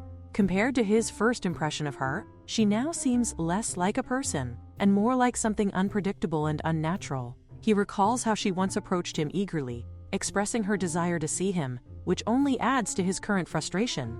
At the same time, David considers the Duke's actions. Despite having many daughters, the Duke has chosen to send Lyanna, the one with red hair, a symbol of blood and misfortune in the kingdom. This decision leads David to suspect that the Duke might be looking down on him. Nevertheless, David reminds himself that he only needs the Duke's power to secure his claim to the throne, and therefore, such details are not worth dwelling on. Soon after, Lyanna approaches him and expresses her gratitude for being chosen as his companion. She admits that she is genuinely delighted, her words carrying a sense of sincerity that contrasts with the tension surrounding the situation. At the moment she says this, his eyes widen slightly, the corners tinged with a faint shade of pink. A quiet smile forms on his face, soft and almost fleeting, like a single, lingering impression. He does not believe that he has fallen in love, yet that image remains firmly in his mind. It refuses to fade, staying with him longer than he expects. Because of that memory, he finds himself holding on to a small hope that this time, when she returns, things might be different. He convinces himself that if he apologizes sincerely, she will forgive him. In his thoughts, he assumes that such a pure-hearted woman would never truly abandon him, no matter what has happened between them. Just as he is caught in these thoughts, someone suddenly enters with urgent news. The man informs David that something terrible has occurred. The Empire has sent a territorial change notice, bearing the Emperor's official seal. This immediately confuses David. He questions why there would be a territorial change if they are not even declaring war. The situation does not seem to follow any logical course. The man explains that the Lady of Poston had agreed to return to the Empire before her death. As he reflects on this, it begins to make sense in a complicated way. The lady, after all, was the grandmother of the current emperor. Originally, that land had belonged to the Empire and could have been reclaimed at any time. However, when the lady who received the territory declared her intention to remain in the kingdom saw no reason to refuse. In fact, they had nothing to lose by allowing it. They even went so far as to promise to guarantee her residence completely. In truth, if the lady had ever wished to return, the kingdom would not have been able to stop her. David realizes that although he had assumed she had completely severed ties with the Empire after her divorce, that assumption was clearly wrong. Given the prior agreement, if the lady herself expressed the desire to rejoin the Empire, there was nothing anyone in the kingdom could do to prevent it. He acknowledges this fact, though it does little to ease his growing unease. The man then continues, revealing that along with the territorial notice, an engagement announcement has also been sent. This surprises David even more. He questions what kind of engagement would require informing their kingdom. After all, the emperor of such a powerful empire would have no need to seek their permission for a marriage. As David considers the situation, a troubling thought crosses his mind. The name mentioned in the notice is the same as the woman who is meant to become his wife. However, the man quickly corrects him, stating emphatically that the engagement is not with someone else of the same name. It is with Lady Lyanna herself. David lets out a disbelieving laugh. He insists that this must be some sort of mistake. After all, the Duke had only just gone to bring her back. There is no way something like this could have happened so quickly. He convinces himself that they must have confused her with someone else. In his mind, the Duke is far too calculating to give up his position as the Queen's father. Once Lyanna marries him, David would gain a powerful political advantage, strengthening his standing by uniting both royal and nationalist factions. The Duke, he believes, would never pass up such an opportunity. However, the man urges him to read the letter that accompanied the notice. According to its contents, the Duke had secretly brought soldiers into the territory, and in the process, a fire had broken out. Although it was later declared a misunderstanding, the people of Poston had detained Lyanna in order to protect their frightened residents. Amid this chaos, the lady of the territory expressed her wish to seek refuge with the Empire. Furthermore, the Duke himself had agreed to the marriage between his daughter Lyanna and Emperor Carmine Marshal. He had even decided to travel to the Empire to personally bless their union. David processes this in stunned silence before quietly questioning whether this means the Duke has betrayed him. From his perspective, it certainly appears that way. After weighing his options, it seems the Duke has chosen a different side. Anger quickly overtakes him, and he orders his subordinate to mobilize the troops immediately. He declares that they must stop the Emperor from taking what he considers to be his wife. The man hesitates but then explains that Poston has a teleportation route connected directly to the Empire due to its historical ties. Because of this, it is highly likely that Lyanna has already left for the Empire. This only intensifies David's fury. In his eyes, the Duke is nothing less than a traitor. The idea of Lyanna marrying the Emperor is something he refuses to accept under any circumstances. The scene then shifts, moving into a calmer setting that feels almost unreal in contrast to the chaos before. It seems as though the recent turmoil had never existed, as if everything has been replaced by an idyllic and peaceful landscape. Observing it brings a sense of quiet calm, yet it also stirs deeper thoughts. Carmine reflects on the meaning behind such a scene. As emperor, he is well aware that the nation's prosperity is built upon the labor of countless people. However, witnessing it up close gives him a completely different perspective. Until now, he realizes he had not fully understood or appreciated the true value of their efforts. The vastness of the empire can make one overlook the importance of these small, peaceful lives, gradually wearing people down and causing them to forget what truly matters. At that moment, someone approaches him and asks if he is looking for Lyanna. Carmine explains that he is actually searching for his sister and asks if the person has seen a cheerful young woman with short blonde hair and freckles. A little girl responds, saying that if he means that lady, she saw her heading towards Sister Lyanna's house. She adds that the woman had been working in the fields with them all day, yet even after finishing such a large amount of work, she still seemed full of energy. This surprises Carmine, who wonders whether Suzanne had truly been working in the fields all day. He thanks the little girl, noticing that her mother is calling her and gently suggesting that she should go. After she leaves, he pauses, reflecting deeply. He resolves to engrave this moment into his heart, to never lose himself in the vastness of the empire or the grandeur of his position. He reminds himself that as the one who leads the nation, he must never forget the value of each small, precious life if he truly wishes to protect their happiness. With that thought, he approaches a house and knocks on the door, asking if Lyanna is inside. The moment shifts abruptly, as the two inside freeze upon hearing his voice. Lyanna quickly calls out for him to wait and not enter. After a brief moment, she opens the door and allows him to come in. Carmine steps inside and casually asks what she had been doing. However, his words trail off as his eyes widen in surprise. Standing before him, Lyanna holds a bouquet of flowers. With quiet determination, she steps forward and proposes to him. She asks him to marry her, promising that she will support him. She invites him to share a home with her, expressing her wish that they spend a long, long time loving each other. She explains that since the Marshall residence will most likely become her home after their marriage, she has already taken the initiative to decorate it together with his sister. Susan, observing this, feels a mix of disbelief and urgency, silently urging him to come to his senses and accept the reality, even as she mutters under her breath that he will not actually be starting his newlywed life in this place. However, Carmine steps forward, takes the flowers into his hands, and expresses genuine affection for what he calls their newlywed home, declaring that he will now be relying on Lyanna from this point onward. This declaration shocks Susan, who reacts strongly, unable to comprehend whether he is being serious or not. Meanwhile, Carmine continues to immerse himself in the idea, vividly imagining how wonderful it would be. Their dining table placed close enough for their knees to brush, and a bed just large enough to feel full when they lie down together. At the same time, Lyanna, still focused on her goal, urges him in her thoughts to simply sign the document, as she has even gone so far as to prepare a formal marriage contract in advance. Carmine, on the other hand, feels touched, thinking that he never expected to receive a proposal from Lyanna, and he interprets her preparation of the contract as an endearing and sincere effort. This strengthens his resolve, making him think that he should quickly resolve the border issues. Meanwhile, Lyanna misreads his silence, assuming that he has been left speechless out of admiration for her bold initiative. In contrast, Louis views the situation from a more rational perspective, concluding that Carmine is speechless because the entire situation is absurd. From his point of view, it is only natural.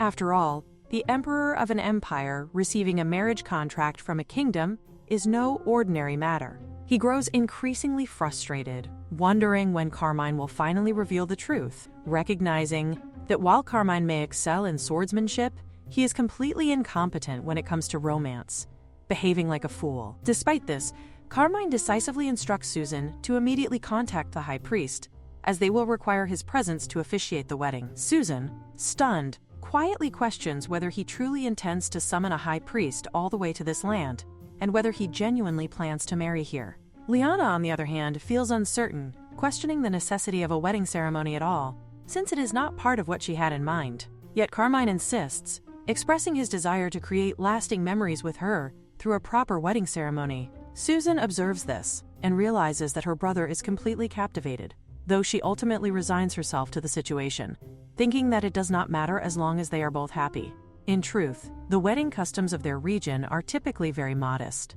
There are no elaborate ceremonies. Instead, once the newlywed home is decorated and a proposal is made, the couple simply signs the marriage contract and begins living together as husband and wife. Even so, Carmine expresses his wish to begin living together immediately, though he acknowledges that he will need some time to move his belongings. He suggests that Lyanna stay at the Lord's castle temporarily, and that they hold a proper wedding ceremony with vows once the priest arrives. The idea of hosting a priest-led wedding ceremony in such a place feels highly conspicuous and unprecedented.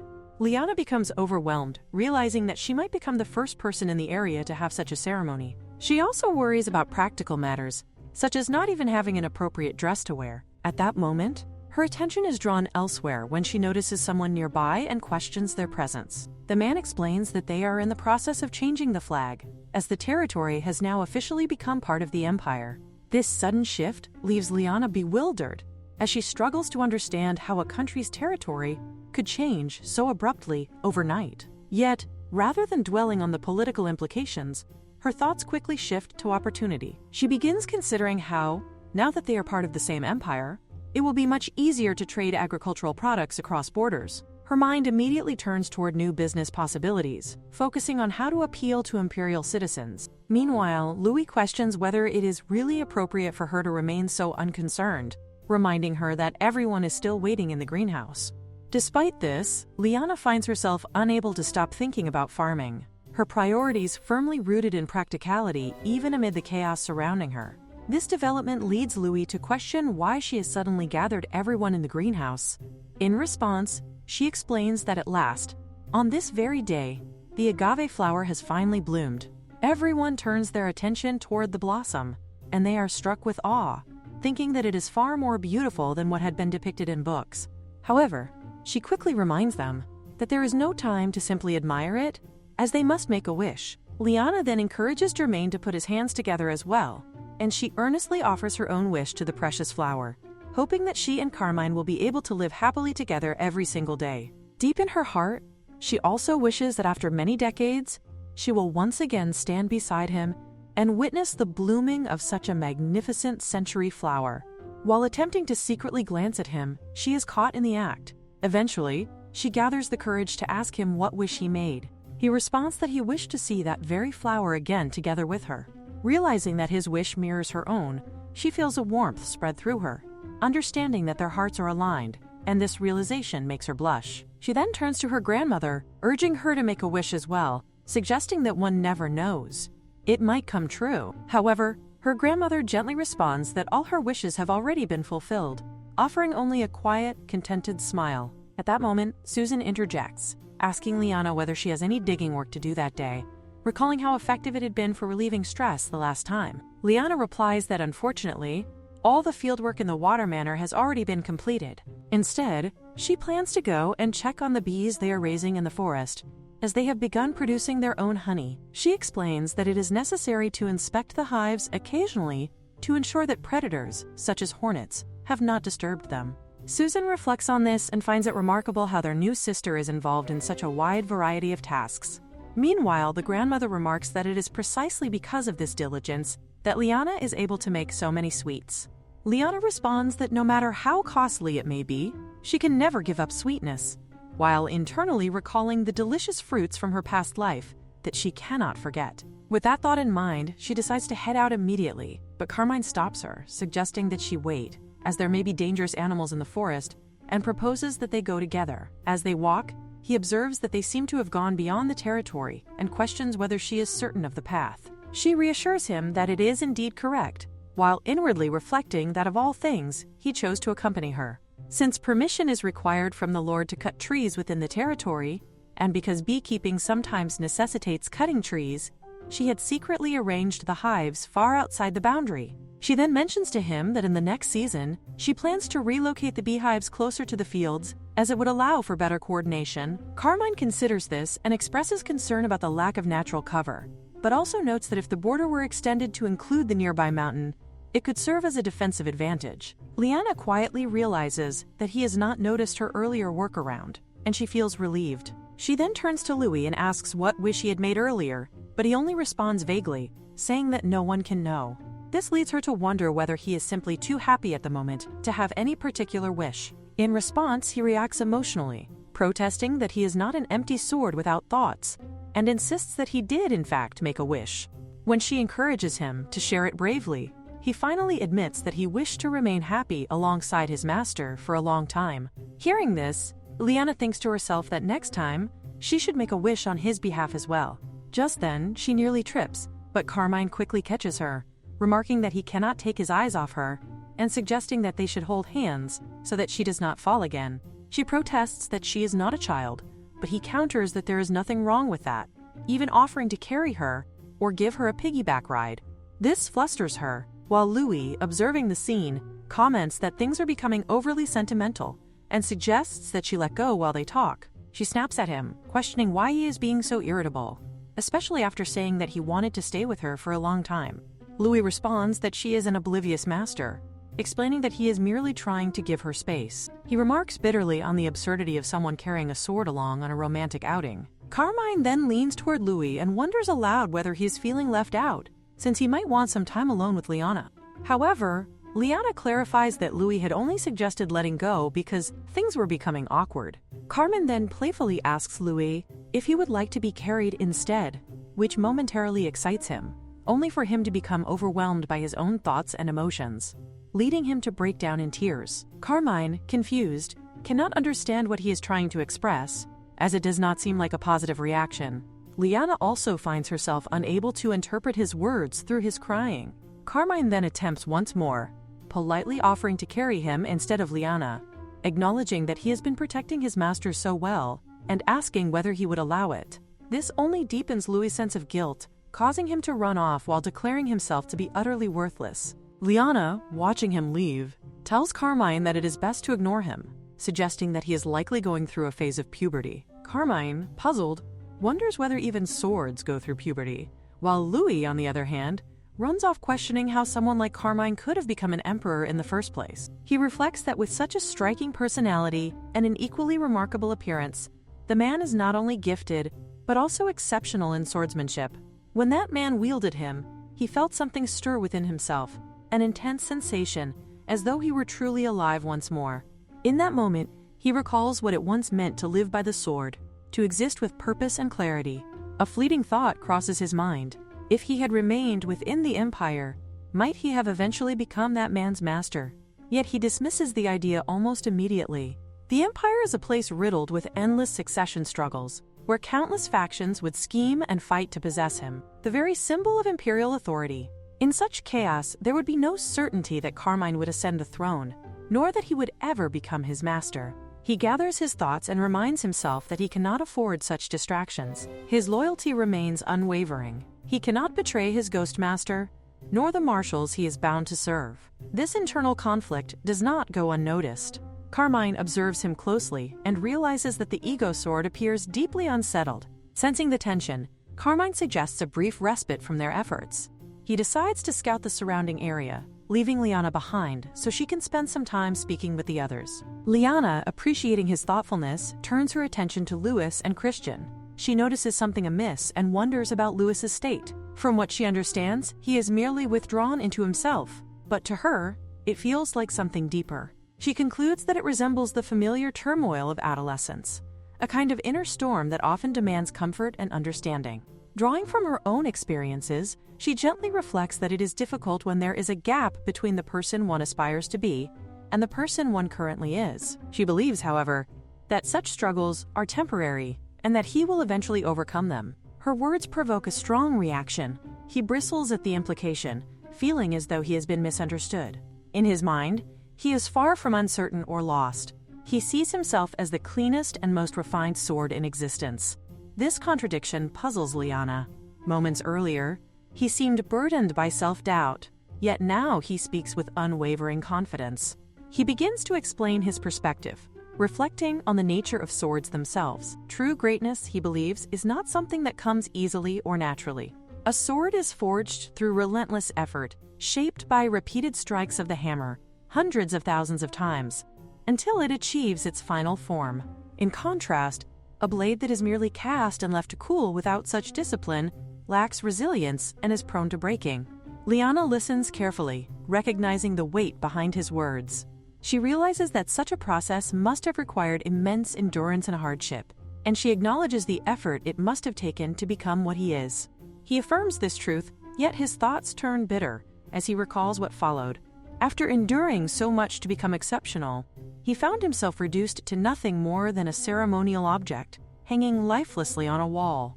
In that state, he chose silence. He refused to speak to a master who failed to recognize his true worth. The frustration of that existence weighed heavily on him, eroding his respect for the one he was meant to serve. Watching over the marshals during that time only deepened his resentment.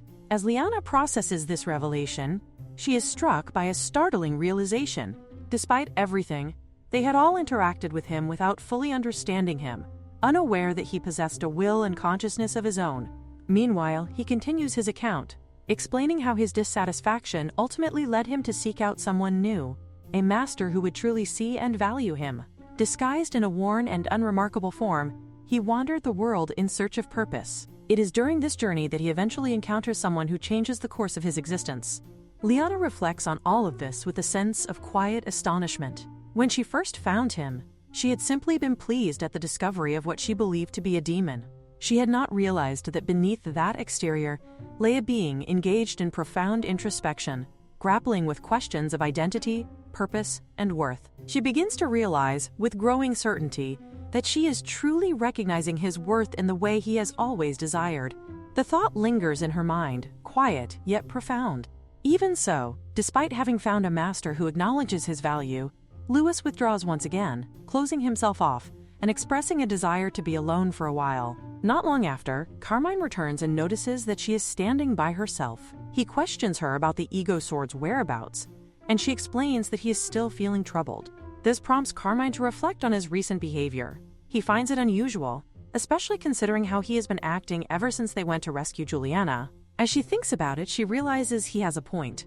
It was indeed surprising that the sword allowed itself to be wielded by Carmine, even if it had claimed to do so for her sake. She cannot help but wonder if something within him has begun to change. Their thoughts are abruptly interrupted by a strange sound. Lyanna lifts her head, trying to identify its source, while Carmine speculates that it might be a monster lurking nearby. This immediately unsettles her, as she cannot recall encountering anything of the sort during her time in this place. Then another realization dawns on her. There have been odd noises coming from the sky for quite some time now. Moments later, the truth reveals itself in a shocking sight. Lewis is caught in the beak of a massive bird-like creature, being carried through the air. Despite the danger, he complains about the dizziness, overwhelmed by the motion. Lyanna reacts instantly, shouting in alarm as she understands that he has been taken by the monster. A surge of determination rises within her. She convinces herself that the creature targeted him because of his gleaming and beautiful form, and she refuses to let it escape so easily. Carmine, observing her unwavering resolve, cannot help but feel a quiet admiration. Even in the face of danger, she does not hesitate or falter. Together, they track the creature back to its territory. Carmine instructs her to remain where she is, while he attempts to retrieve Lewis. He devises a quick plan. If the monster drops him, she must seize the opportunity to catch him and escape immediately. Lyanna protests, worried about the risks he is taking, but he moves forward without hesitation. Confronting the creature directly, Carmine calls out to it, drawing its attention and declaring himself as its opponent. He charges forward and strikes, forcing the monster into a reaction. Under the pressure of his attack, the creature releases its grip, and Lewis begins to fall. Lyanna recognizes the moment as their only chance. Carmine manages to intercept him midair and throws him toward her. She catches him just in time and anxiously asks if he is all right. He reassures her that he is unharmed, but their relief is short-lived. The monster, still very much a threat, prepares to strike again, this time targeting Carmine. Panic grips Lyanna, and she cries out in fear. Determined not to lose him, she urges Lewis to help save Carmine, asking him to take control of her body, as he had done once before. However, he immediately refuses, explaining that the situation is entirely different. This opponent is far more dangerous, a creature that even ordinary swords cannot cut. Attempting such a maneuver with her untrained body would put her life at serious risk. Despite his warning, she refuses to accept inaction. She cannot stand by and watch Carmine fall. Apologizing suddenly, she takes him by surprise. Before he can react, she throws him with all her strength toward Carmine. In that instant, Carmine is struggling to recover, his weapon already broken, unsure of how he will survive the encounter. Then, just as the situation seems dire, Lewis arrives within his reach. Still disoriented, Louis finds himself questioning how many times he has been thrown in a single day. Meanwhile, Lyanna calls out to him, urging him to cooperate with Carmine from this moment onward. She firmly believes that Carmine is capable of drawing out his true potential. Carmine grasps the sword and reflects on her words, asking if he will lend him his strength once again. At that moment, something shifts within Louis. He feels a surge of excitement, realizing that this situation surpasses anything he had imagined. The idea of serving two masters at once fascinates him, filling him with energy and anticipation. Carmine, momentarily flustered by this unexpected reaction, tries to regain focus. Louis quickly reminds him that their priority should be the monster before them. Carmine agrees and steadies himself. With renewed determination, he wields the ego sword and strikes. This time, their combined strength proves overwhelming. In a single decisive motion, the monster is defeated. With the danger gone, Lyanna rushes toward them from behind, filled with amazement. She marvels at how such an enormous creature was brought down in a single strike. To her, it seemed as though the two of them had become one, a single, perfect sword in harmony. Louis calls out to her, but she speaks first. Expressing her realization, she tells him that he has finally found someone who truly understands and values him as a sword. She admits that she never fully understood what had been troubling him before, but seeing him shine so brilliantly in Carmine's hands has made everything clear. Gently, she encourages him to be honest about his feelings, assuring him that it is all right to speak openly. After a brief pause, Louis finally reveals the truth that has been building within him all along. He admits that what he truly desires is to become this person's sword. Lyanna shouts at Louis, insisting that he should have made everything clear from the very beginning. In her view, such honesty would have spared them from struggling pointlessly over the past few days. Her frustration is raw and unfiltered, but Louis responds with equal intensity, crying out that it was never something he could state so easily. To him, this situation is far from ordinary. It involves the grave matter of serving two masters, a conflict that cannot be explained or resolved without consequence. Lyanna acknowledges the truth in part, admitting that Carmine is a swordsman operating on a level far beyond her own. As an exceptional sword, it is only natural that he would seek a master worthy of wielding him. She reasons that if there exists someone capable of fully bringing out his potential, and if Carmine desires to belong to such a person, then she is willing to let him go. To her, it would be a terrible waste for his brilliance to fade away unused, trapped in circumstances that limit his greatness. However, Louis refuses to accept this so easily. Overcome with emotion, he declares that his master surpasses any human he has ever observed. His loyalty is unwavering, and he proclaims that he will protect her until his very last breath. His words carry both devotion and defiance, making it clear that his allegiance is not something that can be dismissed or replaced. At this moment, Carmine steps forward and addresses Louis directly. He questions whether the earlier exchange can be taken as Louis acknowledging him as his master. Yet Louis does not yield so quickly. He admits that his decision is not yet final, as it depends entirely on the answer to a crucial question he is about to pose. He reminds Carmine that his original goal was simply to obtain him, a goal he has already achieved. From that perspective, there should be no further need for Lyanna. With this in mind, he asks what truly holds greater value, his goal, or Lyanna herself. The question strikes deeply, causing Lyanna to erupt in anger. She demands to know why Louis would ask something so cruel and unnecessary. To her, the comparison itself feels meaningless, yet Louis remains firm, insisting that the matter is of great importance and cannot be ignored. Gradually, Lyanna falls silent. Her thoughts begin to spiral inward as she reflects on feelings she has long tried to suppress. It is not as though such doubts have never crossed her mind before, but ever since her bond with Carmine began to grow, she has deliberately avoided confronting them. The truth is something she fears, knowing it would wound her far more deeply than the pain she once felt when David abandoned her. She worries that, in the end, everything Carmine has done for her might simply be because of the ego sword, and that he may have harbored such intentions from the very start. The mere possibility of hearing such words from him is unbearable. Overcome with emotion, she begins to cry. Through her tears, she protests that life should not demand such harsh exchanges, that one should not always be forced to lose something in order to gain something else. She cannot understand why she must be pushed into choosing between two things that both hold meaning to her. Louis, witnessing her distress, starts to feel a sense of guilt. He attempts to explain that his intention was never to hurt her, but before he can continue, Carmine speaks. His voice is calm yet resolute, As he delivers his answer, he declares that he will always respect Lyanna and place her above all else. What began as a journey to reclaim the ego sword has transformed into something far more personal. Now it is a journey that led him to her.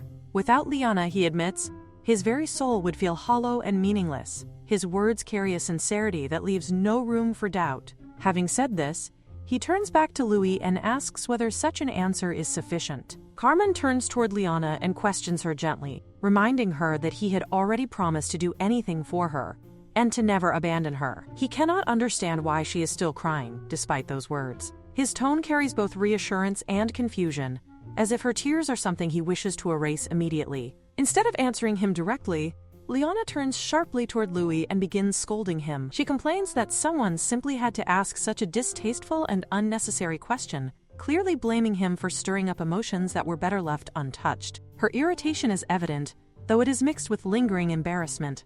Louis, however, does not retreat. Composing himself, he formally introduces who he is, declaring his full name to be Louis Garbon Bontuaire III.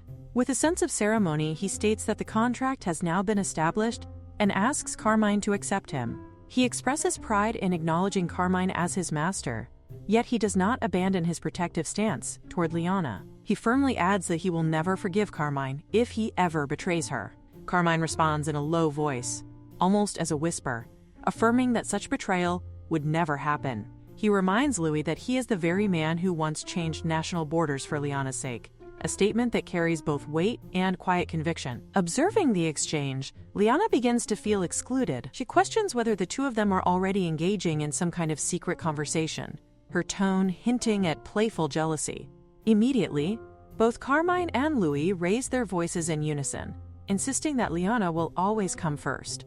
Their synchronized response catches her off guard, and she quickly dismisses the moment with a light remark, saying she was only joking. Shifting the atmosphere, she directs their attention elsewhere and suggests that they go collect some honey. She points out a wooden box nearby, explaining that it is a beehive where bees are kept. Since it is dangerous without proper protective gear, she asks Carmine to stay a little farther away. She notes that the bees have worked especially hard this year, producing even more honey than before. Carmine observes the hive with curiosity, remarking that from a distance it looks like crumpled white paper. Lyanna explains that what he is seeing is beeswax, which is often used to seal things such as envelopes, and that the honey is stored inside it. As she continues explaining, she notices how earnestly Carmine listens to every word, making her feel that her explanations are worthwhile. She adds that the bees appear to be in good condition, and that all they need to do now is collect the wax and place everything into a container to carry it back. Suddenly, she pretends to panic, exclaiming that she has forgotten to bring a container. She wonders aloud what they should do, her tone clearly exaggerated. Louis immediately catches on and protests loudly, refusing to turn into a container just because she is looking at him. Lyanna shrugs it off and suggests that if they cannot carry it, they might as well eat it there. Carmine questions whether they truly intend to eat it in such a way, and she explains that eating honey directly with the honeycomb has a unique taste that cannot be replicated otherwise. Carmine then decides to quickly survey the surrounding area for any potential monsters before they proceed. As soon as he leaves, Lyanna bursts into laughter. Louis looks at her in confusion, asking why she is suddenly laughing. Seizing the moment, Lyanna declares that they are finally alone. She grabs Louis and begins to strangle him lightly, venting her frustration. She complains that, because of his strange and intrusive question, she ended up crying excessively and saying embarrassing things in front of Carmine. Yet, as she recalls Carmine's words, her mood shifts completely, and she becomes visibly delighted. Louis, bewildered by her sudden change, questions whether she could decide between being angry or happy. Lyanna brushes it off, stating that thanks to him, she was able to learn Carmine's true feelings. Louis begins to question whether she might regret it, but before he can finish, she cuts him off. With firm resolve, Lyanna declares that she loves Carmine. These are her genuine feelings, and she insists that no matter what Carmine's true identity may be, or what challenges may arise, she will protect her place by his side. She asks Louis not to say anything further, making it clear that her decision is final. At that moment, Carmine returns and reports that there are no monsters nearby. Lyanna remarks that, since they do not have a knife, she will tear the honeycomb apart with her hands to make it easier to eat. However, she cannot help but think that it is a waste. Carmine disagrees with letting anything go to waste. Without hesitation, He takes her hand and gently licks the honey from it, commenting on how sweet it is. The unexpected intimacy creates a charged moment, but before it can deepen, Louis quickly steps between them, urging that while everything may be fine, they should start heading back before it gets too late. Both Carmine and Lyanna immediately turn away, flustered, and awkwardly agree that it is about to get late. As they prepare to leave, Lyanna reflects that her grandmother was likely looking forward to the honey, and it feels unfortunate to return to the Duke's castle empty-handed. Meanwhile, Carmine begins thinking ahead, mentioning that they were planning to move into their newlywed home starting today. His words leave Lyanna momentarily stunned. She exclaims in surprise, reminding him that he had said he needed time to pack. She questions whether he has already moved everything. Carmine responds cheerfully, explaining that he had arranged everything in advance through his lieutenant while they were in the forest. During the time Lyanna was staying at the Duke's castle, he took the opportunity to prepare their new home. Hearing this, Lyanna realizes that she had assumed they would only move in after the wedding ceremony. She is completely unprepared for such a sudden development. It is not that she dislikes the idea. On the contrary, she feels overwhelmingly happy, but she cannot help thinking about how many times in a single day this man has managed to make her heart skip a beat. Lyanna's eyes widen as she wonders if she is dreaming. Carmine, meanwhile, calmly remarks that she must be surprised by the little changes to the house and suggests that they should go inside.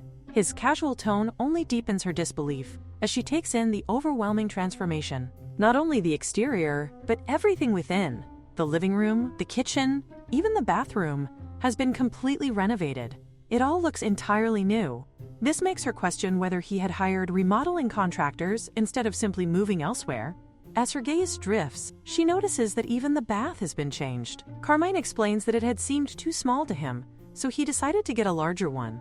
This leaves Lyanna even more puzzled, as she recalls thinking that the old one had been spacious enough for them to roll around in without falling off. Carmine then casually adds that the extra space would be useful for later when they might use it together. His words immediately send her thoughts spiraling, and she hurriedly tries to suppress what she considers inappropriate ideas. Flustered, she suggests that they should just wash up first. However, instead of easing the tension, both of them grow even more embarrassed. Carmine quickly excuses himself, telling her that she can wash first while he goes to gather some firewood. Internally, Lyanna silently begs him not to dwell on the awkwardness they have just created. Later, Carmine mentions that he will stay until he sees her fall asleep before leaving. This catches her off guard, as she had assumed they would be sleeping together. A wave of disappointment washes over her as she realizes that tonight will not be their first night sharing the same bed. She reflects that it is always like this with him. She gets carried away with her own expectations and ends up overthinking everything. Her nervousness keeps her from falling asleep. She wonders if he truly intends to stay by her side until she drifts off, especially after the exhausting battle he has endured earlier. Thinking of his fatigue, she considers telling him to go rest instead. Meanwhile, Louis quietly speaks, believing that his master is already asleep. He expresses his curiosity, wanting to ask Carmine what exactly he likes so much about Lyanna, and when those feelings began. He wonders whether Carmine had liked her from the very beginning, or if those feelings developed later, perhaps during the time when he had been ill. He insists on hearing everything in detail. Carmine, listening to Louis, cannot help but think that Lyanna had been right in calling him a chatterbox. Louis continues, stating that even if Carmine has fallen completely for her, he still does not fully trust him. He points out that Carmine cannot even say what he truly wants to say to Lyanna. Carmine admits that the reason lies in his lack of confidence regarding how much Lyanna truly likes him. Hearing this, Lyanna, who is secretly awake, realizes that this was what he had wanted to stay and confirm all along.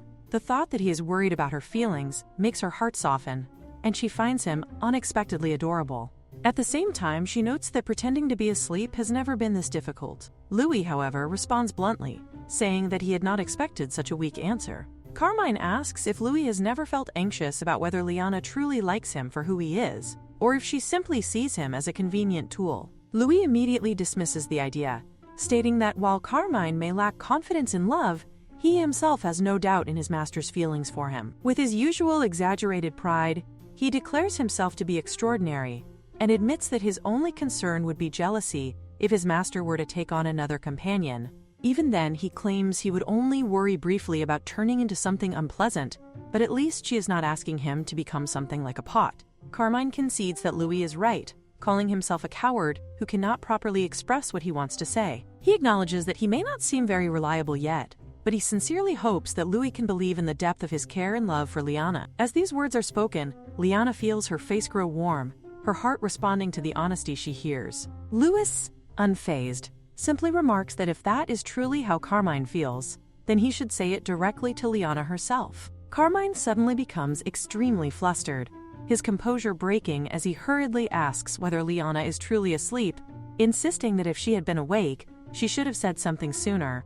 His voice carries both embarrassment and a hint of panic. Lyanna, unable to maintain the pretense any longer, quietly admits that she has not been able to sleep at all.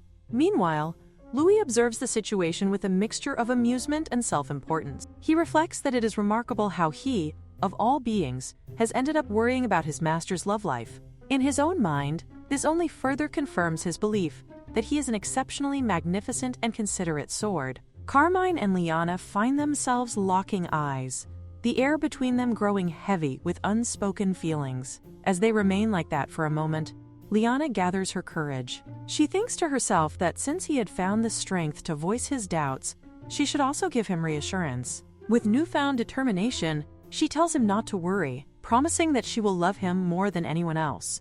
Her words catch him off guard, but his uncertainty does not entirely fade. He hesitates before asking what would happen if he were not the grandson of his grandmother, if he turned out to be someone entirely different from who he is now. His question is vague, yet filled with hidden anxiety.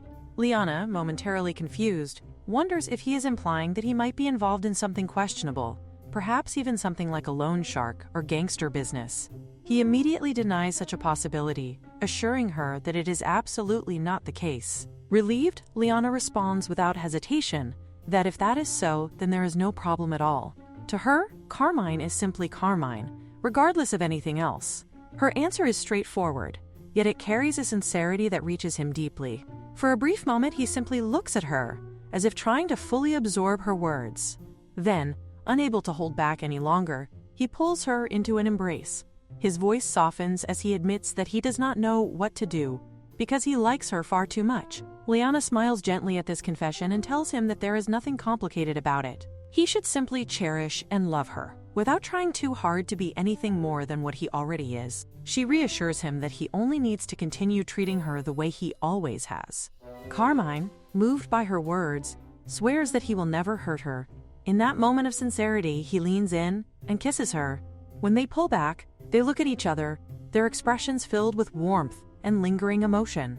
Their moment, however, is abruptly interrupted when Louis clears his throat loudly. With a tone that blends irritation and mock seriousness, he points out that while they may be excited about their first night, they should consider calming down. He adds that they should have given him time to prepare himself as well, as he has not yet made up his mind about marrying off his master. His comment immediately draws a sharp reaction from Lyanna, who protests loudly, questioning whether he thinks he is her father. Carmine, equally exasperated, admits that he had carelessly given Louis such a position of authority. Lowering his voice, he quietly tells Lyanna that he will move Louis to the living room the following day. With the tension easing into a softer atmosphere once more, the two of them exchange their good nights, their earlier embarrassment now replaced with a quiet sense of closeness. The scene then shifts to Liz, who is engaged in a tense confrontation. She firmly tells the man before her that she has already explained multiple times that His Majesty is currently busy. Despite her composed demeanor, the man raises his voice, demanding to know how the Emperor could refuse to show his face even once. He argues that, as the child's uncle, he has every right to be acknowledged. He goes on to complain that he learned about the Emperor's marriage through the newspaper, expressing how humiliating that was for him as a member of the imperial family. Liz listens, her expression steady, though inwardly she notes how persistent he has been today. It becomes clear to her that he has come specifically to question the news of the marriage. Within the Empire, the individual with the highest right of succession after her brother is Duke Douglas. From the perspective of an uncle who harbors ambitions for the throne, the possibility of an heir being born is undoubtedly unwelcome. Maintaining her composure, Liz reminds him that the woman in question is someone precious, a person for whom Madame Aurelian herself had personally acted as a matchmaker. She emphasizes that before anything else, he is a subject of His Majesty, the Emperor. To come here without following proper procedures and to make unreasonable demands is nothing short of overstepping his boundaries. The Duke, however, refuses to back down.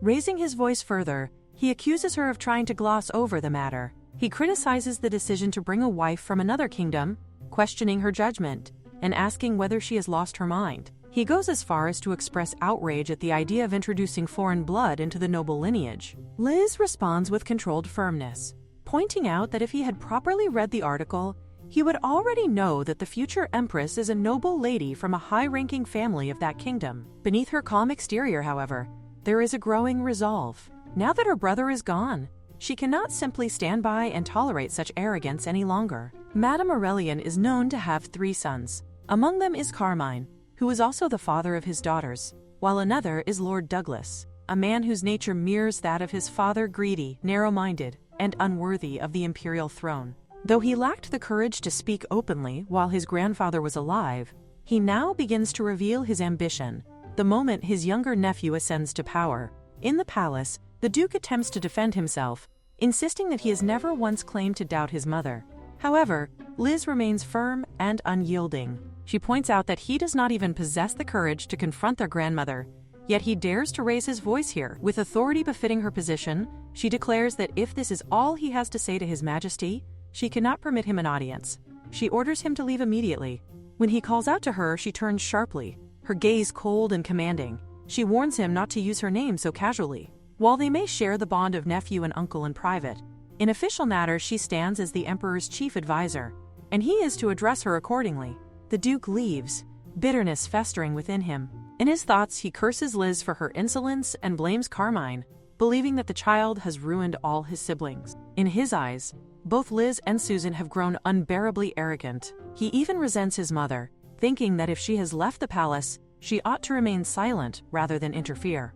As he departs, the butler approaches him with concern, asking if he is well. The Duke responds with frustration, stating that there is no way he could be. The circulating reports are true.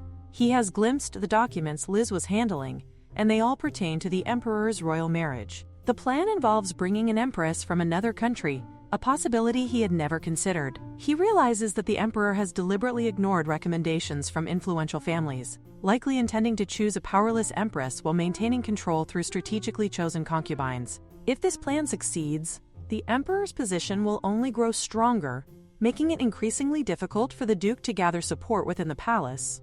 The butler adds that if the paperwork is already in motion, the marriage must be approaching quickly. The Duke agrees and concludes that action must be taken without delay. With the matter already leaking into the news, the situation has become troublesome and he needs something significant to shift attention and regain influence. He then inquires about a previous matter he had ordered the butler to investigate. The butler informs him that the Information Guild has delivered useful intelligence. According to their findings, an ego sword lies dormant in a state to the west. This revelation immediately captures the Duke's attention. He recognizes the location as the infamous Sea of Death, a place where countless lives are lost each year due to its violent and unpredictable waves. The butler confirms this and explains that the extreme and unusual weather conditions in that region may be caused by the presence of the ego sword. The Duke contemplates this carefully. An ego sword is no ordinary weapon. It possesses magical abilities and can choose its own master. Such a relic could become a decisive symbol of power and legitimacy. He recalls that doubts surrounding Carmine's right to rule began when the symbol of legitimacy, the ego sword, disappeared. Now that its whereabouts have been uncovered, reclaiming it could change everything. However, retrieving it from such a perilous location presents a serious challenge. The Sea of Death is not a place one enters lightly. The Duke considers sending his private soldiers to retrieve the sword, but uncertainty clouds his mind. If the sword were to imprint itself on another as its master, all his efforts would be in vain. Yet, despite the danger and the risks, he recognizes that this may be his only remaining opportunity. The butler further informs the Duke that, although the risk is undeniably high, the reward would be even greater. If he succeeds in obtaining the ego sword, numerous ministries would inevitably rally behind him, recognizing his strength and legitimacy. The Duke reflects on this carefully, realizing that if Carmine were to get even the slightest opportunity or advantage, his own chances would vanish entirely. With that in mind, he decisively orders the butler to prepare at once, declaring that he will personally travel to the western state and instructing him to gather a unit of private soldiers without delay. The scene then shifts to Carmine, who is lost in thought. He reflects on the previous day, assuming that both of them must have been exhausted. As he looks at Lionel sleeping peacefully, he finds her appearance especially beautiful in that quiet moment. He had not even noticed when dawn had broken, so absorbed was he in watching her face. A gentle thought crosses his mind. Perhaps she would be happy if he prepared breakfast before she wakes. He then considers their future. Once they return to the imperial palace, they will be required to live separately in their respective palaces, meeting only on designated days. Because of this, he feels that the simple, ordinary life they are currently experiencing is something they can only enjoy for a short while longer. At that moment, he hears noise from outside and rises, assuming that they have finally arrived. As he walks out, a voice loudly proclaims glory to the son of the empire. Another voice calls out to him with relief, expressing how glad they are to see him safe. The speaker introduces himself as Count Russell, and almost immediately begins to sniffle, overwhelmed with emotion. Carmine notes inwardly that Russell is as tearful as ever. Soon after, Viscount Brian arrives and remarks that Russell had been even worse before His Majesty summoned him to the kingdom. The Imperial Magic Master Felix adds humorously that if the situation had lasted any longer, Russell might have ended up sleeping with His Majesty's cloak every night. Carmine addresses them all calmly, acknowledging that they must have endured a long journey and expressing his gratitude for their efforts. He reminds them that this place has now become Imperial territory. Russell confirms this, explaining that they have already spoken with the kingdom's soldiers stationed there, though the soldiers seem unable to fully grasp the situation, likely because this is their first time witnessing such an event. Carmine understands this confusion. There has never been a precedent for territorial incorporation of this kind.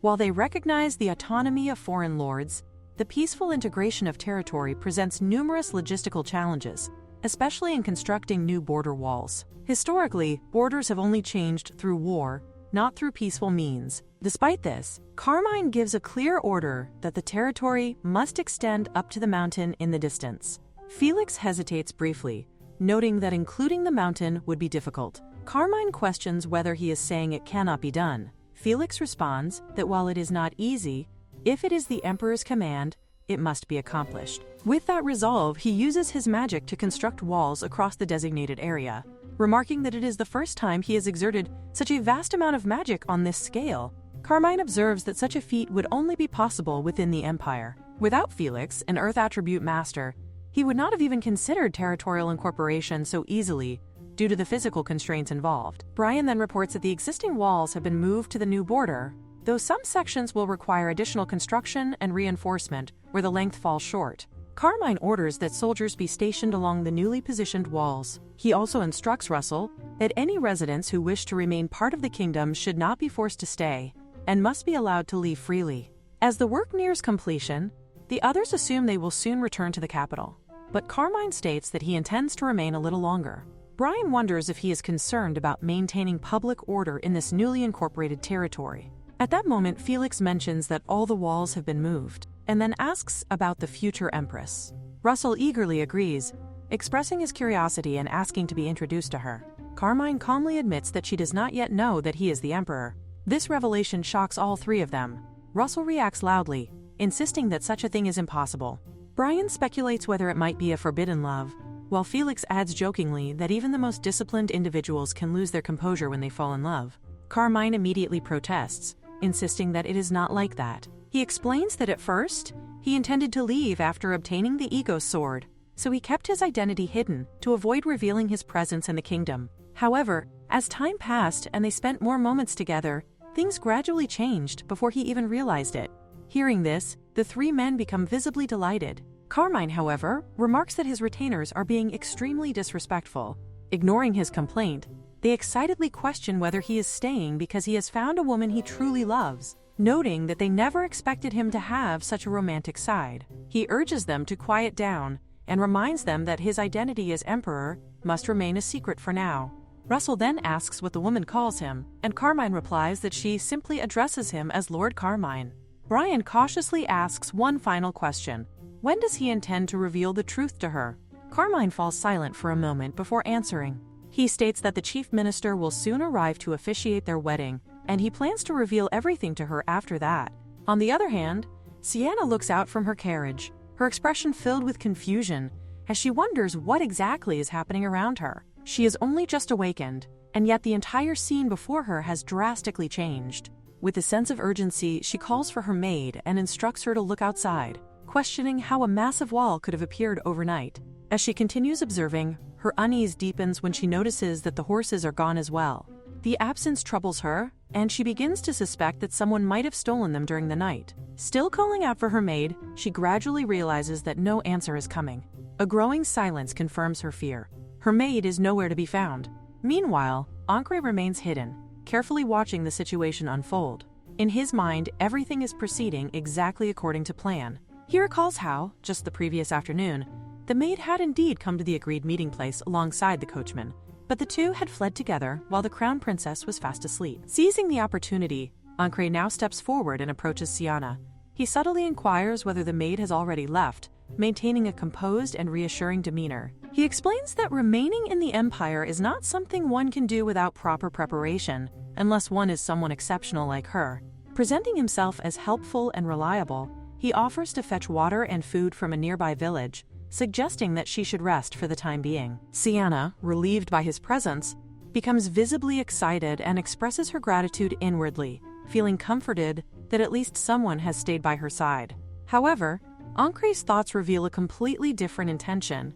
He reflects that he has successfully positioned himself as the only person the crown princess can now rely on. With this advantage secured, he resolves to begin his true mission, to gain her trust and uncover whatever secrets she may be hiding. The scene then shifts back to Siana sitting inside the carriage, her thoughts spiraling with anger and disbelief. She feels deeply betrayed by those who abandoned her, and silently vows that they will regret their actions for a long time. Yet her mind returns once again to the mysterious wall. She cannot comprehend its sudden appearance, especially since it stands directly on the path leading to the royal castle. Although she had expressed a desire to go to the Empire, she had never intended to abandon the royal castle entirely. The absurdity of a wall appearing out of nowhere troubles her, and she initially dismisses it as impossible, until another thought emerges. She begins to consider the possibility of magic. Recalling fragments from the original story, she remembers a magician named Felix, the Empire's genius magician, feared by all for his extraordinary abilities from birth. He had always been treated as a dangerous weapon rather than a human being, until one person reached out to him with genuine compassion. That person was Carmine, who had sworn that he would never allow Felix to harm others.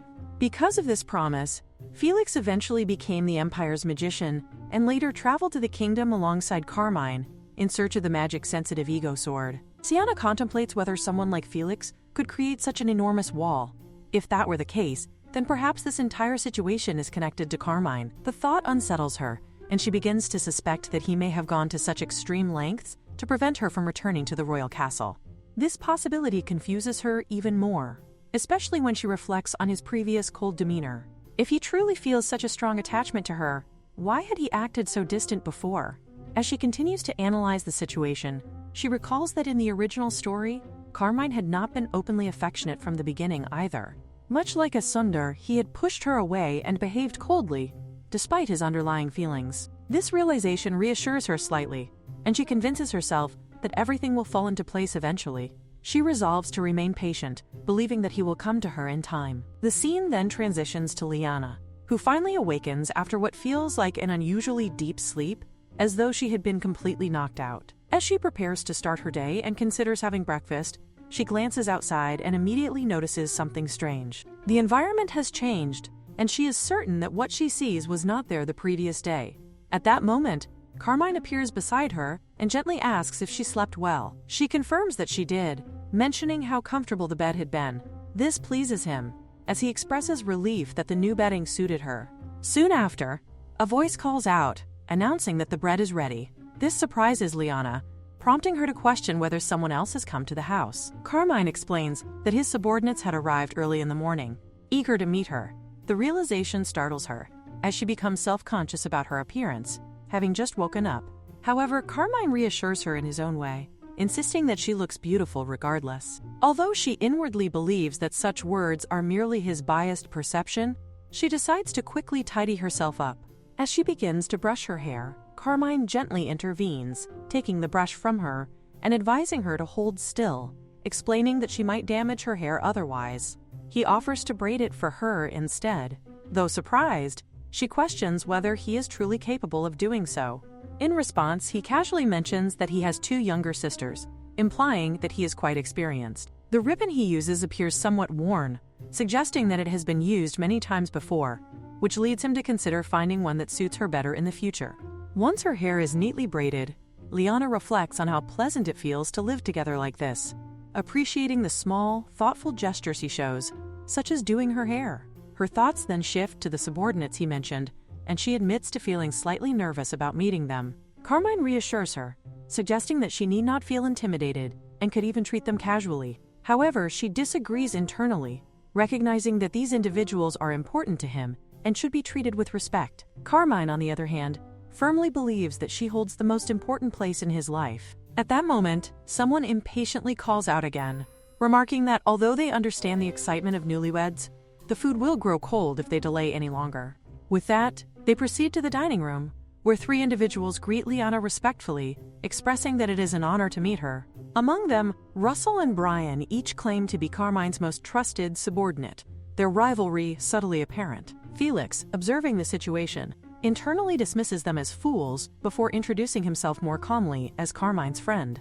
Lyanna, still trying to adjust, politely prepares to interact with them, but becomes puzzled upon seeing the food laid out before her. She cannot help but question what exactly has been prepared. Brian, with confidence, seems to justify the effort by implying that since they arrived early, they at least took responsibility for preparing their own meals. Each of them has made something individually, though the portion given to Lyanna appears slightly better in comparison. As she examines the food more closely, she begins to suspect that it resembles something like a tortilla, yet her confusion deepens when she wonders whether soil has somehow been mixed into the bread. She also questions the absence of basic ingredients such as milk or sugar. Felix bluntly remarks that it appears to consist of nothing more than flour and water.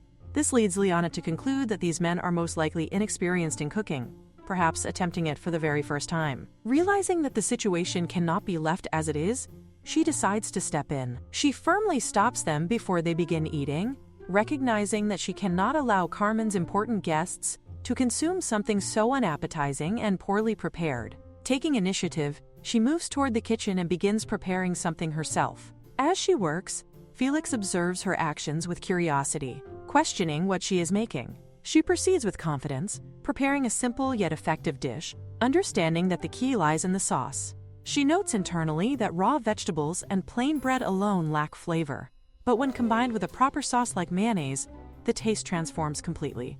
With this approach, she assembles a dish consisting of vegetables and flatbread, ultimately creating wrapped sandwiches that are both appealing and flavorful. Carmine asks Lyanna if there is anything he can help with. She responds by asking if he could chop some vegetables, but at that very moment, the other 3 immediately step in, insisting that they will do it instead of Carmine. Lyanna, however, remarks that there are more knives available, so everyone can simply chop together. As she observes the scene, she notes how much they all genuinely care for Carmine. This leads her to wonder whether Carmine has even more subordinates back in his hometown. Considering that he has been away from home for a long time, she assumes there must be many people worried about him. That must also be the reason Suzanne came looking for him. She speculates that there are probably complicated circumstances within Carmine's family, yet she realizes she had simply assumed he would live here forever. With that thought, she begins to consider that they should eventually have a serious discussion about their newlywed home. Suddenly, her attention shifts back to Carmine as she questions whether he truly knows how to slice vegetables that thinly. He explains that he actually practiced. She recalls how he once mentioned wanting to make pumpkin knife-cut noodles for her, just as she had done before, and that next time he wanted to prepare them himself. This makes her think that he is truly the epitome of a perfect man. She even wonders why someone so flawless, someone who looks like a descendant of a god of beauty and possesses such a perfect personality, was sent to this world. At that moment, Louis interrupts, remarking that comparing Carmine to a god of beauty shows a complete lack of sense. Lyanna immediately tells him not to interrupt when she is feeling moved. Louis then shifts his focus and urgently tells Carmine to put the knife down. Carmine calmly replies that he is almost done chopping, but Louis raises his voice, insisting that he stop immediately. He cannot tolerate Carmine using any sword other than himself. Lyanna finds this amusing and notes that Louis is becoming jealous, even as Carmine's master. Suddenly, the others notice that Louis must be an ego sword. As expected of a magical sword, he is able to fly, which fascinates them. Felix expresses his desire to analyze it in his laboratory, while Louis continues complaining and urging Carmine to stop using the other knife. Eventually, Lyanna finishes preparing the sandwiches, and the three of them eat, while expressing their gratitude for the meal. Lyanna reflects that it has been a long time since she experienced such a lively meal. It reminds her of coming home. In her past life, she never appreciated shared meals and would constantly complain about the side dishes. Carmine then calls out to Lyanna, noticing something in her expression. She wonders if he misunderstood and thought she was talking about the past in a sorrowful way. She reassures him that she is not sad at all. She explains that since coming here, she has found her calling, become independent, and that everything is going well. However, she suddenly senses the atmosphere growing tense. She brings up the wall outside and asks if everyone knows what it is. This startles her, as Carmine explains that it is the border wall. She recalls that this area has now become imperial territory and acknowledges how remarkable her grandmother must be. With this change, the applicable laws will also shift, meaning she will need to study agricultural laws and farm permits again. She then expresses disbelief at how such a massive wall could be built in just one day. Carmine clarifies that it was not built but rather moved using magic. She remarks that this does not sound easy, especially given the terrain. Felix excitedly interjects, explaining that it is indeed not easy and requires an enormous amount of calculation, though people often assume it simply appears effortlessly. Lyanna then asks Felix if he is a magician, noting that she never encountered one while she was at the duchy. He shyly admits that he is only an aspiring magician. She finds this impressive, considering how rare magic users are in the kingdom. Louis, however, loudly protests,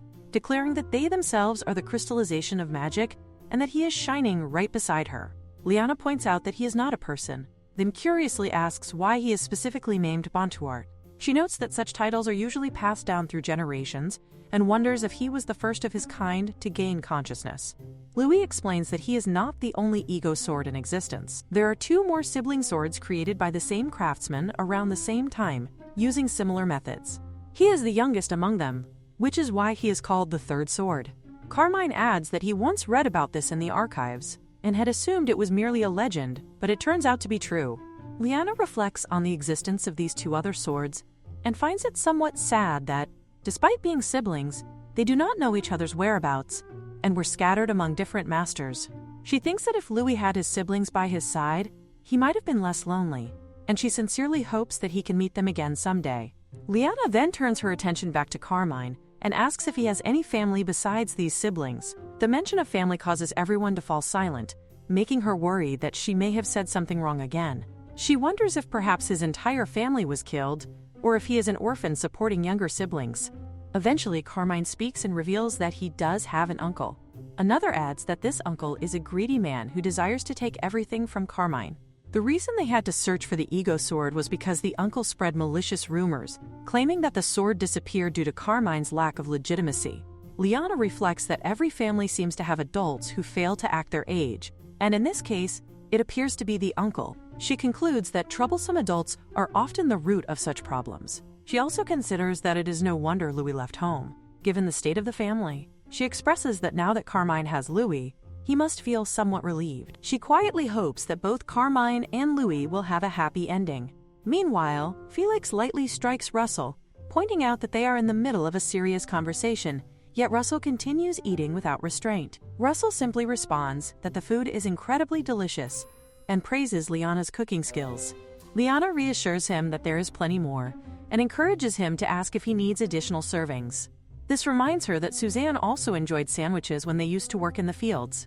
Russell then asks about Lady Suzanne, and Lyanna replies that she is doing well and living energetically at the Lord's castle. Russell fondly recalls that Suzanne has always been energetic, even mentioning how she once placed a caterpillar in his tea. Lyanna is astonished by this and wonders how such a situation even occurred. Thinking of Suzanne, she considers bringing her some sandwiches as well.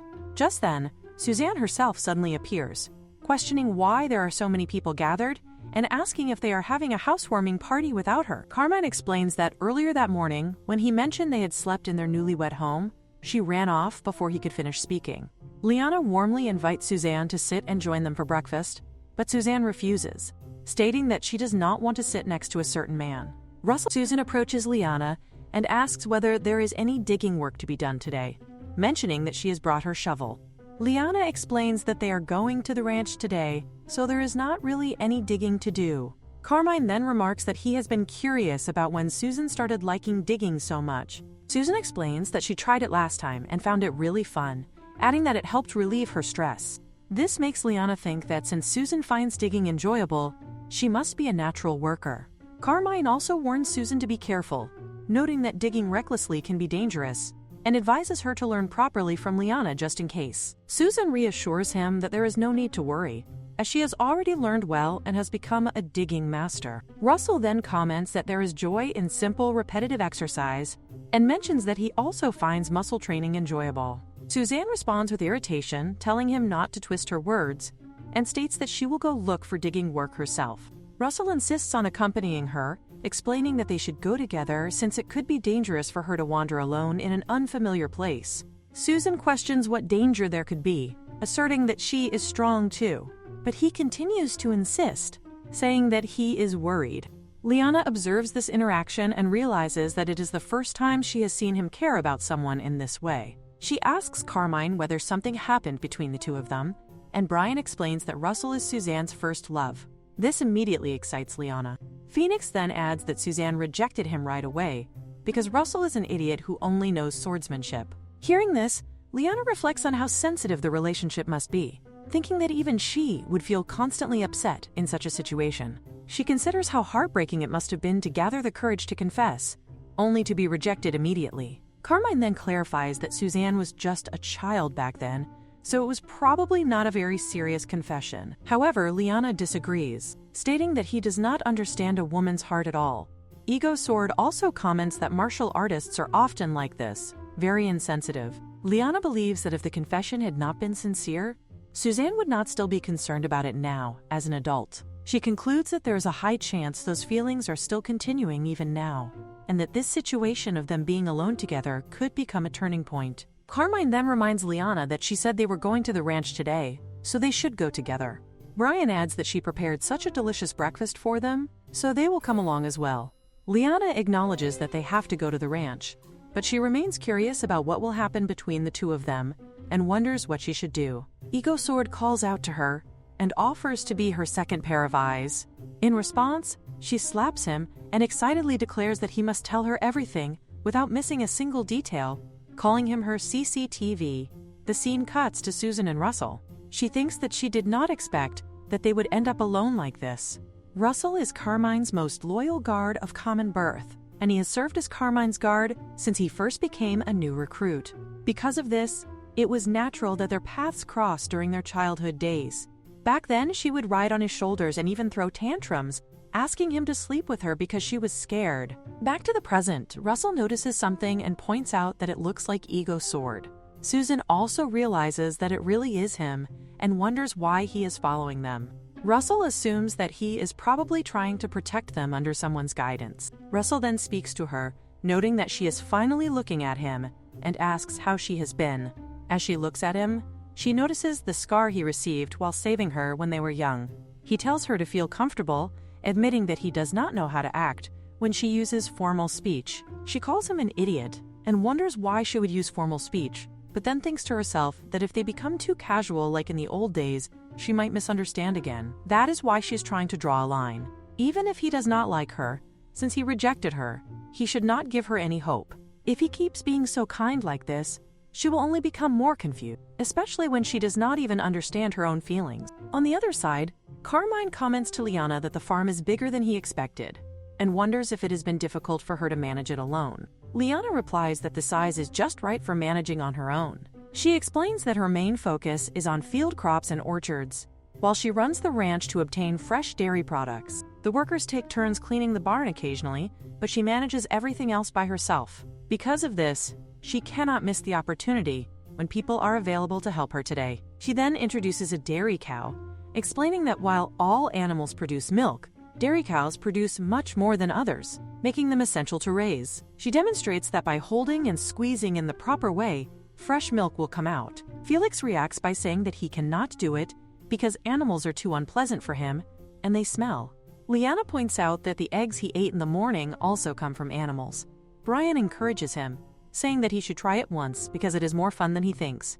Lyanna advises Felix that if he squeezes too gently, nothing will come out, so applying the right pressure is important. He finally tries it and admits that he thought it would be uncomfortable, but it is actually more fun than expected. Lyanna explains that this is the charm of farm work, as it may seem like repeating small, simple tasks, but there is also excitement in achieving a big harvest. Brian then asks Lyanna whether she had always wanted to run a farm since she was young. She replies that she has only been doing this directly for a few years. She simply happened to study agriculture, and since there were not many opportunities in the countryside, she started without much planning. In truth, she had no choice. When she thought she might starve, she noticed sweet potatoes growing everywhere, and in order to make them taste good, she used all the knowledge she had learned. That became her starting point. She adds that there is a big difference between knowing something in theory and experiencing it firsthand. Brian agrees, saying that it is certainly true. He mentions that he also learned a lot about commerce in theory, but only now does he truly understand the value of labor. He admits that he did not understand why Carmine wanted to stay here before, but now he realizes that he had misunderstood him. Carmine responds that they must understand now that they have tried it themselves, as both cooking and farming are demanding tasks that can make a day feel too short if done properly. Felix adds that he had simply assumed commoners had low academic aspirations, and that was why their participation rates were low, but now he realizes he was mistaken. In this situation, just maintaining daily life takes so much time that it would not have been easy at all. Lyanna then says that she has come up with an innovative business idea to solve this problem and asks whether they would like to hear about it. She introduces the concept as her business presentation, explaining that it is about a meal kit business. She is often considering business items related to farming, since bread and salad are staples for the people here. They do not seem interested in learning complicated recipes. She thinks that if complex dishes could be made easily, then everyone would be interested. This could become a good business item. What she comes up with is the idea of a meal kit business. She explains that it involves selling ingredients for one meal in a single pack. Since it provides pre-cut ingredients and necessary prepared sources, anyone can cook easily just by opening and preparing it. Carmine acknowledges that with such kits, meal preparation time will definitely be reduced.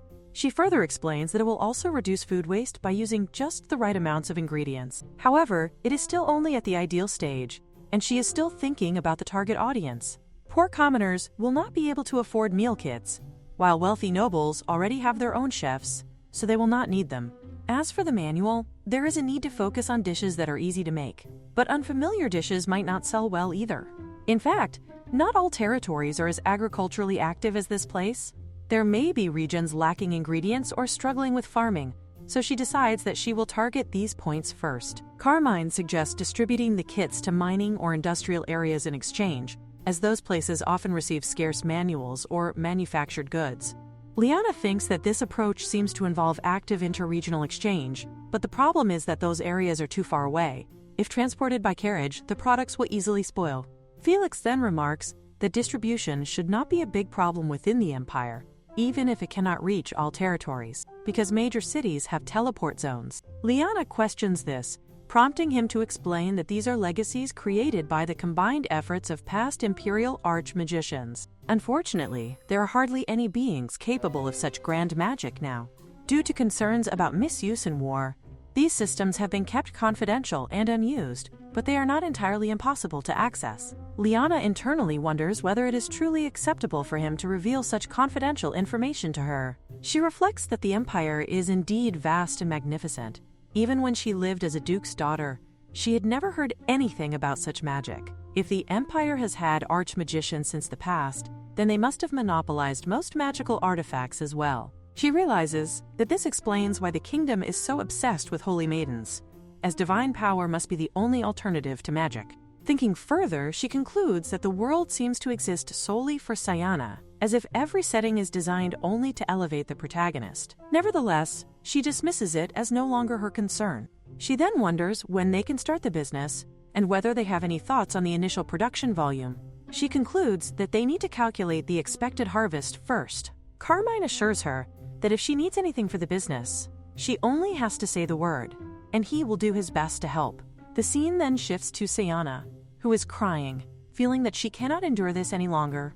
Even though the royal carriage is comfortable, enduring it for a day or two is manageable. but she cannot understand how long she is expected to camp out without a change of clothes. Her maid informs her that there is an inn in the village. Siana wonders whether the money she has is enough to stay there. She begins to throw a tantrum, feeling overwhelmed with frustration. She regrets not trying to use money herself in this world earlier. She reflects that those romance fantasy novels are all lies, where heroines effortlessly sell their dresses and jewelry for money as soon as they leave. She also complains internally that Ankre, who knows that she is a precious person who has never even touched a drop of water herself, should have arranged proper comforts for her. Instead of merely bringing water and food, he should have prepared a comfortable bed and a proper place for her to wash up. Suddenly, as she is walking, she trips on something slippery and shouts, asking what it is. She wonders what she should do in such a situation, thinking that maybe she should call for help. Finally, she asks the man lying there if he is alive. The man suddenly grabs her hand and says that he is hungry, which makes Siana scream in fear, thinking that he must be a zombie. She immediately turns and runs away, shouting for help. The man, however, watches her and thinks that the woman gives off an unusual aura. The scene then cuts to Susan and Russell. She tells him that they are almost there. He questions whether this is the place where she wants to dig. She replies that it is, even though she does not fully know why, but others have said to leave this area alone. Russell explains that it is probably because there are too many rocks, and seeds cannot take deep roots in such soil, causing them to die. She wonders if removing the rocks would allow crops to grow there. He replies that it might be possible. She becomes excited and declares that she will remove the rocks herself. Watching her new sister grow various things, she wants to have her own field as well. Since her sister mainly grows vegetables, she decides that she will plant pretty flowers like her grandmother used to. Russell tells her that farming is much harder than she might think, but she insists that she can do it well and tells him not to underestimate her. Russell suggests that she should try working on just a small part of the field first. He explains that if she sets her goals too high from the beginning, she might become tired easily. Coming from a commoner background, he has experience in farming, so she needs to trust him. Thinking about his background, she recalls how people used to whisper in the past, questioning why His Majesty brought in a guard from a commoner background. They worried that it might lower the prestige of the Imperial Knights. She reflects that for him to speak so casually about such matters shows how much he has been hurt by those people who only care about one's background. As they continue digging, they notice something unusual. Suzanne wonders whether it is edible. Russell decides that he will take it to Lady Lyanna for now. She agrees, saying that it is great, and that these things keep appearing as they dig. Russell admits that he had been worried she might get hurt while digging, but it seems his concern was unnecessary. She asks him what he would have done if she had gotten hurt. He pats her gently and says that he would have carried her in his arms and run, because she is too precious to him.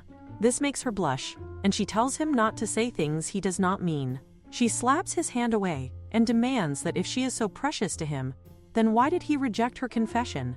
He hesitates for a moment before explaining that, as she already knows, he is much older and not suitable for her. Even so, he says that whether they are in a romantic relationship or not, the fact that she is precious to him will never change. From now on, as a loyal subordinate, he will remain by her side. She shouts at him, calling him a fool, and asks whether he thinks she confessed just to be treated like a princess. She questions if this kind of distant care is what she truly wants from him. Then, suddenly, she steps forward and kisses him. After that, she turns away, telling him that he had better take care of the shovel and the rest before leaving. From a distance, the ego sword watches everything unfold and thinks that this is important news to report. The scene cuts to Lyanna. She says that it is great work from everyone, and she will make lunch later, so they should go and get some rest until then. Suddenly, Ego Sword comes rushing toward her, saying that there is big news, which makes her think that finally her CCTV has returned. He says that he saw those two dating, and it was so sweet and innocent. Lyanna tells him that is enough, and instructs him to tell her the rest in the room. She asks him what he means by dating, wondering if it was not just Suzanne who liked Russell. He explains that no, from what he saw, that guy clearly has feelings too, which makes her wonder why he rejected her confession. He replies that he does not know. Lyanna begins to think about what the reason could be, perhaps age difference, or maybe social status, and concludes that this is turning into a whole drama.